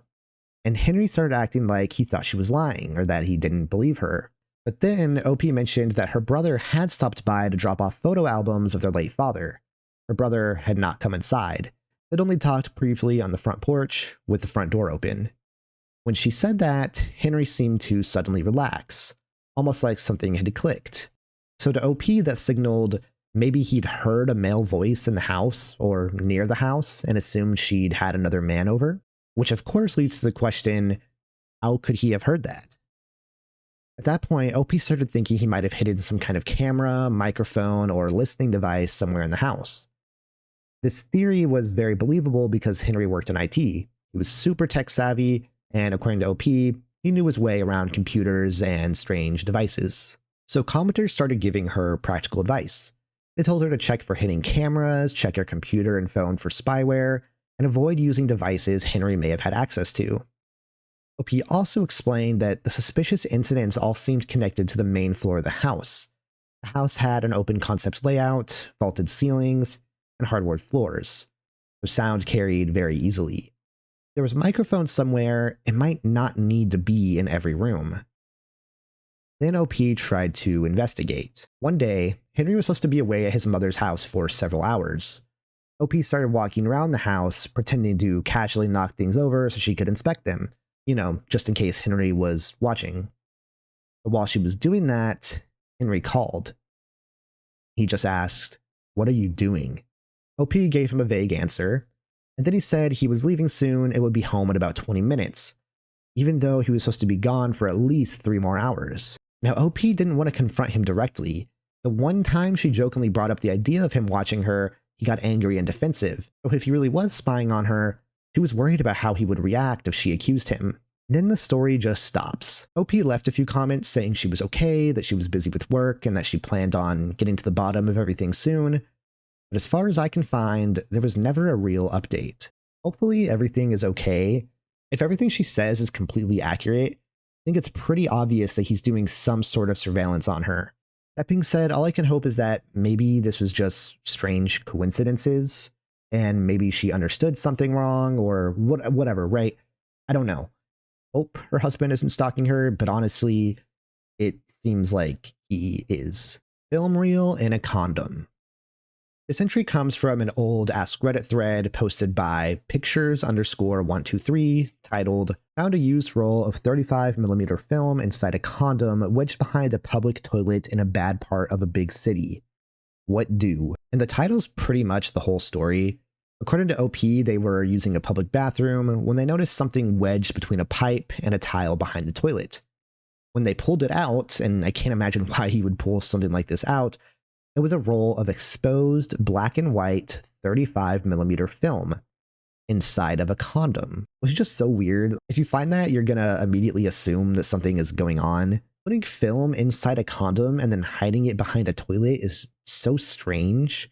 Like, whoever left it there was trying to protect it from something, and they wanted it to be hidden, but also in a place where they could come get it. So OP went to Reddit and asked what they should do, which honestly is probably exactly what I would do.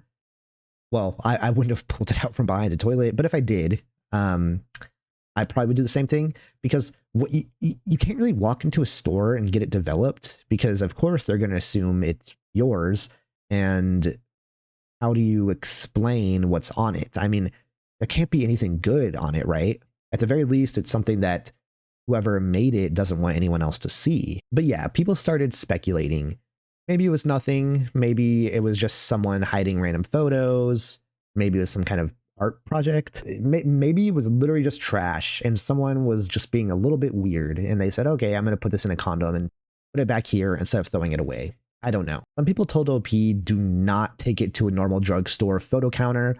Some people told them to do exactly that. Others suggested finding someone private who had darkroom experience, especially because this was black and white film. But unfortunately, OP never came back to update, so we will probably never have any idea what was on that film. Damn hippies. This refers to a r/let's not meet post titled "My Encounter on a Hare Krishna Farm." The post was written by user I Ain't No Tadpole, and it starts with OP explaining that after graduating high school, they really didn't know what they wanted to do with their life. They didn't want to go to college, they didn't want to join the military, So they signed up for WWOOF, which is basically a program where people work on organic farms in exchange for food and housing. Now, the farm was a part of a larger religious community. According to OP, there were Indian families connected to the temple, older hippies who had been there for years, and younger hipster-type people coming and going. Unfortunately, OP's car broke down not long after they arrived, which meant they were now stuck on the farm, 20 miles from the nearest town, surrounded by people they didn't really know. Then a man named Michael showed up. At first, OP actually liked Michael. They were both from Texas, and compared to a lot of people on the farm, Michael was easier to talk to. He was strange, but in the beginning it seemed like the manageable kind of strange. The kind that you like being around, at least a little bit. Other people on the farm did warn OP about him. They said Michael was unstable, lazy, and spent most of his time doing yoga instead of actually working. But OP still ended up becoming friendly with him. But then Michael started saying things that were a little harder to let slide. He talked about breaking his car out of impound using firearms, pipe bombs, and telepathy. He also said he wanted to learn Reiki meditation, not for healing or relaxation, but so he could control people's minds and bodies. That's a red flag, but OP did not immediately cut him off. When you're stuck somewhere isolated, surrounded by people you don't really connect with, sometimes the weird person you can talk to feels better than having nobody. But the friendship slowly fell apart. One day, OP and Michael got into an argument about David Koresh and Waco. Michael apparently saw Koresh as someone who was misunderstood, and OP pushed back against that. The conversation got more heated, and eventually Michael became very angry. Michael followed them, kept escalating, and eventually lunged at them. OP had to pull out a knife to defend themselves. So after that, OP told the temple president what happened, and Michael was kicked off the farm. Now, for a few weeks, that seemed to be the end of it. But then, Michael texted OP. He asked if OP wanted to help him get his car back and go traveling with him. OP ignored the message. Then one night, OP heard a loud banging coming from one of the barns. They went back to their cabin, locked their bedroom door, and tried to sleep. But later they woke up needing to use the bathroom. When they opened their bedroom door, Michael was there. Michael was completely naked, crouched in the corner of the kitchen, facing the wall, and shaking.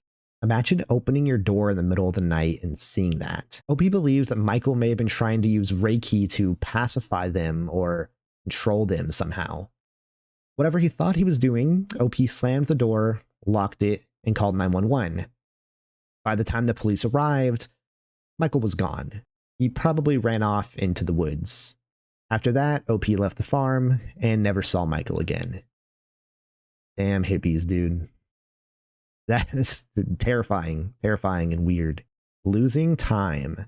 This entry comes from an r/The Truth Is Here post titled, "There's a man I run into sometimes, and then I lose time.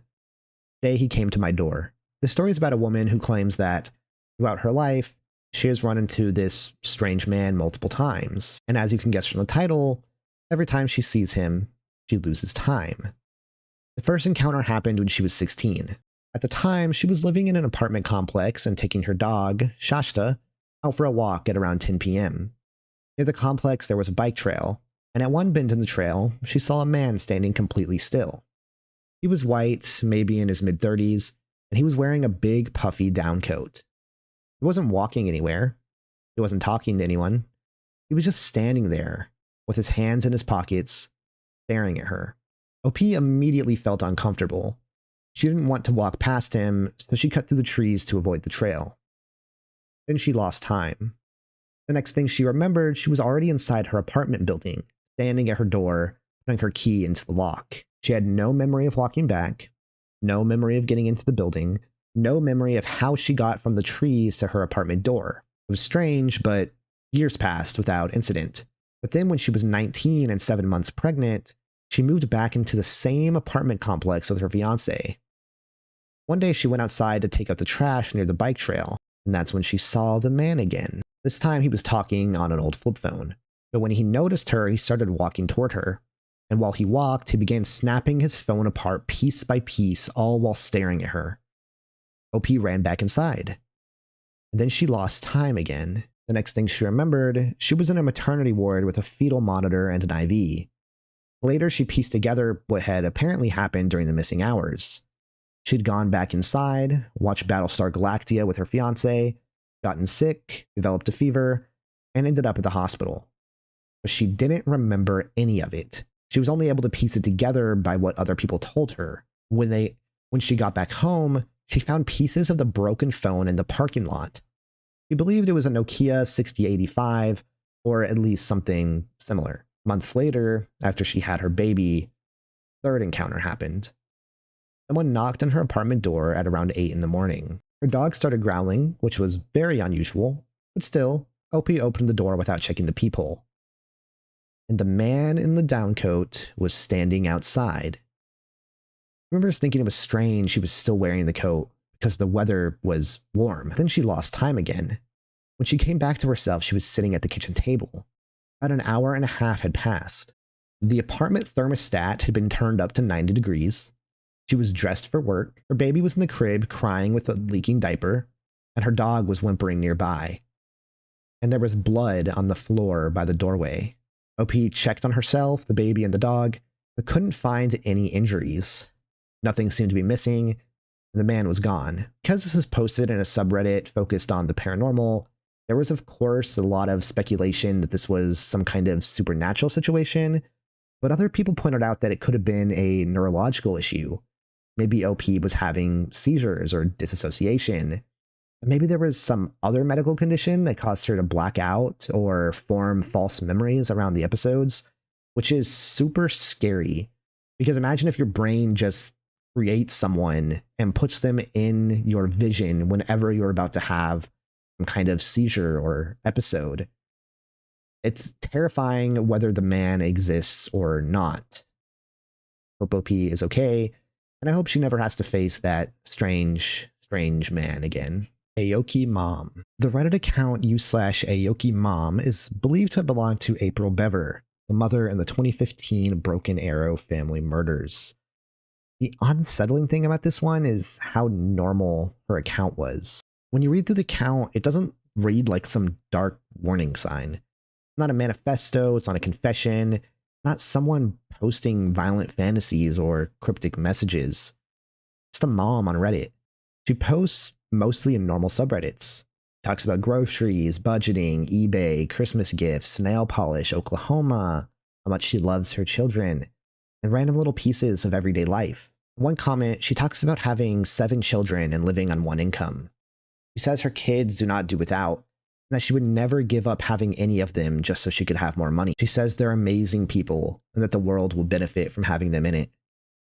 On its own, that's just a normal parenting comment. Only after you know what happened that it becomes hard to read. On July 22nd of 2015, in Broken Arrow, Oklahoma, 2 of April's sons, Robert and Michael, attacked their family. April and her husband, David, were killed. 3 of their children, Daniel, Christopher, and Victoria, were also killed. 2 daughters survived. One was seriously injured, and the youngest child, a toddler, survived unharmed. According to later reporting and court records, Robert and Michael had planned the attack well in advance. They collected body armor and knives, ordered weapons online, and investigators believe the murders were supposed to be the beginning of something larger. Robert pled guilty, and Michael was eventually convicted of 5 counts of first-degree murder and 1 count of assault and battery with intent to kill. This is just so disturbing to me because, the Reddit account shows what April truly thought about her kids. It was anonymous, right? So she didn't feel the need to lie for anyone. She really just thought that they were such good people just for 2 of them to kill her. Nothing brings me joy. This entry refers to the Reddit account user Redrum Ladissimo or something like that. For years, this user posted artwork to Reddit with almost the exact same title. I am 54 years old, never married, rent a small room, and nothing brings me joy except my art. I am 59 years old, never married, rent a small room, and nothing brings me joy except my art. Then another at 60, and another at 64. Nothing changes from post to post outside of subtle wording variations and the age. The posts are usually numbered too, like an ongoing series.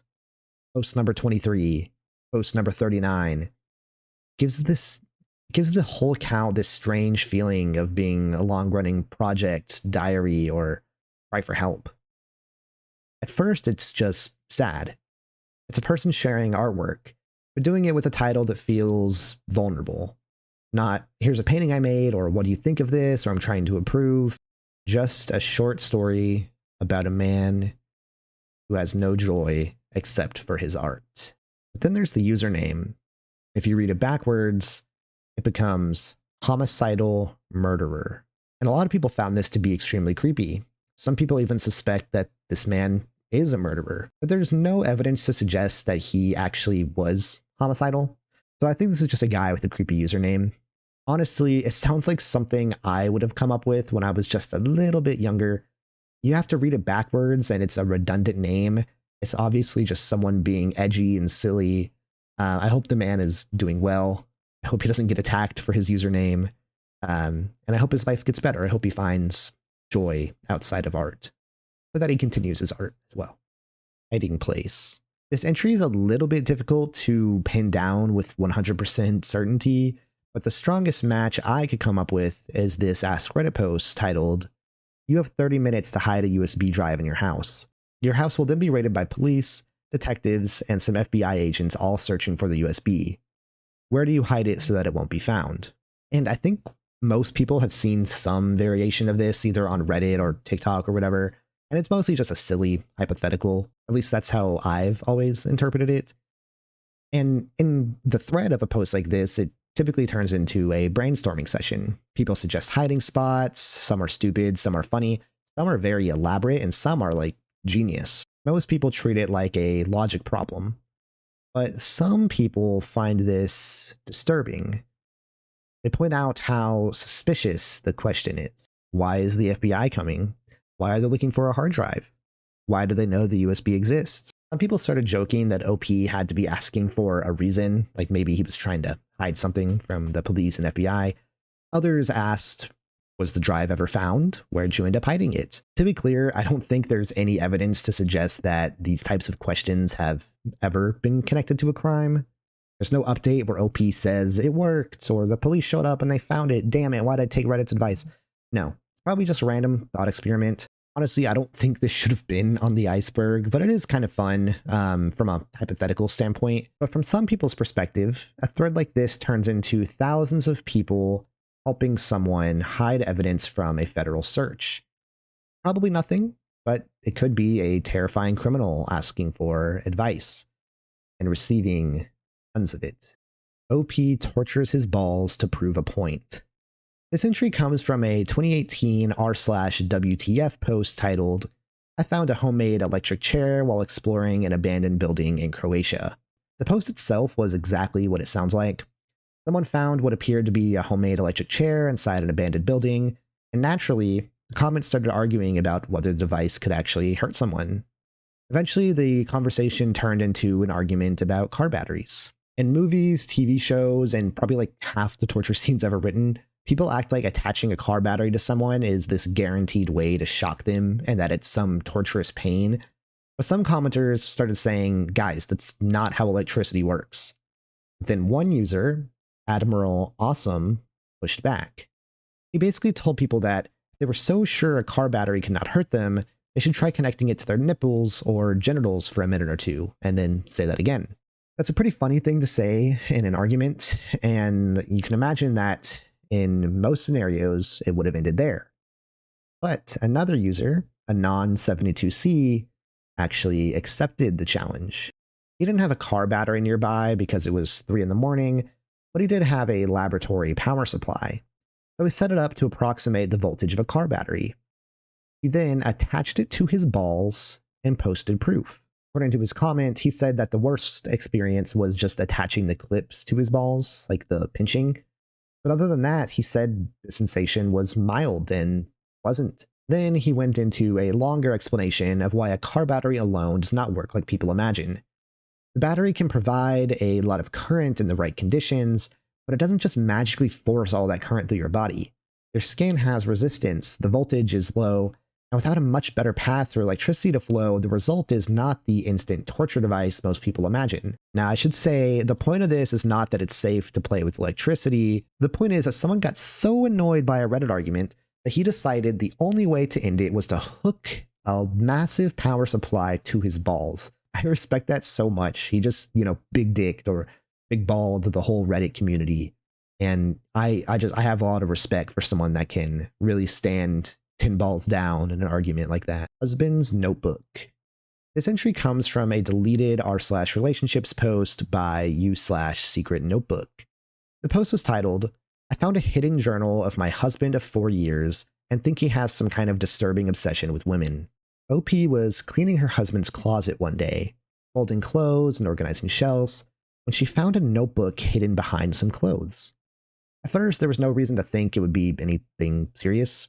Old notes, work stuff, random private writing, whatever. But when she flipped through it, she realized the notebook was almost completely full. And every single page was about women. Her husband had been keeping a running list of women he knew, women he interacted with, and even women he just saw in passing. Women from work, friends, family members, cashiers, drive-thru attendants, women he passed outside stores, anything. He would write down when and where he saw them, what they were wearing, their hair, their makeup, and detailed notes about their body. He wrote about their weight, proportions, specific body parts, what their clothes revealed or hid, and sometimes even rated them on a scale from 1 to 10. OP didn't have time to read the whole thing because there were pages and pages and pages of it, but she read enough to understand this basic pattern. Her husband wasn't just writing down a random observation here and there.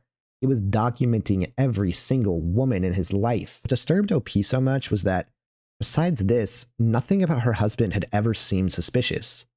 She'd never noticed him flirting with other women. She'd never noticed any hint of cheating.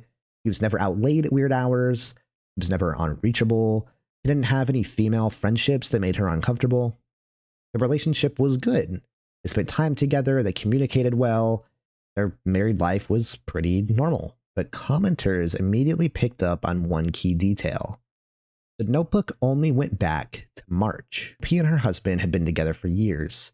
The notebook only covered a few months, and it was already full. So people started wondering whether this was actually the first notebook or just the most recent one. Maybe it was a new behavior, but maybe it had been going on for years. What if there were boxes of old notebooks somewhere, all filled with years of the same thing? There was no way to know. Some people thought it was compulsive. Others wondered if it could be related to a mental health or neurodevelopment issue. Some people argued that weird doesn't automatically mean dangerous, but most people were just creeped out. Even if he never did anything besides writing, it still meant he was moving through the world quietly cataloging women around him in a way none of them had consented to or even knew about. And OP was left asking Reddit, what do I do with this information? Should she confront him? Should she take pictures of the pages? Should she just assume it was harmless? Should she be scared? And there was never an update. That is where the entry ends. If this was a horror movie, the conclusion would be that she confronts him and finds out more information. Turns out he's a serial killer. He's been hiding from it for years, and finally, he has to kill her to cover his tracks. But hopefully that's not the case. Hopefully everything's fine. Maybe she divorced him over this, and they each went their separate ways. Or maybe it was a mental health issue, and he went and got help, and now he's better. We'll never know. Sex happens. This entry comes from a 2017 r/sex post titled, "I'm autistic and I don't know how sex happens." The post was made by an 18-year-old autistic man who explained that he understood how sex physically worked, but he didn't understand the social part leading up to it. He wanted to know how people show that they are attracted to each other, how you know when someone is sexually interested, how you let someone know that you're interested, and how does a situation even get to the point where sex happens in the first place? He clarified that in his mind, his understanding was basically playground logic. He imagined something like meeting someone at a pub, doing some nonverbal flirting, then somehow both people just know to leave together and go to a bedroom. He didn't actually understand how people get from one step to the next. We asked Reddit to explain it. And honestly, I think a lot more people than just him probably needed this explanation. Not exactly something you're taught in school. And if you're not the type of person who's outgoing and meeting people all the time and pursuing these kind of relationships, might seem like a different language to you. But the story actually is very wholesome, so I have no idea why it's on this iceberg. One of the top comments gave him a long, careful explanation of flirting, social cues, touching, kissing, going home with someone, how to communicate without assuming too much. The most important part of the advice was about consent. Commenter made it clear that nothing someone does beforehand means they are guaranteed to have sex with you. Not flirting, not kissing, not going home with you, not even taking off clothes. Someone can change their mind at any point, and if they do, you stop. Other commenters added that this goes both ways. OP is allowed to say stop. Anyone is allowed to say stop. He's also allowed to be confused, awkward, or nervous. It's okay. And instead of treating his questions like something shameful, people treated them like questions he deserved real answers to. OP even edited the post afterwards, basically saying it was weird to be on the internet and have people actually help him instead of making fun of him. And the thread even got picked up by Vice, who conducted an interview with him. His name was Burhan Canbez. He was 18, had lived in Turkey, and said that a lot of what he knew came from the internet and porn. But porn had not actually taught him what he needed to know, because porn doesn't show real communication. One of the things he said he learned from Reddit is that communication doesn't stop once sex starts. People can still talk. They can say what they like, what they don't like, whether they want to stop, whether something feels okay. Which sounds obvious once you say it out loud, but a lot of people were never really taught that. So this is just an 18-year-old kid asking how sex works, and hundreds of strangers decided to help. Not exactly tier 7 disturbing iceberg worthy, but maybe it was just a fun, little wholesome break. Hope you guys enjoyed that. Maybe things will just be great from here on out. Cockroach. This entry refers to one of the most infamous TIFU posts ever made. I guess I spent more time on Today I Fucked Up as a high schooler than I thought, because I've read this one a long time ago, and it's hilarious, and I've thought about it so many times since then. The original post was titled, Today I Fucked Up by Admitting to My Girlfriend that I Pretend She is a Giant Cockroach When We Have Sex. It's a pretty short story, so I'll go ahead and read the whole thing. Here we go. Ever since I was a teenager, I've had very intense fantasies about having sex with a giant roach. I started in 9th or 10th grade when we read The Metamorphosis by Franz Kafka. As I started to think more and more about the roach creature that the character had become, I started to imagine what it would be like if a woman turned into a roach instead. I found this idea very arousing. I would not be repulsed or frightened of her, as the characters in the story are. I would take care of her. Then my thoughts started to get sexual with the character. Eventually, I sort of dropped the bit about her having been a human woman first. I kind of imagined this fictionalized roach species. They are giant roaches the size of a person and have complete intelligence. Kind of over time conjured up an imaginary friend of sorts. She was one of these roaches and her name was Agtha. I would fantasize about her often. Whenever I masturbated, I'd be imagining elaborate scenarios of me and Agtha making love. When I started to have actual sex, I found I could not form if I wasn't thinking of Agtha. So basically, now, anytime I have sex with a woman, I'm pretending that she is actually Agtha, not just think about Agtha. I concentrate intently to visualize that I actually am doing Agtha. I don't want to think about the girl at all. There was only Agtha. Of course, this sex can never be as exciting as my fully imaginary sessions with Agtha. There are things that her multiple appendages and antennae allow for that a human woman can never match. So anyways, I've been in a relationship with my girlfriend for about a year. 3 or 4 times I have tried to have sex with her and not pretend she is Agtha, but I just can't do it. So essentially, every time we have sex, I am imagining she is Agtha. I finally confided this to her the other day, and I was blown away by her reaction. I thought she might take it a bit badly at first, but that she'd get used to it. No. I have never seen such a look of disgust before. Outraged is not an understatement. She's not even returning my texts now. I'm afraid she is actually going to break up with me, and also that is going to tell people about Agtha. I don't know how I will face anyone. This is going to sound silly, but I also feel guilty about feeling shame, as if Agtha will be saddened by this, even though I know she is imaginary. I just don't know what to do at this point. Oh my god. I feel terrible for OP's girlfriend, because like, how could you cope with this? For normal people or normal-ish people, a cockroach is like the most disgusting thing you can imagine. It's almost like saying, you're so ugly, a cockroach is more beautiful than you. Even though logically we know that for this guy, a cockroach is the most beautiful thing in the world. But God, I also kind of feel bad for OP because what do you do once you have this fantasy? Like, you don't want to get rid of it, but you probably should if you want to live a normal life. To be honest, it's kind of got me thinking about AI relationships, which I do not condone. I think it's terrible for people. I have a video about that if you're interested in watching it. But I do wonder if this guy has an AI Ogtha now. If he doesn't, it could be something for him to look into, though I hope he doesn't. Kicking off tier 7, we have Ask a Rapist. This entry refers to one of the most infamous Ask Reddit threads ever posted. The thread was made in 2012, and the title was basically asking whether, for all the threads Reddit had made for victims of sexual assault, there were any Redditors from the other side of the story willing to explain their motivations and whether they regretted what they had done. I'm not going to read the individual stories here, partly because they're super upsetting, but also because I don't think the point of this entry is to turn those comments into entertainment. The post became massive. Thousands of comments poured in. Some were from people claiming to have committed sexual assault. Some were from survivors reacting to what they were reading. Some were from people arguing about definitions, consent, regret, accountability, and whether certain commenters even understood what they had done. The problem was that by asking perpetrators of these crimes to explain their actions, people kind of started minimizing what was being described. There was reframing assault as confusion, awkwardness, miscommunication, drunkenness, and regret. And there were, of course, people pushing back against that. And think about being a survivor, reading these comments in real time, seeing strangers debate whether their experiences counted. A r/2x chromosomes thread from the same time shows how upsetting the original post was for a lot of users.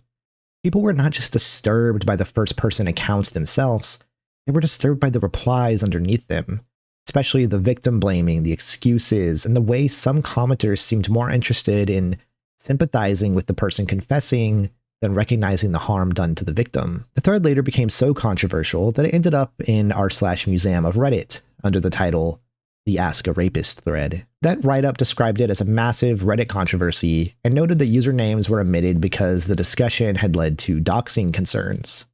Eventually, many of the comments were deleted, removed, or became difficult to access in their original form. Years later, the thread became the subject of academic research. A 2015 paper titled Sexual Assault Perpetrators' Justifications for Their Actions used the thread as a dataset to study how perpetrators explained or defended what they had done. Researchers looked at the way commenters shifted blame, minimized responsibility, described victim behavior, or framed their own actions as something other than what it was: assault. Many of the comments were just people trying to explain themselves into innocence. It's one thing to say that you regret what happened, but it's another to take accountability. A lot of the people in the thread were not taking accountability. They described what happened in softer language, and they focused on their own confusion. I was confused. I didn't know. I didn't understand. Their own regret, their own embarrassment, their own intoxication, their own feelings, none of which are excuses. And whether they admit to it or not, a lot of these people were using those feelings as excuses. And not only was this a live demonstration of people justifying sexual assault and rape, but it could potentially also serve as a way for future perpetrators to justify the harm that they were going to cause, which is just terrifying. I'm not saying that perpetrators of these crimes should never be talked to. I think it is helpful to hear what they have to say and understand what went through their mind. The discussion needs to be handled in a very sensitive manner. It has to be handled in a way that Reddit is probably not capable of undertaking, or at the very least, commenters outside of those need to read and move on rather than agreeing with the perpetrators and saying, I understand, it wasn't your fault, or whatever the case may be. Ted Bundy ruins OP's date. This entry comes from an Ask Reddit thread titled, What is the creepiest, bone-chilling story you know that claims to be true? The comment itself was posted by user Alicia TG, But they said the story originally came from another Reddit user, R.W. Bingham. The story is very, very simple. A friend of OP's was telling ghost stories around Halloween when she brought up something that supposedly happened to her parents on their first date. According to her story, the date itself was fine, but a little awkward. At the end of the night, when most people would probably just say goodbye, the man suggested they do something more interesting. He asked if she wanted to go for a midnight hike up Provo Canyon. That's like a red flag for a first date suggestion, but the guy knew the area pretty well, the girl trusted him, so they decided, fuck it, let's go ahead and do it. They drove out to the canyon, got out of their cars, and started hiking under the stars. Beautiful, right? There was no moon that night, so the trail was dark. First, everything was normal. But at some point, the man started getting a bad feeling.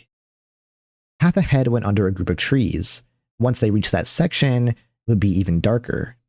He knew the trail, but something about it felt wrong. But he ignored the feeling and kept walking. Right? He was on a date, after all. A few minutes later, the feeling came back even stronger, but he kept going anyway. But then, as he walked a little further into the trees, his foot hit something soft in the middle of the path. It was too dark to see what it was, but instead of stopping to check, he and the woman both decided to leave immediately. They turned around, got out of there, and that was the end of the date. At least that's what they thought. Years later, after they'd gotten married, they were watching a video interview of Ted Bundy. According to the story, Bundy was asked to describe the closest he ever came to being caught. He described a night in Provo Canyon where he had just killed someone and heard people coming up the trail. So he hid in the trees and watched as a man walked into the body, then, for some reason, turned around and left. So if this is true, this couple may have stumbled onto a fresh victim on their very first date, with Ted Bundy hiding just a few feet away. This is super scary, but there's no confirmation of if this story is true. In fact, it's looking increasingly likely that maybe it isn't. No one has been able to find this interview where Ted Bundy says all these things. The story has been passed around Reddit for years, posted to r/serial killers. People have talked about it on r/helpmefind. Other people have asked Ted Bundy communities whether anyone knows where the clip came from. As far as I can tell, nobody has produced the actual interview where Bundy says this. If this is true, this is just an incredible story, but I find it hard to believe that an interview so important and so interesting with one of the most deranged people ever was just lost forever. Persona pervert. This one isn't actually a Reddit post, but conversation about it does come up on Reddit quite a bit, so I think that explains why it found its way onto this iceberg. Persona pervert refers to an archived Pastebin account called Nyarko's Pastebin. The account itself is gone now, but the Wayback Machine preserved a snapshot of it. Snapshot shows a list of 25 public pastes. When you read the titles and then start clicking on the stories, this becomes very, very deranged. The posts are mostly about Persona characters, specifically characters from Persona 3 and Persona 4. They're written like bizarre, anonymous fandom prompts, except much darker. Posts are sexual and strange. It's specifically disgusting because this person is writing about underage characters. I can't get too far into the details, but just to give you an example, one of the pastes begins with a question. You choked the Persona 3 and 4 girls to death during sex and fucked their corpse afterwards. What would it be like? OP then spins hundreds, if not thousands of words explaining the answer for every single character. He lists them out one by one and describes exactly what it would be like. This is terrifying. People like this, I don't even know what to say. I hope he never acts out these fantasies in real life. Especially scary because someone like this, there's a good chance they just walk among us and no one suspects anything. It could be your best friend, it could be your dad, it could be your brother. Very, very strange. Sister. This entry refers to two Ask Reddit posts that kind of feel like mirror images of each other. First post was made by a user named Sister Mother. The title was, "When I was 14, I gave birth to a child raised as my brother. My mom has cancer and wants to tell him the truth. I think it's not good. Am I wrong? So OP had a baby when she was 14. Instead of raising him herself, her parents raised the child as their own. So legally and socially, he became her little brother. He grew up believing OP was his sister and that OP's parents were his parents. Years later, OP's mother became terminally ill with only a few months left to live. Because she was dying, she wanted to tell the boy the truth before she passed away. OP didn't think this was a good idea. The boy was 15 and going through puberty. His father figure had already died years earlier. Now he was about to lose the woman he believed was his mother. OP worried that adding one more life-altering revelation on top of that would just be too much. He'd have to suddenly come to terms with your sister is your mother is your grandmother, your father is your grandfather. Basically, your entire life up to this point has been a lie. In the comments, OP explained that her parents had never planned to tell him. When she was pregnant, she planned to give the baby up for adoption. Her parents had always wanted another child and offered to raise him themselves. They were very clear about one thing. He would be their son, and OP would be his sister. Only his sister. And I don't even know what the right answer here is. Obviously, we don't want to keep secrets from people that we love, especially something like this. But does he deserve to know? And at what age does he deserve to know? Would he know before his mother figure dies and be able to talk to her? Or not learn until he's an adult and then have to remember when she died, knowing that he didn't know who she really was to him. But there's another Ask Reddit thread that ties into this. In that second post, a 19-year-old says that he found out that his sister, who was 14 years older than him, was actually his biological mother. He says he found out the secret, felt like he was on Jerry Springer, and did not know whether he should confront his family. He wasn't angry at all. He said he understood, but he just had some questions. Who was his biological father? Why was he kept from him? Did his father know? Did he have another family? More importantly, what was he supposed to do with the information that the person he loved as his sister was actually his mother? He eventually updated the post and said he talked to her. According to him, she became pregnant at 14, and their parents decided to raise him as their own child. He wanted to find his biological father. She did not want him to. So of course Reddit noticed the similarity between these two posts. In the second thread, commenters linked the earlier post from the woman who had given birth at 14 and whose child was raised as her brother. People thought that they might have found two sides of the same story, but obviously the details don't even line up perfectly. The ages are different, and it's probably not the exact same family. Could be a coincidence or a troll. Could be two different families with similar secrets, or one story could have inspired the other. I don't think it's exactly a unique scenario. Not that it happens all the time, but it's not exactly rare either. So I think the answer is just that two different people had similar situations and both went to Reddit for help. Not exactly that disturbing. Dogman. This refers to an old r/no sleep post titled Man Wearing a Dog Head. OP says this happened when he was about 13 years old in Plymouth, Ohio. He was with 3 other kids, Chris, Craig, and Jen. They were all hanging out at night on the roof of his cousin's house because one of the upstairs windows opened onto below, mostly flat roof. It was late August, a little after midnight, and they were looking out over a big open field near the house. According to OP, the moon was bright enough that they could see pretty clearly across the field. There wasn't much to hide behind, just the open grass, the tree line, and a bank that dropped down toward the river. Then, Chris noticed something near the trees. First, he thought it might be a dog standing on its hind legs. Everyone looked over, and then it stepped out of the shadows. OP describes it as a man wearing a plain black shirt and dress pants. But where his head should have been, there was what looked like the head of a German Shepherd. OP says he cannot tell whether the dog head was attached to him somehow, or whether the man was wearing it. Either way, the image just didn't make sense. Jin called out, asking who was there. The figure turned towards them, started walking directly at the house. The kids panicked and climbed back through the window into the house. Craig told his father, and after a few minutes, his father grabbed a shotgun and went outside. While they were waiting, they heard a noise. Something pushing against metal. A door opening, a loud crash. Then the uncle went out to check the field. The kids followed only far enough to see what was happening. And that's when OP says he noticed blood on the garage door handle. The garage was separate from the house, only a few feet away. Then Chris spotted the figure again. OP says it looked like the man was either coughing or laughing, because his torso and shoulders were bouncing. Then the man jumped over the bank toward the river and disappeared into the dark before the uncle could reach him. After that, the police were called, but according to OP, nothing really came of it. He said missing German Shepherd posters started appearing nearby.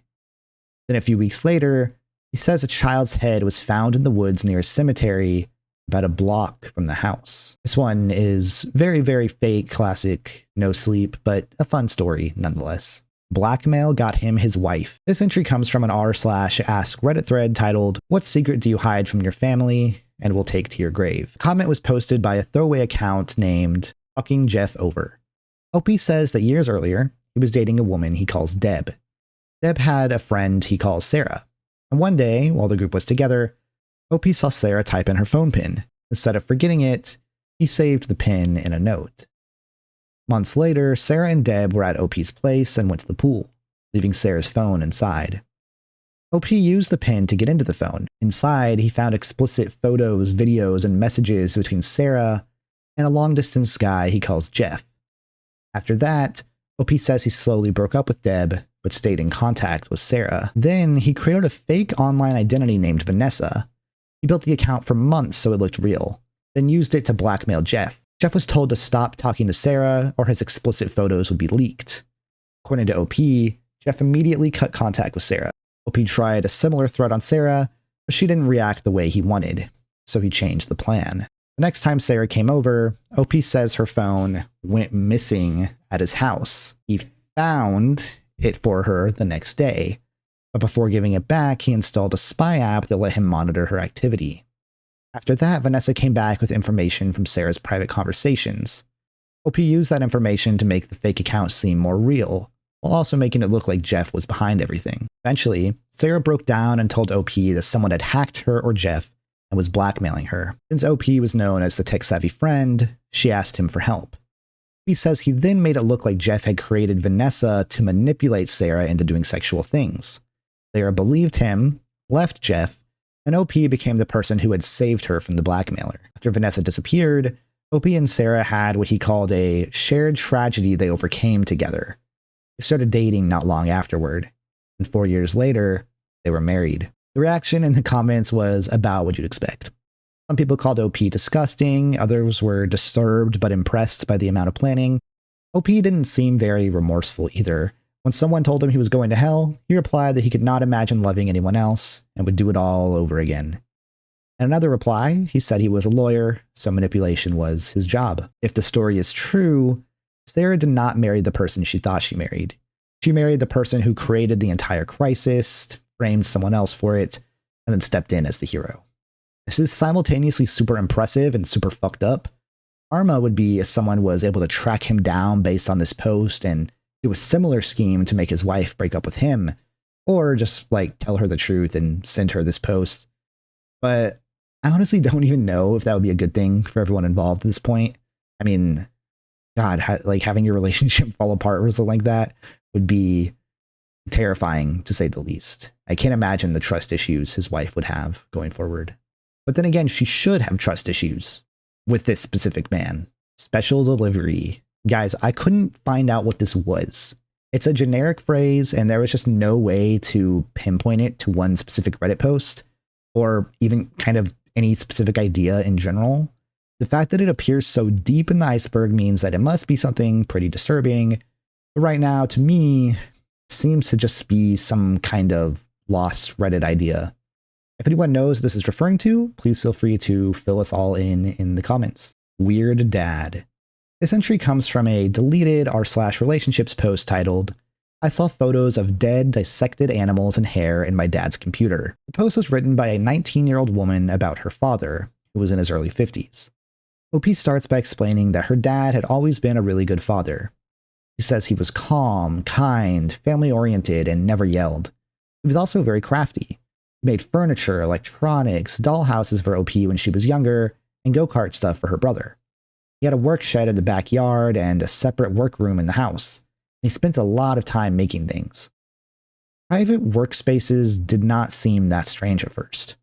OP says her dad never liked people going into the work shed or workroom without permission, but she assumed that was because the shed had tools and equipment, and because he was a neat freak about his work area. So it's like the classic, like, hidden serial killer cover-up story. But that's not necessarily bad because those are, genuine reasons to want to keep kids out of your room, right? But one day, OP's printer stopped working, and she needed to print out a school assignment.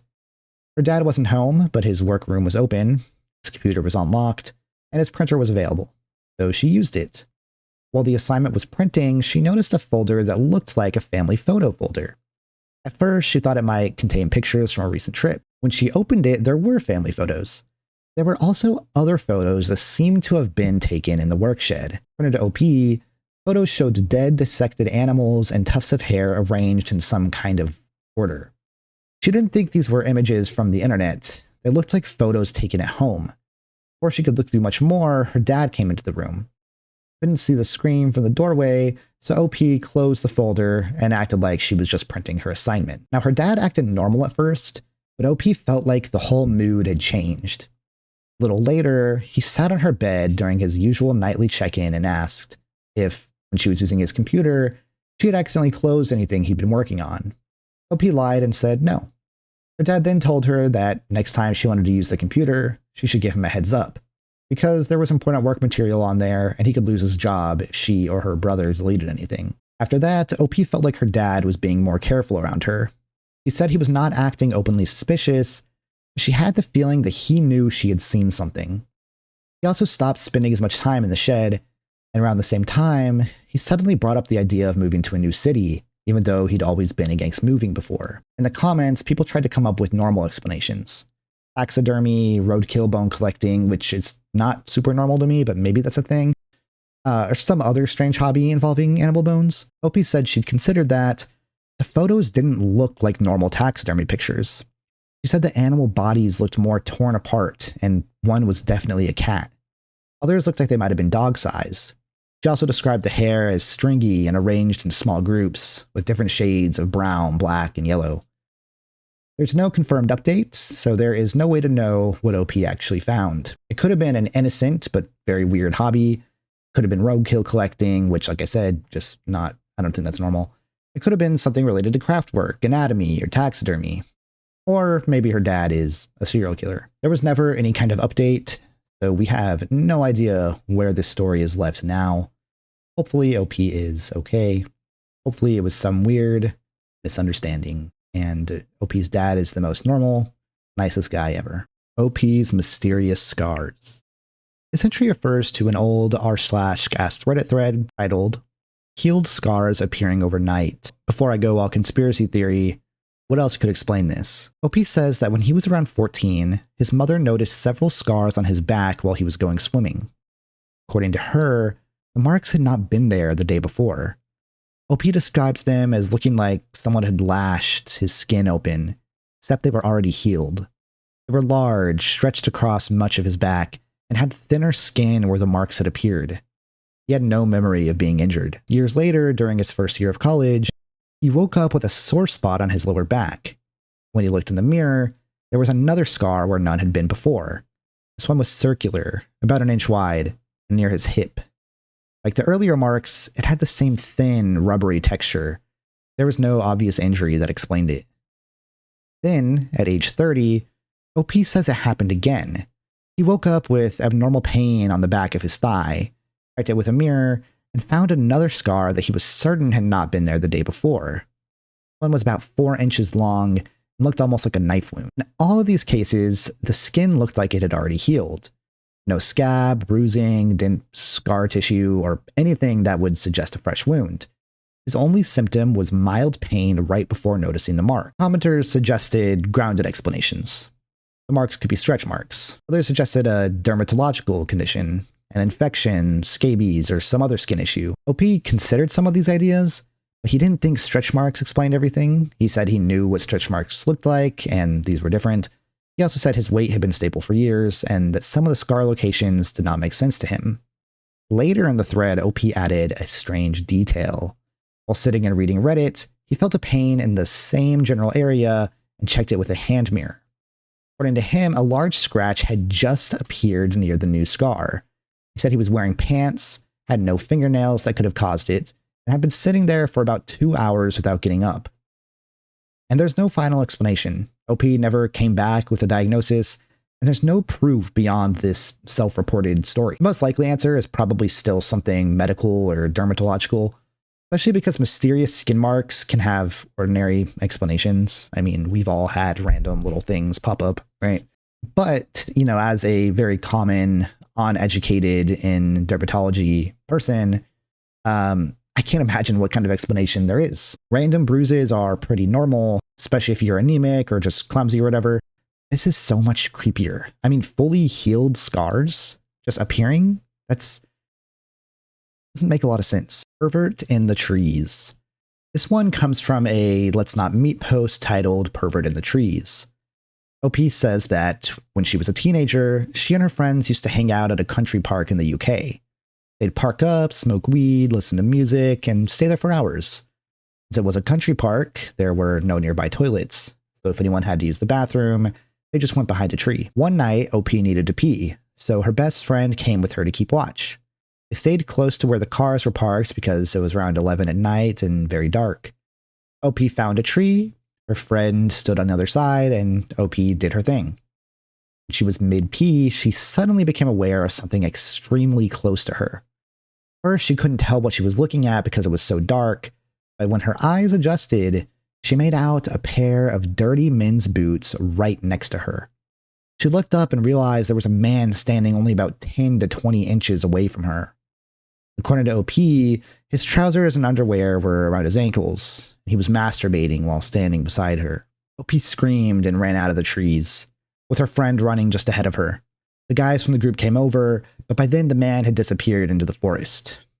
It's so crazy to think that people like this actually exist, and the fact that this probably played out exactly how he wanted it to.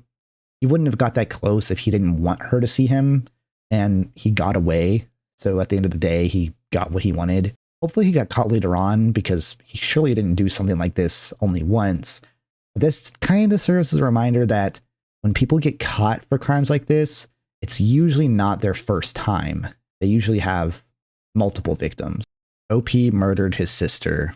I'll give you a warning now. This one is super tough to get through, very, very sad, very disturbing. It comes from a deleted r/confession post titled, I murdered my sister by drowning 17 years ago today. It's not super long, so I'm going to go ahead and read it in its entirety. Here we go. First of all, police already know. Whole town knows. It was on the news. Secondly, this is a throwaway account. I marked it NSFW just to be safe. Anyway, here goes. 17 years ago, I was 5 years old. My sister was 2.5. We had bathed together many times, mostly with supervision, but sometimes not.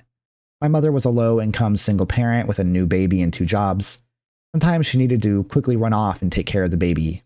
Yes, irresponsible to leave kids in the bath alone, but 9,999 out of 10,000, it would be just fine. It was only ever for a couple minutes, and hindsight is 20/20. Plus, who really expects their kid to drown their sibling if you turn away for a few minutes? I knew that I had to not let her head go under the water. My mother carefully explained to me that she wasn't to get her head or face in the water because she could drown, and that meant she could be gone forever. Well, on this day 17 years ago, we were bathing as normal. Only today I was really mad at my sister because she had ripped up a book that I liked. Our mother was cooking dinner. She'd come home late from work and we were well behind schedule. I don't remember these details, but I've been to therapy with my mother many times and we've discussed every minute of this night. So I'm in the bath with my sister. I had that irrational hatred that little kids feel when they're too young to understand consequences. I wasn't thinking rationally. I wasn't in a forgiving mood. I wasn't looking at my baby sister and seeing this little girl that I love so much. I wasn't remembering how much we played together and how much I loved her and how happy I was to be a big sister. That moment, I just hated her so much. I remember thinking that I wish my sister would just go away so she couldn't wreck my stuff, and then I remembered that if her head went underwater, she would be gone forever. I reached out with one hand and just held it on her head and looked at her face. I was so angry with her, and she was so stupid she didn't even care that she'd wrecked my book and upset me. I would be so much happier if she was gone forever. I pulled my hand and her head forward, pushing her face into the bath water briefly, She pulled it back out and coughed and made a little spluttery whimper sound. Seeing she was shocked and scared by what I did, which just made me happy. Shouldn't have wrecked my book. But I did it again. I held her head with both hands and I pulled her face down into the water between my knees. She flailed about and tried to push up, but she was so little and there was nothing she could do. What felt like only seconds but had to be longer, she completely stopped resisting or moving at all. Like it felt like I had only held her down for about 10 seconds max, but it was certainly longer. I let her go and she didn't move. I waited for her to sit up. I wanted her to look scared and upset again. It was my revenge for her breaking my stuff. Of course, she never did. I lifted her up and shook her. I thought she was just pretending to hurt me, and it made me even more mad. I didn't know what I had done. Not right away. I didn't really want her gone forever, not really. I just wanted to make her sorry for wrecking my stuff. I tried opening her eyes with my fingers, and I was asking her to stop doing this. I begged her to stop doing this and just look at me. I wasn't mad anymore. I was scared and I was worried. I was crying and screaming at her. I don't remember much about this part. I made enough noise that her mother came running in and I told her what I had done and how I had just totally fucking destroyed her entire life 17 years ago today. Ambulance came, but there was nothing they could do. Our mother tried to do CPR, but she didn't know how. It wasn't successful. I didn't get any trouble because I was so young, but I was taken out of home for a while and I had to see a lot of shrinks over the years. My mother got in a lot of trouble, but I'm not entirely sure how much. I told the police everything and they treated me like I wasn't a filthy murdering piece of shit. They were kind and they sat with me and I was picked up from the police station that same day by a couple who were also really nice to me. They treated me as if I was some sweet, innocent child who had been hurt instead of some monster who killed a baby. Nobody ever treated me the way I felt I deserved. Well, except my grandparents who won't speak to us at all. They haven't said a single word to me since that day, and they verbally abused my mother heavily at my sister's funeral. They haven't spoken to any of us since that day. Even my little brother, who was just a baby, too young to even remember he had another sister. I don't know what they said to her, but I've heard her talk about it in therapy. I moved back in with my mother a few months later, and I still live with her today. She won't talk to me directly about what happened. She won't tell me what happened to her afterwards, or how people treated her over this. Instead, she will only focus on me. She blames herself 100% and me 0%, and she tries so hard to do what is right and look out for me and my mental health. But what I did permanently broke her. I honestly cannot think of a single time since that day that I've seen her happy or even smile. She always looks on the edge of a breakdown, and she doesn't look me in the face for more than brief glimpses. She can't talk to me for long before she goes all quiet and eventually starts to cry. Myself, like I said, I've had to see a lot of shrinks over the years. Pretty much non-stop since it happened. Been in and out of various places often for suicide watch. I've had quite a few not so serious attempts, and 4 quite serious, 2 of which I should have died.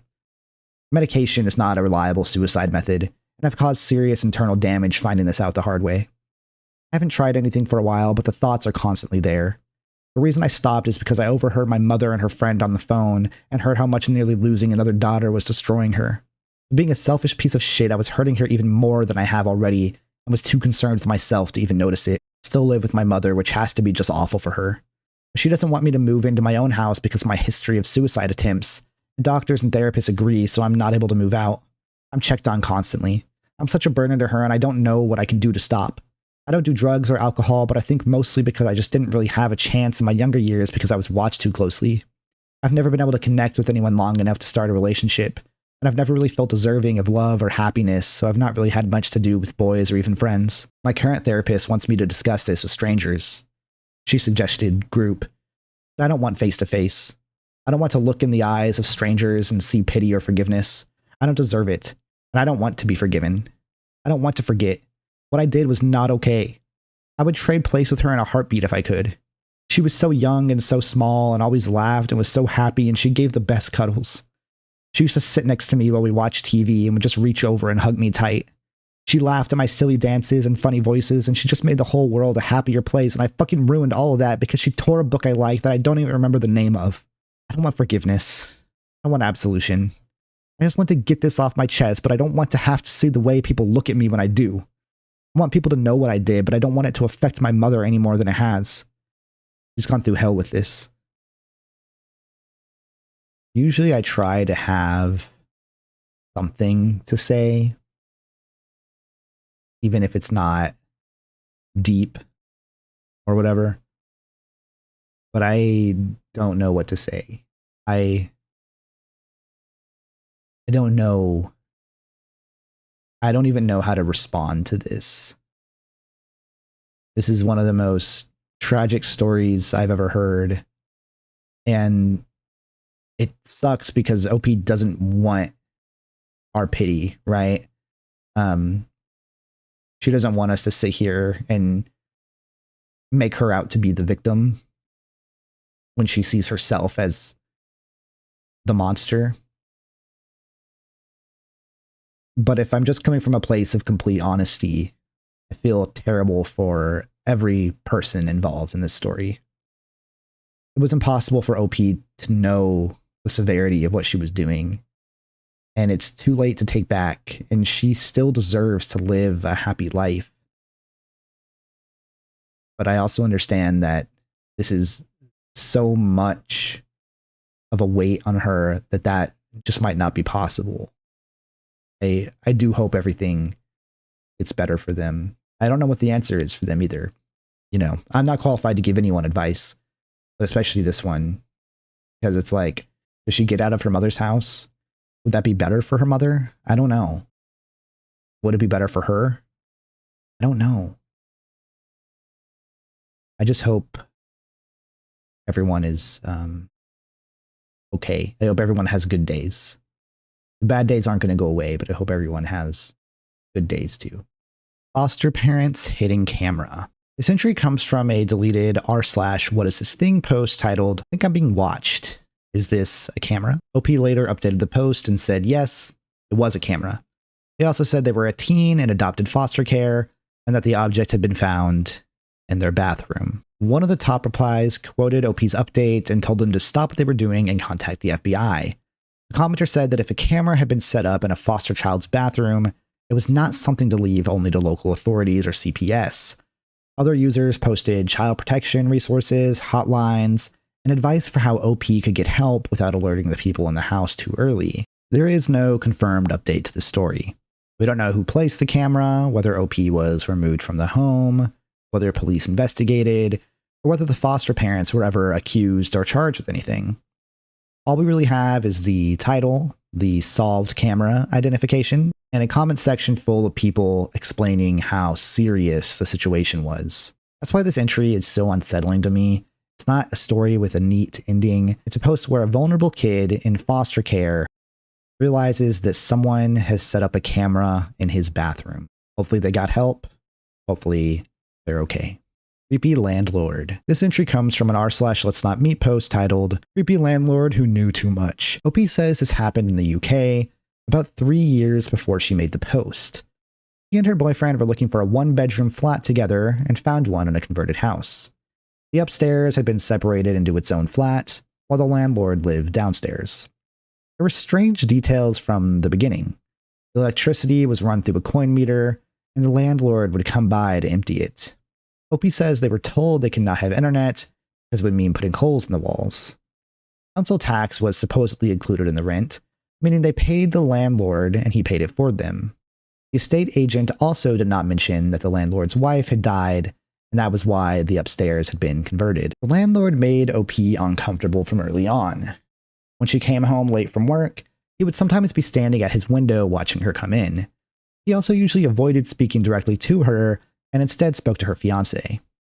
At one point, he complained to her fiancé that OP was too loud coming in at night, even though OP says she tried to be as quiet as possible because he already made her nervous. A few months later, OP found out that she was pregnant. She and her fiancé were happy, but they had not told many people yet and had not discussed it where their landlord could hear. One afternoon, the landlord knocked on the door and said he needed to empty the electric meter. Already strange because he'd emptied it recently.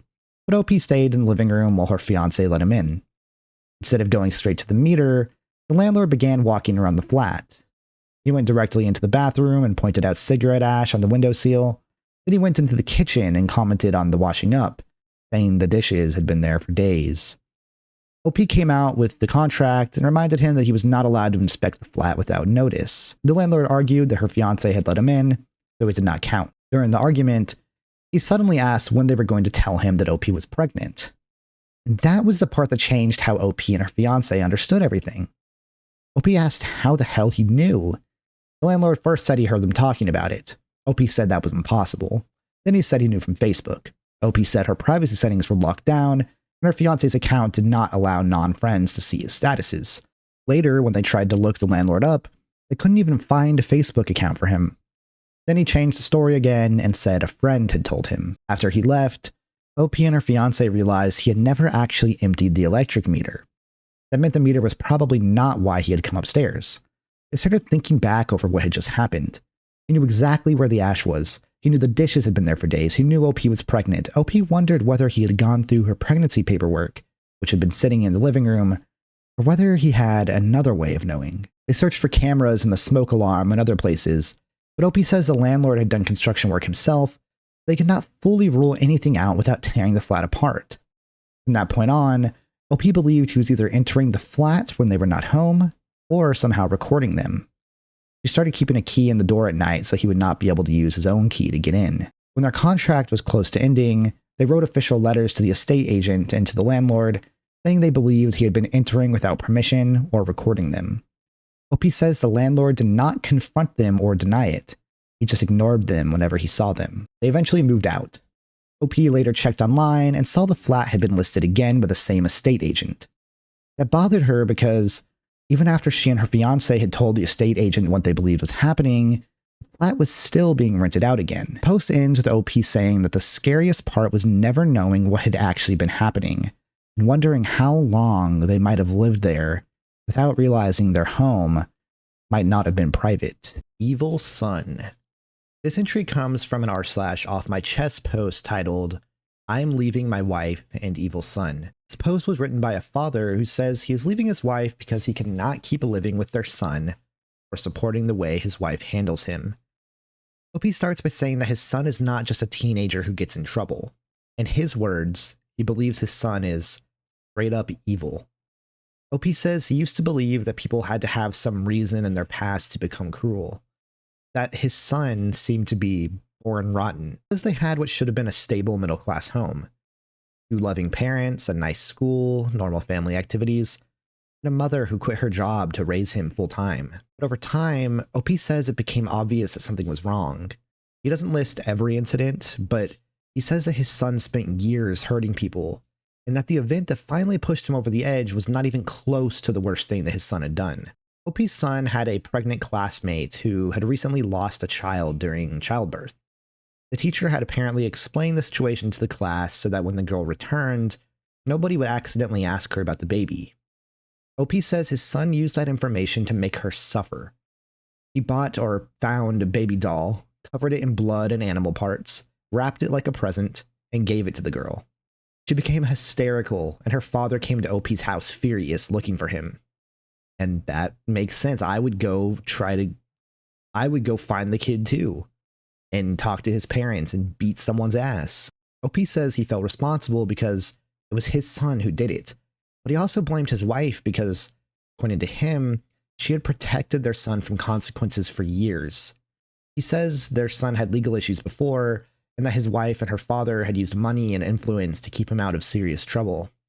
OP had eventually decided that their son needed real consequences, possibly even juvenile detention, but his wife refused. OP describes his wife as someone who always sees his son as the victim. In the classmate incident, she supposedly said that the girl's father was overreacting and just didn't understand their son's sense of humor. That's... God, she's coping so hard. But apparently OP's wife has been doing this defending of their son since he was little. He gives one example when the son tried to light another child's birthday presents on fire, and his wife dismissed it as boys being curious about fire. OP says that that's not what it was. He believes his son did it because he knew it would make the other child cry. He liked that. OP says they tried therapists, psychiatrists, doctors, diagnoses, and prescriptions, but nothing worked. He says his son was smart, knew how to put on a good face, and would say whatever he thought would mess with the adults trying to evaluate him. OP also says his son would be 17 the next month. That while he did not think the boy would do something like a school shooting, he admitted the son used to be physically violent and had learned how to avoid consequences. There's never an update to this post, but honestly, I don't think there needed to be one. OP wasn't looking to Reddit for advice. He was just explaining what he was doing, which, in my opinion, was the right move. At some point, you just can't be okay with things like that continuing to happen, or you become complicit. All he can do is say what he thinks should be done and then leave the situation. The kid needs to go to prison. And if that isn't going to happen and OP isn't able to make it happen, he at least has to let it be known what he believes is right and then exit the situation. My endless access to female shit. This one is disgusting. Like, if you don't want to read something extremely disturbing, well, I don't know why you're on this video, but if you don't want to read something disgusting that has to do with, as you can guess, female shit, I would skip past this one a couple minutes down the line. But yeah, this refers to a post called My Endless Access to Female Shit. I'm going to go ahead and read the whole post because I think any explanation I give wouldn't be doing how weird this story is justice. Here we go. I am a white man living in an Asian country. That's about the extent of my personal details I am willing to share. But I wanted to tell the world about how I became the luckiest man in the world and found how I could get girls' shit on demand. It started a year ago when the weather turned cold.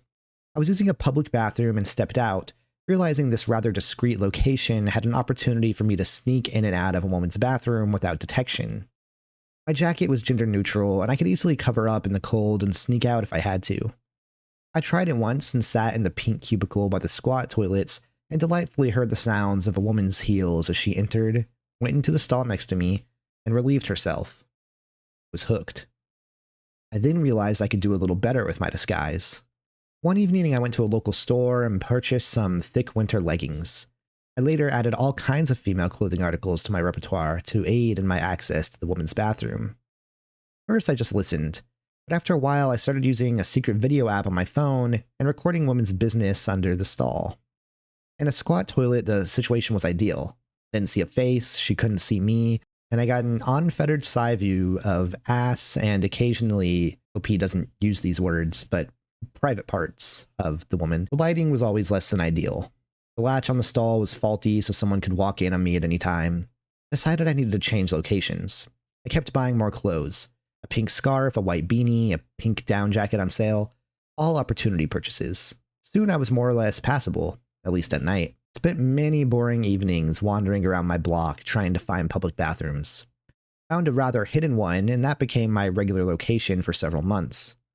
One day I felt emboldened and decided to venture out during the day. Before I had used a rather large scarf to cover up my facial hair, but this time I decided to use a medical mask, as the practice is fairly normal in this Asian country. I ended up wandering to a new bathroom. Unfortunately, there was a bathroom attendant there, so I knew I couldn't linger. Upon opening the nearest stall door, I found myself staring at the biggest dump I had ever seen. I was in awe. It was like Christmas. I didn't have a clue how I planned to take it back, so I took toilet paper and wrapped it up and carefully placed it in my jacket pocket. At home, I took it out and found much of it had stuck to the toilet paper. Determined, I picked at it until most of it was gone, then furiously rubbed it all over myself and rubbed one out. God, I forgot how gross this is. I don't even know if I can keep this in. I mean, I have to, but Jesus, oh my God, this is so, I want to throw up. Oh, okay. It was amazing. After that, I knew I had to somehow get more, though I didn't know how. I returned to my habit of voyeurism for some time, listening to the sounds of women and catching what I missed afterward by looking at the videos I had recorded. I always tried to enter when no one was around, and then I would check each stall to see if someone didn't flush, but I had very little luck over the next couple months.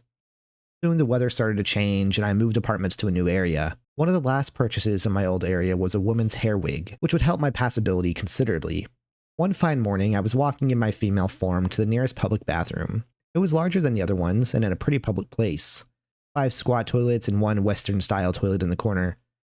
I squatted down in a stall and found the lighting perfect. There was music on, so my crawling about wouldn't be so easily noticed, but still quiet enough I could hear the farts, streams of piss, and crackling of shit coming out. Over the next hour or so, people came and went, and so many took shits. The spaces between the stalls were closer together, and there was a little more space under. Had I wanted or dared, I could have slipped my arm under and cut the shit with my hands. I take calculated risks, though, and would never, even though I find the fantasy appealing. God. Oh my God. I knew I had found my new spot. Unfortunately, though, with the weather warming, I wouldn't have much of a chance to enjoy it until the following cold season. As it warmed up, it became harder for me to be passable on the street, hiding behind layers of clothes. I found another toilet further away that was rather hidden and could visit in a pinch because it was open 24/7, but after coming home sweating from my wig and jacket, I knew the season had at last come to a close. I did, however, realize that this toilet and the one at my new spot both had knobs that controlled the water flow. A perfect tool to shit farm. During the spring, my desire for shit did not go away, and I lamented I couldn't visit the public toilets. I reached out to Craigslist, and by pure chance a woman responded, and over several weeks I convinced her to give me her shit for $30. I met her on a public street, and she handed over a Tupperware container with a small but decent load inside. I came home and chewed on the soft shit, which was surprisingly mild in flavor, and played with myself. I never swallowed, nor do I, mainly because it's not fulfill any particular desire of mine. Just play, smear, chew, and masturbate with it. God, dude. Several weeks later, I convinced her to come to my house and shit on me for the equivalent of $62. I had a great time, and so over the next month, we met twice more. Each time I came up with a new fantasy I wanted to try out. She is not a looker and fairly lower class. The money helps her, and she helps me by providing what I can never get. Summer came, and I left the country to visit home. I returned sometime later, and we continued to meet a half dozen more times. That takes us to recently, when the mercury has dropped considerably. Since then, I have discovered online shopping and now have fake breasts, eyeliner, and even a pussy mold so that I can wear tighter fabrics out and strut my stuff on the way to the toilet. My regular routine, maybe 2 times a week, is to get all dressed and saunter down to my favorite WC. Inside, I immediately go in a stall and turn off the water and flush so that there is no water left in the tank. Then I wait to sneak into an adjacent stall so that I can perch until someone takes a shit and upon trying to flush, discovers there is no water and quickly runs out embarrassed. I am then allowed to sneak back in, scoop up the shit with a spoon into containers, and put them in my purse and come home. I've done it so many times it is easy and without real risk, aside from the janitors who come and clean the bathroom now and again. Thanks to the situation, I can usually have a pile of warm shit ready for play within an hour and a half of deciding I'm cramming a nice load. Some are soft, some are hard, some are light, and some are dark. And now I've really tasted a good sample of different Asian shits. I feel I have discovered the basic 4 or 5 types of flavors I encounter, and have come to love them all. And that is how I came to have an endless supply of female shit. I don't even know what to say.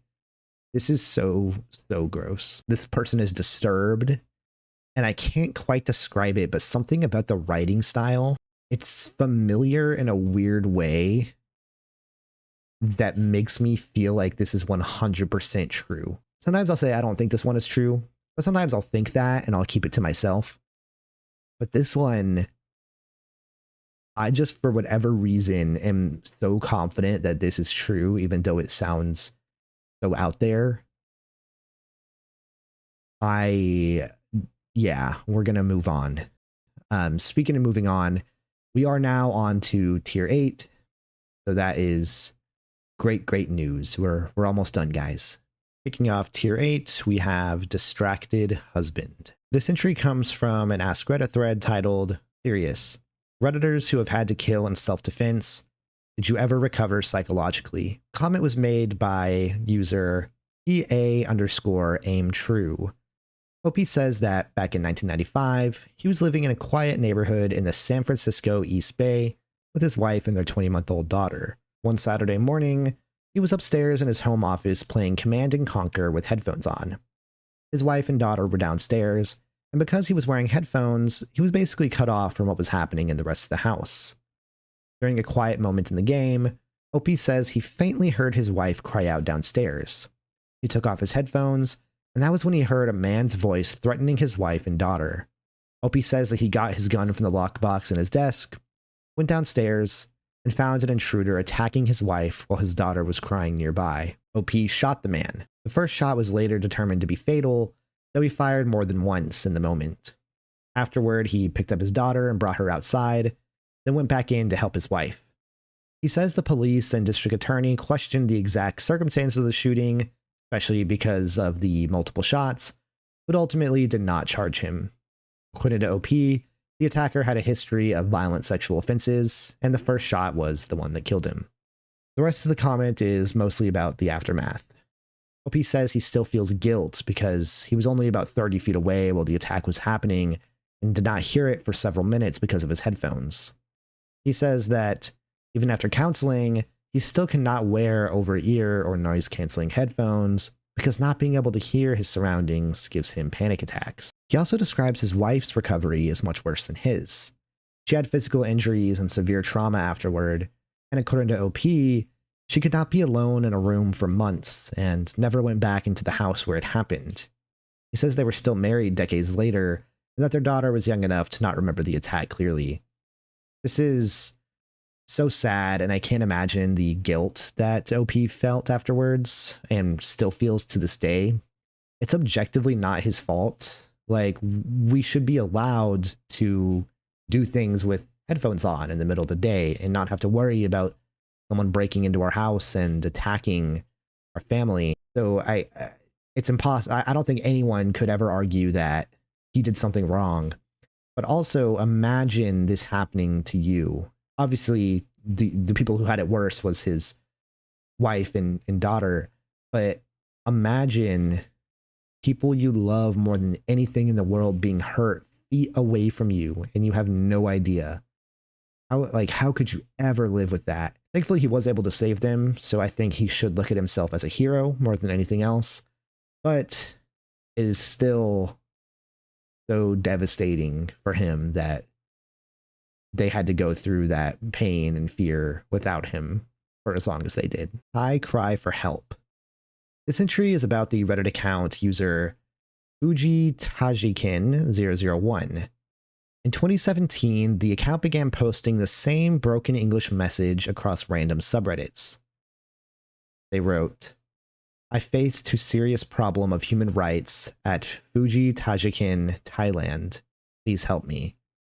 The comments were posted under completely unrelated threads: GIFs, world news, gaming, science, music, videos, and other front page style posts. Someone noticed one of these comments under a promoted podcast thread and posted about it to r/Reddit Bureau of Investigation under the title, "Found Cry for Help on Reddit from Thai Factory Worker."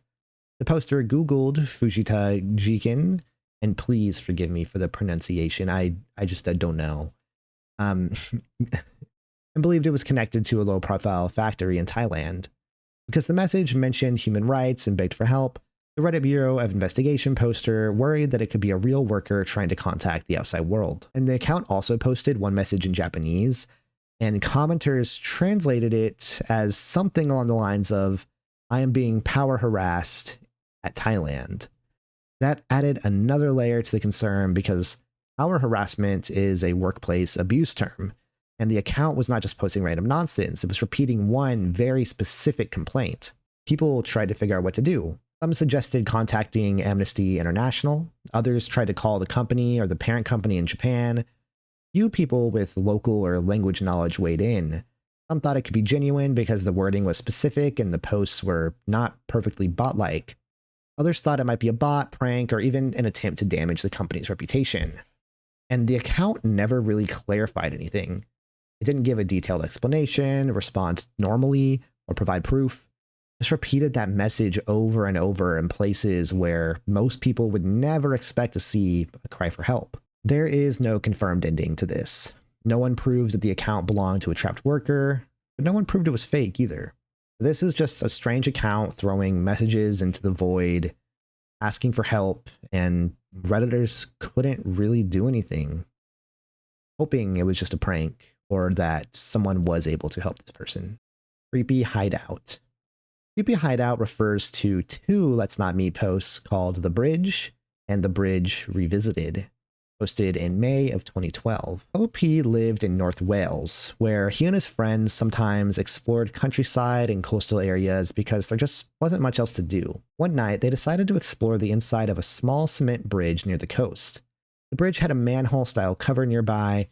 After realizing tools were needed, they came back and removed it. Inside, they climbed down into the structure and started moving through these narrow passageways. They had to crouch, squeeze, and even scrape along on their stomachs at certain points. At first, it was just an exploration trip to kind of see what they saw. Then they saw something really weird at the end of the structure. There was a single foldaway chair facing a wall. On the wall was a torn, explicit image of a woman. The eyes had been cut out very precisely. Nearby, they found a blood-filled condom. And at that point, they panicked and left as fast as they could. OP later said that what bothered him most was imagining the person who climbed down into that bridge, made their way through the dark and narrow passages, and sat there facing the wall. Space was not somewhere a person would accidentally stumble into. You had to know it was there, bring tools, open the cover, climb down, and navigate through the structure. Because people wanted proof, OP eventually went back and posted photos. In the revisit post, he says the inside of the bridge was worse than he remembered. Dusty, hot, full of a bad smell, and difficult to move through safely. He also describes feeling extremely vulnerable, because if they had found someone inside, seeing how quickly would have been almost impossible. There's no confirmed explanation. It could have been a strange hideout used by one person, a place where people use drugs, teenage hangout that maybe just looked worse than it was. The details that made it famous are extremely simple. Hidden space inside a bridge, a chair facing the wall, cut up picture, evidence that someone had been using the place for something very private and very wrong. Can't imagine why there would be blood-filled condom. That's the one that freaks me out the most. But maybe there's a logical explanation. I just can't imagine what it is. Attic pervert. This entry comes from an r/let's-not-meet post titled, "My neighbor was in my attic." OP says this happened in England, in a terraced house on a long road of similar houses. According to OP, the attics in those houses had originally been connected, meaning you could travel through from house to house. Later, the attics were bricked up for safety and security, so each home was finally made to be separate. One night, though, OP was in the bath when she heard a noise above her. She assumed it might be an animal and ignored it. The noises continued for weeks, and eventually she noticed they mostly only happened when she was in the bath. A friend checked the attic, but only stuck his head in and didn't see anything, so OP kept assuming it was some kind of animal. Then one night, OP was getting ready to take a shower before going out with friends. She heard the noise again. Her dog started barking and staring directly at the ceiling. OP got scared and left the house, deciding to get ready at a friend's place instead. The next day, her neighbor called out to her and asked if she was okay. First, that seemed normal enough, but as OP was getting back into her house, he asked if she had gotten to her friend's house okay. OP answered automatically, then realized that he should not have known she went to a friend's house. He'd only whispered about it on the phone because she was already creeped out. I can't understand why the neighbor, obviously I can't understand why he would be, listening to her or sneaking into her house or whatever the case may be, but then be like, did you get to your friend's house okay? Is he trying to let her know that it was him? Did he just slip up? Just super, super weird, right? OP called her family. When they came over, they turned on the bathroom light, opened the attic door, and saw two small points of light coming through from above the bathroom ceiling. Her father went into the attic and came back furious.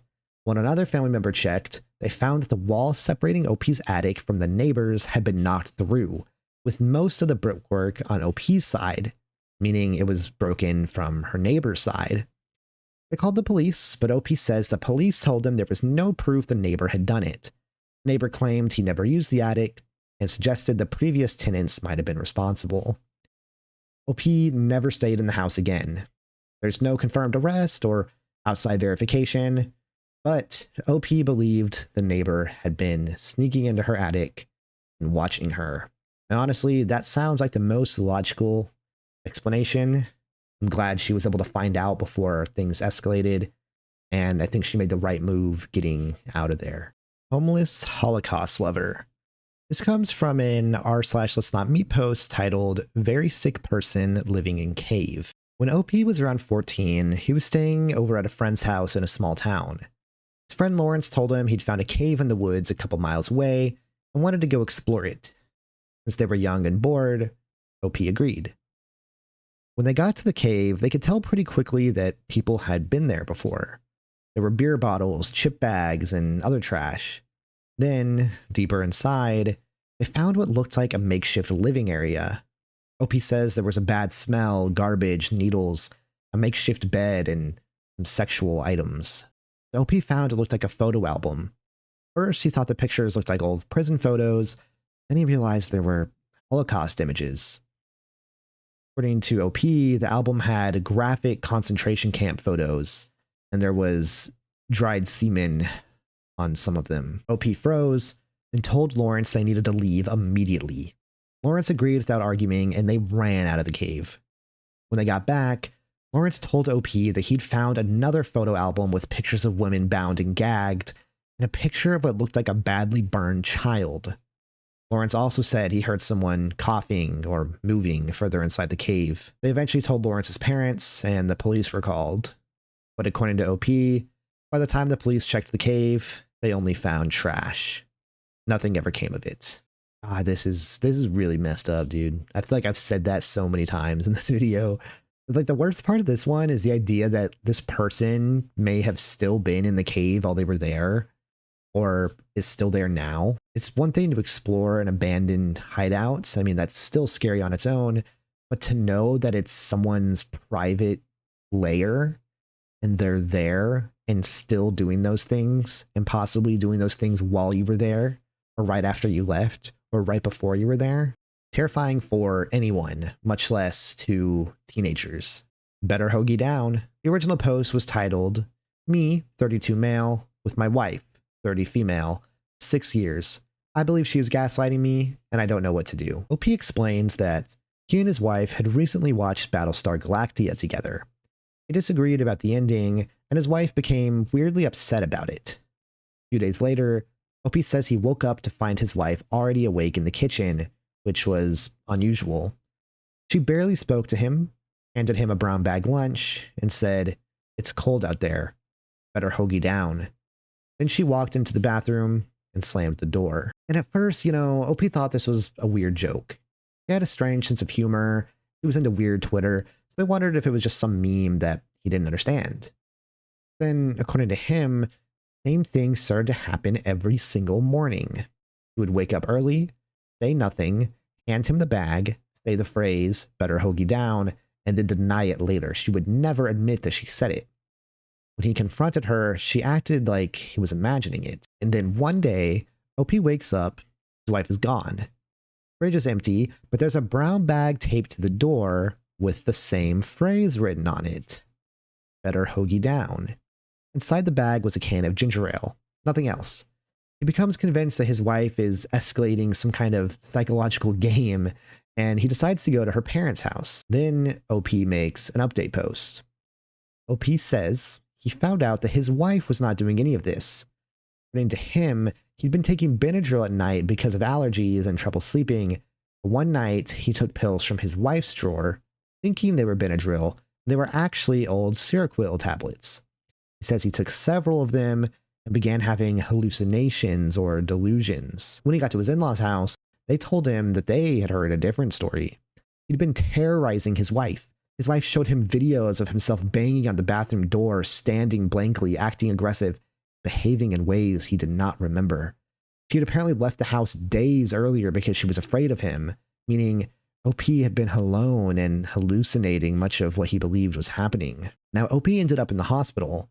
Doctors were not really sure what happened, but according to the update, they believed the medication may have triggered some kind of manic or psychotic state, maybe interacting with an underlying family history of mental illness. Now, there's kind of a lot of debate on whether or not this is real. Some commenters believe it because medical reactions and psychotic episodes can be strange, but others thought the twist was too perfect and that it felt like creative writing. I think I fall into the latter category. I do prefer to suspend my disbelief when it comes to reading stories online. The phrase is ridiculous, but that situation is pretty scary. If this is true, this is a kind of scary story, but it's one that if you have the right sense of humor, I think you can laugh about a few years down the line. Never get a nose job. Wise words. And this refers to an r/TIFU post titled, "Today I fucked up by getting empty nose syndrome after a simple turbinate reduction, and now I'm in a position of requiring medically assisted suicide." What? So the basic story is that OP had nasal surgery involving turbinate reduction and developed empty nose syndrome, which is shortened to ENS. ENS is a rare complication that can happen after this type of surgery. Strange thing about it is that the nose can be physically open, but the person still feels like they cannot breathe properly. People describe it as a feeling of suffocation, dryness, burning, or paradoxical blockage. For OP, this became unbearable. I mean, you can see from the title of the post itself that he's already thinking about ending his own life or inquiring to find someone to end his own life for him. The disturbing part for me is not really the condition, it's the helplessness in the post. OP describes a surgery that was supposed to improve his breathing, but says it left him feeling like they were suffocating all the time, which is a terrible, terrible feeling to have. I hate that feeling. And I've only ever experienced it for a few seconds at a time. And it was always under controlled environments. People in the comments debated about whether this was true or whether OP was just spreading misinformation because it was fun or creative writing or whatever. There's no clear ending. The post was removed, but if it is true, it is a terrifying thing to have to experience, and I hope OP finds some way to cope. Who else can't sleep? This refers to a Reddit post where someone was talking about their stepdad's death. Another user claimed that the stepdad had killed a little girl in the past. This was hard for me to verify. The best I could do was find a Reddit comment where someone else talked about it. But the basic shape of the story is someone makes a post about not being able to sleep after their stepdad's death because of certain circumstances around him. Then another commenter replies with something like, "Who else can't sleep?" and brings up the mother of a child the stepdad allegedly killed years earlier. This is what makes the entry feel different from a normal Reddit argument. It's not just someone being rude in a comment section, it's someone interrupting a memorial or grief post by accusing the dead person of being connected to a child's death. And from what I could find, this is just a baseless accusation. Obviously, there is a universe where this is true, but no proof was provided and nothing ever came of it. It could just be a random person commenting on a Reddit post. Could be someone with a mental issue or some deranged troll, whatever. This one comes from an r/confession post titled "Used Maggots." I will go ahead and read the whole thing to you now. Let's go. Where to begin? I'm a fucked up individual. I've been masturbating 4 times per day for the last 10 years. I'm on the deep spectrum when it comes to sexual addiction. My relationships never last either. I've taken a step too far. I've stumbled upon some sexual content where people would play with worms and maggots and other insects on their genitalia. First, I was disgusted at this, but you know how it goes. Over time, you get used to it and your brain normalizes something that really shouldn't be normalized. So at some stage last year, I had my first maggot play session. I let the critter loose on the tip of my penis, and then they would force their way in. I don't really know how to describe the sensation except for the word rapey. This first time had no bad consequences, and I kind of moved on. Jump to early 2016. I found that my neighbor has a compost bin stack going with loads of earthworms and maggots.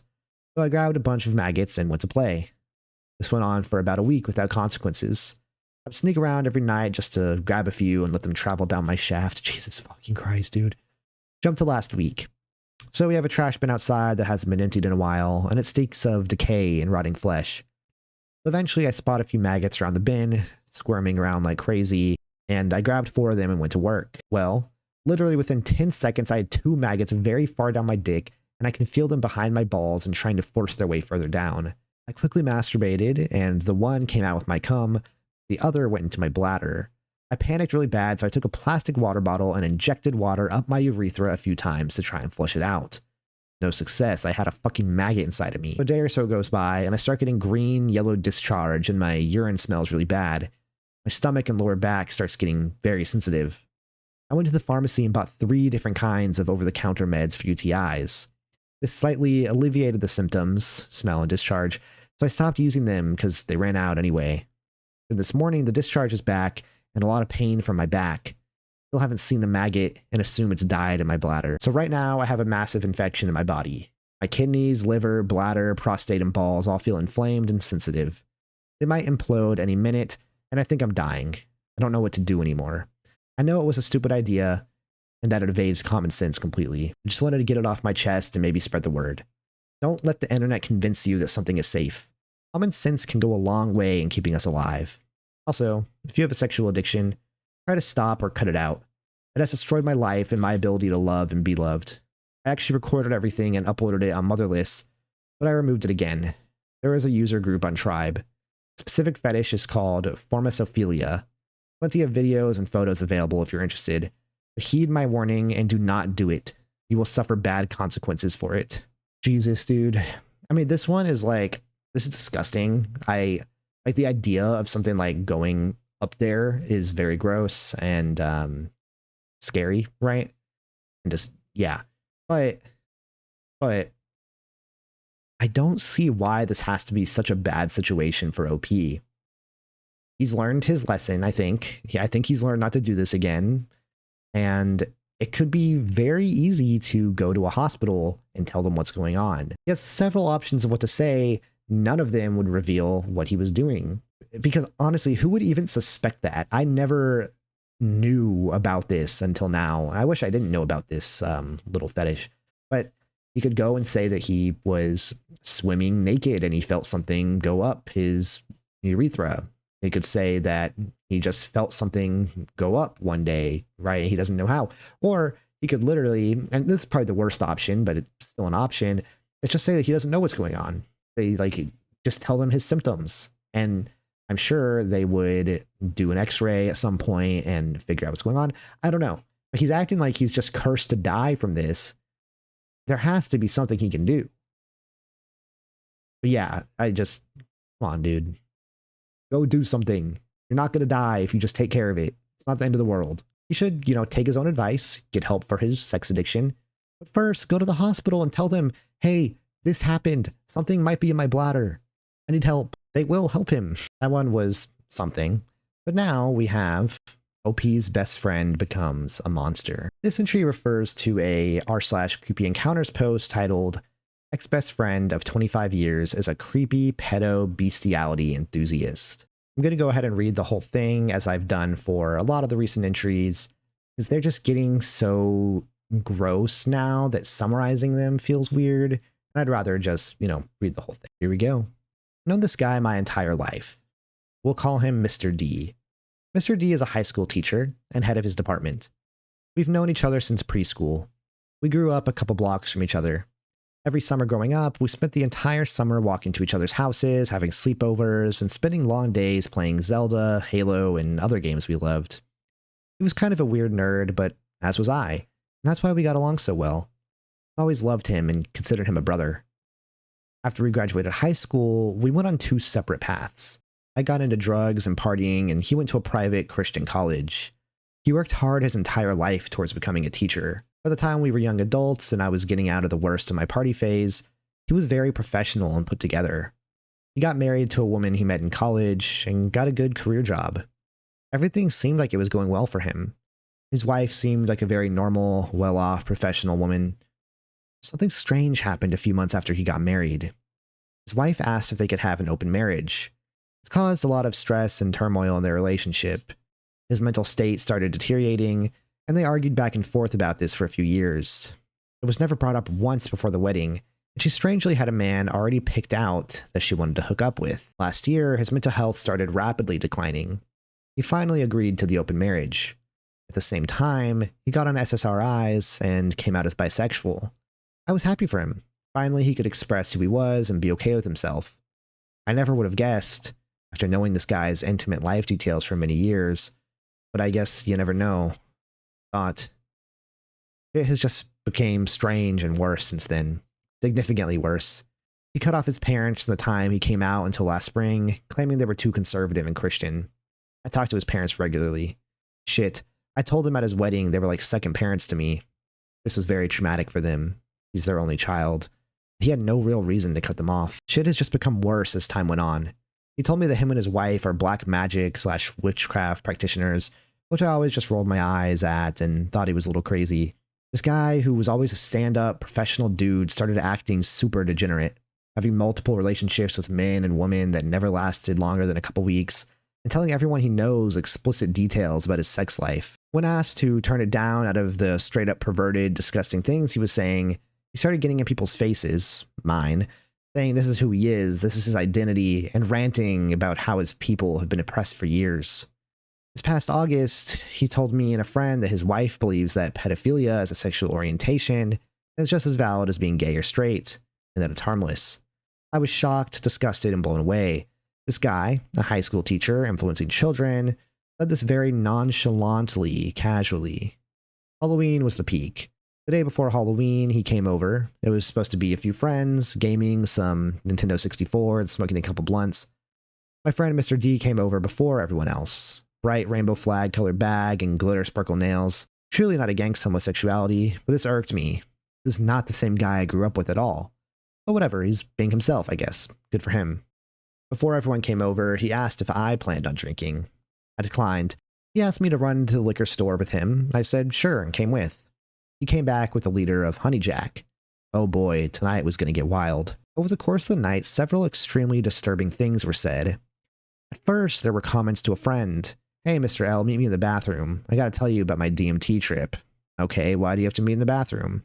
Mr. L never went, and we're still confused about this. The more liquor that was drank, the worse it got. No one touched a drop except Mr. D. Call him Mr. D for Mr. Degenerate. First, he made a comment about my sister. My sister is barely legal, and Mr. D has known her since she was born.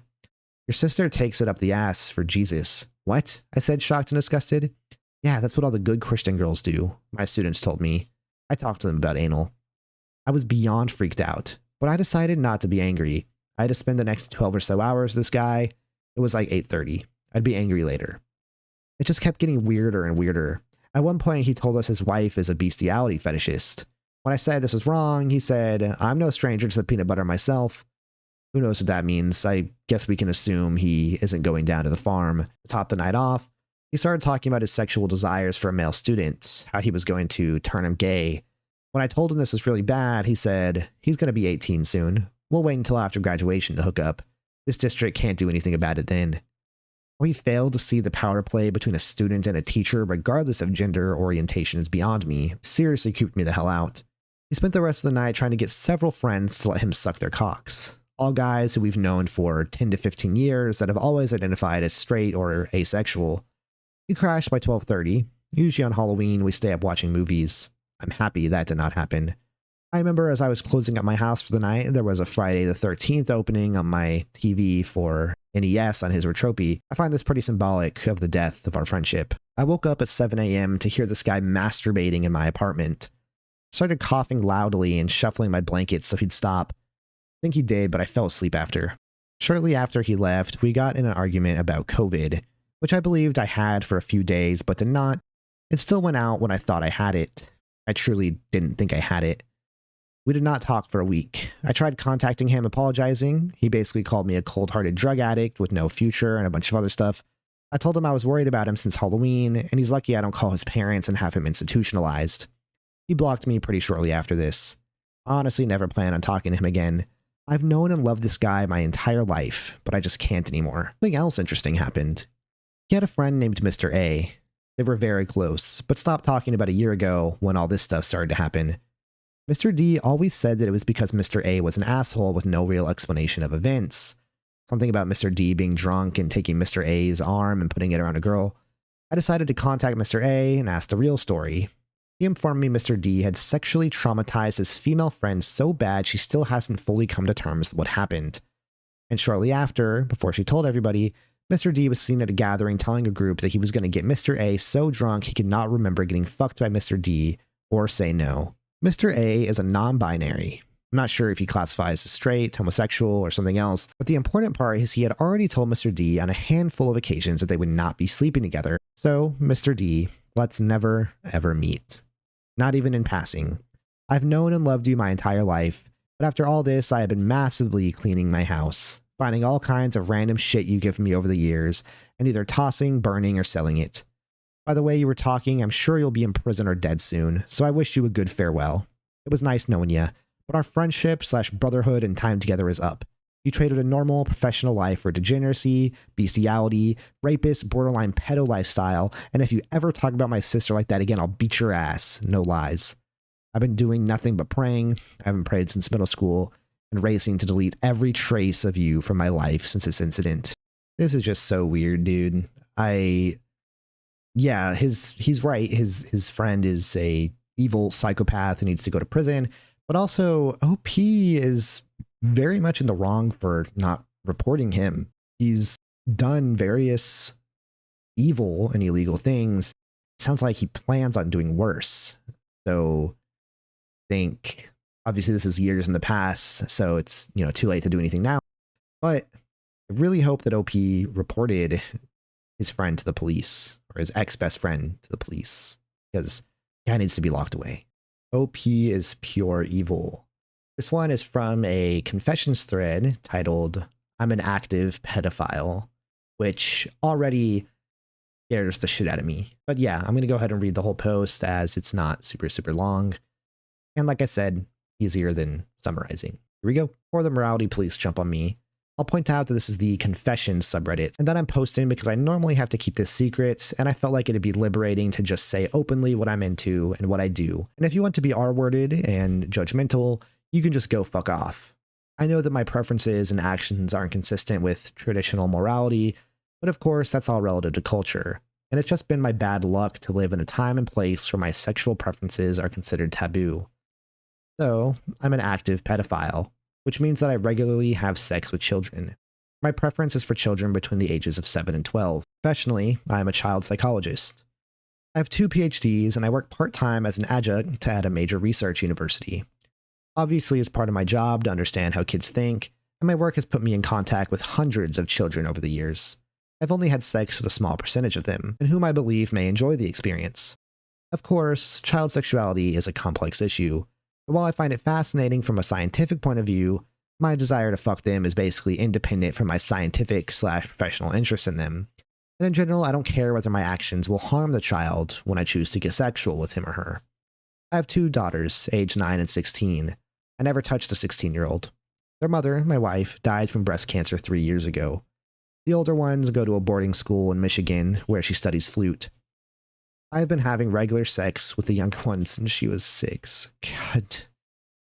Jesus, dude. Jesus. God fucking Christ. I don't necessarily prefer boys or girls. Both are attractive to me. I've always been attracted to children since I myself was a child. I guess as I grew older, I never stopped finding people of that particular age range sexually desirable. I suppose I generally prefer consensual sex, although I also find forced scenarios arousing.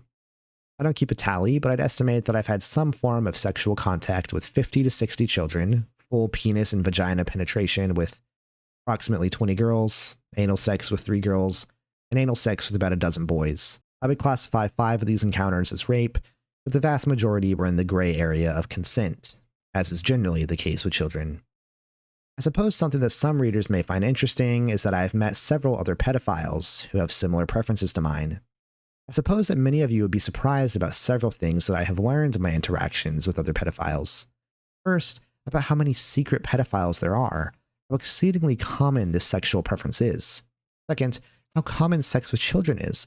Third, how often the child enjoys it. And fourth, how easy it is to get away with it in a society that basically treats pedophiles like witches. If anyone wants to ask me details, note, I will not stupidly reveal any identifying information, so don't bother trying to trick me into giving up my address. Then feel free to PM me, and I'd be happy to answer any questions. I don't think I even need to say anything about this one. Just hearing it should creep the fuck out of you. It should make you want to throw up. What's even worse is reading his comments on the post. I'll go ahead and read one. I think moralistic witch hunters are the root cause of 99% of human suffering. So there's a difference of opinion. I'm not a psychopath, although I'm not terribly impressed with that particular psychological category. And I don't know whether you're quoting Kant's categorical imperative or the golden rule, but I basically think that moral realism stuff is a bunch of R-worded hooey. If you don't treat others as you'd like to be treated, then so what? People find out, then they call you bad and immoral. So what? Okay, to the extent that this entails material consequences, you just prevent them from finding out. Moral skepticism is not a psychological problem. Jesus. It's just disgusting because he genuinely doesn't think there's anything wrong with this. And he's so confident about just not letting people find out. The fact that he's going to continue doing it. I don't know if this is more disturbing than the post. I mean, of course it's not, but adding that extra layer, I mean, I guess I can't even say it makes it worse, but it just makes me believe him more. It makes me believe that this isn't just some terrible, terrible troll post. He talks in detail about the relations he has with his young daughter. We're gonna move on. I'm glad that we're almost done. We actually only have one post left. Bone in the boot. This is from an Ask Reddit thread titled, "What dirty little secret of someone else's have you been dying to tell?" Someone you don't know commented, "Former best friend participated in a boot party where they curb stomped a homeless man to death. He called me drunk the next morning to laugh about the piece of his skull embedded in her boot. I never spoke to her again. No groupthink is powerful and that the Sharps are basically a gang. I can never wrap my head around that one. I'll always be grateful that I wasn't there." In the follow-up comments, OP gives a little more context. They say they lived in Austin, and the group was going down to San Antonio to start trouble with another group. OP stayed behind because they had a job interview the next day. They say they do not know why the homeless man was targeted, where exactly it happened, whether the body was found, or whether anyone was ever investigated. This makes all of this, of course, hard to verify. OP is not saying that they witnessed a murder. They're just saying that someone confessed to it afterward. Also, some debate about OP's use of the term sharp. That usually, in this context, would stand for skinheads against racial prejudice, and several users point out that the behavior OP describes does not really fit what sharps were supposed to be. It doesn't disprove the story, but it does show us that maybe we should treat it a little more carefully, because maybe OP made this up and is just not getting his facts straight. No update, no confirmation. We have no way of knowing this story is true, but it is just a murder confession on behalf of someone else. And in this thread, and it's disgusting. It's not even just murder, it's murder for fun and sport. And okay, well, that's it. It was a crazy video to make. I am very disturbed by this last couple tiers. I think moving up to, about tier 6, maybe most of tier 7, it wasn't really that much disturbing stuff going on. But when I got to the later posts, especially the one about the active pedophile and also the female shit one, geez, dude, I feel very disgusted, very disturbed. Reading all of these back to back over the course of weeks and weeks, where this is what I'm spending most of my time doing, probably not good for my head. Some of these are so sad, like that one where she drowned her sister. So much just disturbing, sad, heartbreaking, and just fucked up stories all in a row, just weeks and weeks of this. Not good, guys. I need to do something. I think I'm going to go watch a movie in a little bit, so maybe that'll get my head in the right space, and then I'm going to be editing this for quite some time. Thank you so much for sticking around until the end of the Disturbing Reddit Posts Iceberg. This video was an absolute marathon to make, but I do hope you enjoyed it nonetheless. I did not enjoy making it, but if you appreciate the effort I went through reading all these Reddit posts and compiling this video, please be sure to subscribe. My goal is to hit 10,000 subscribers by the end of 2026, so maybe you can make that happen. Peace. I'll see you in the next one.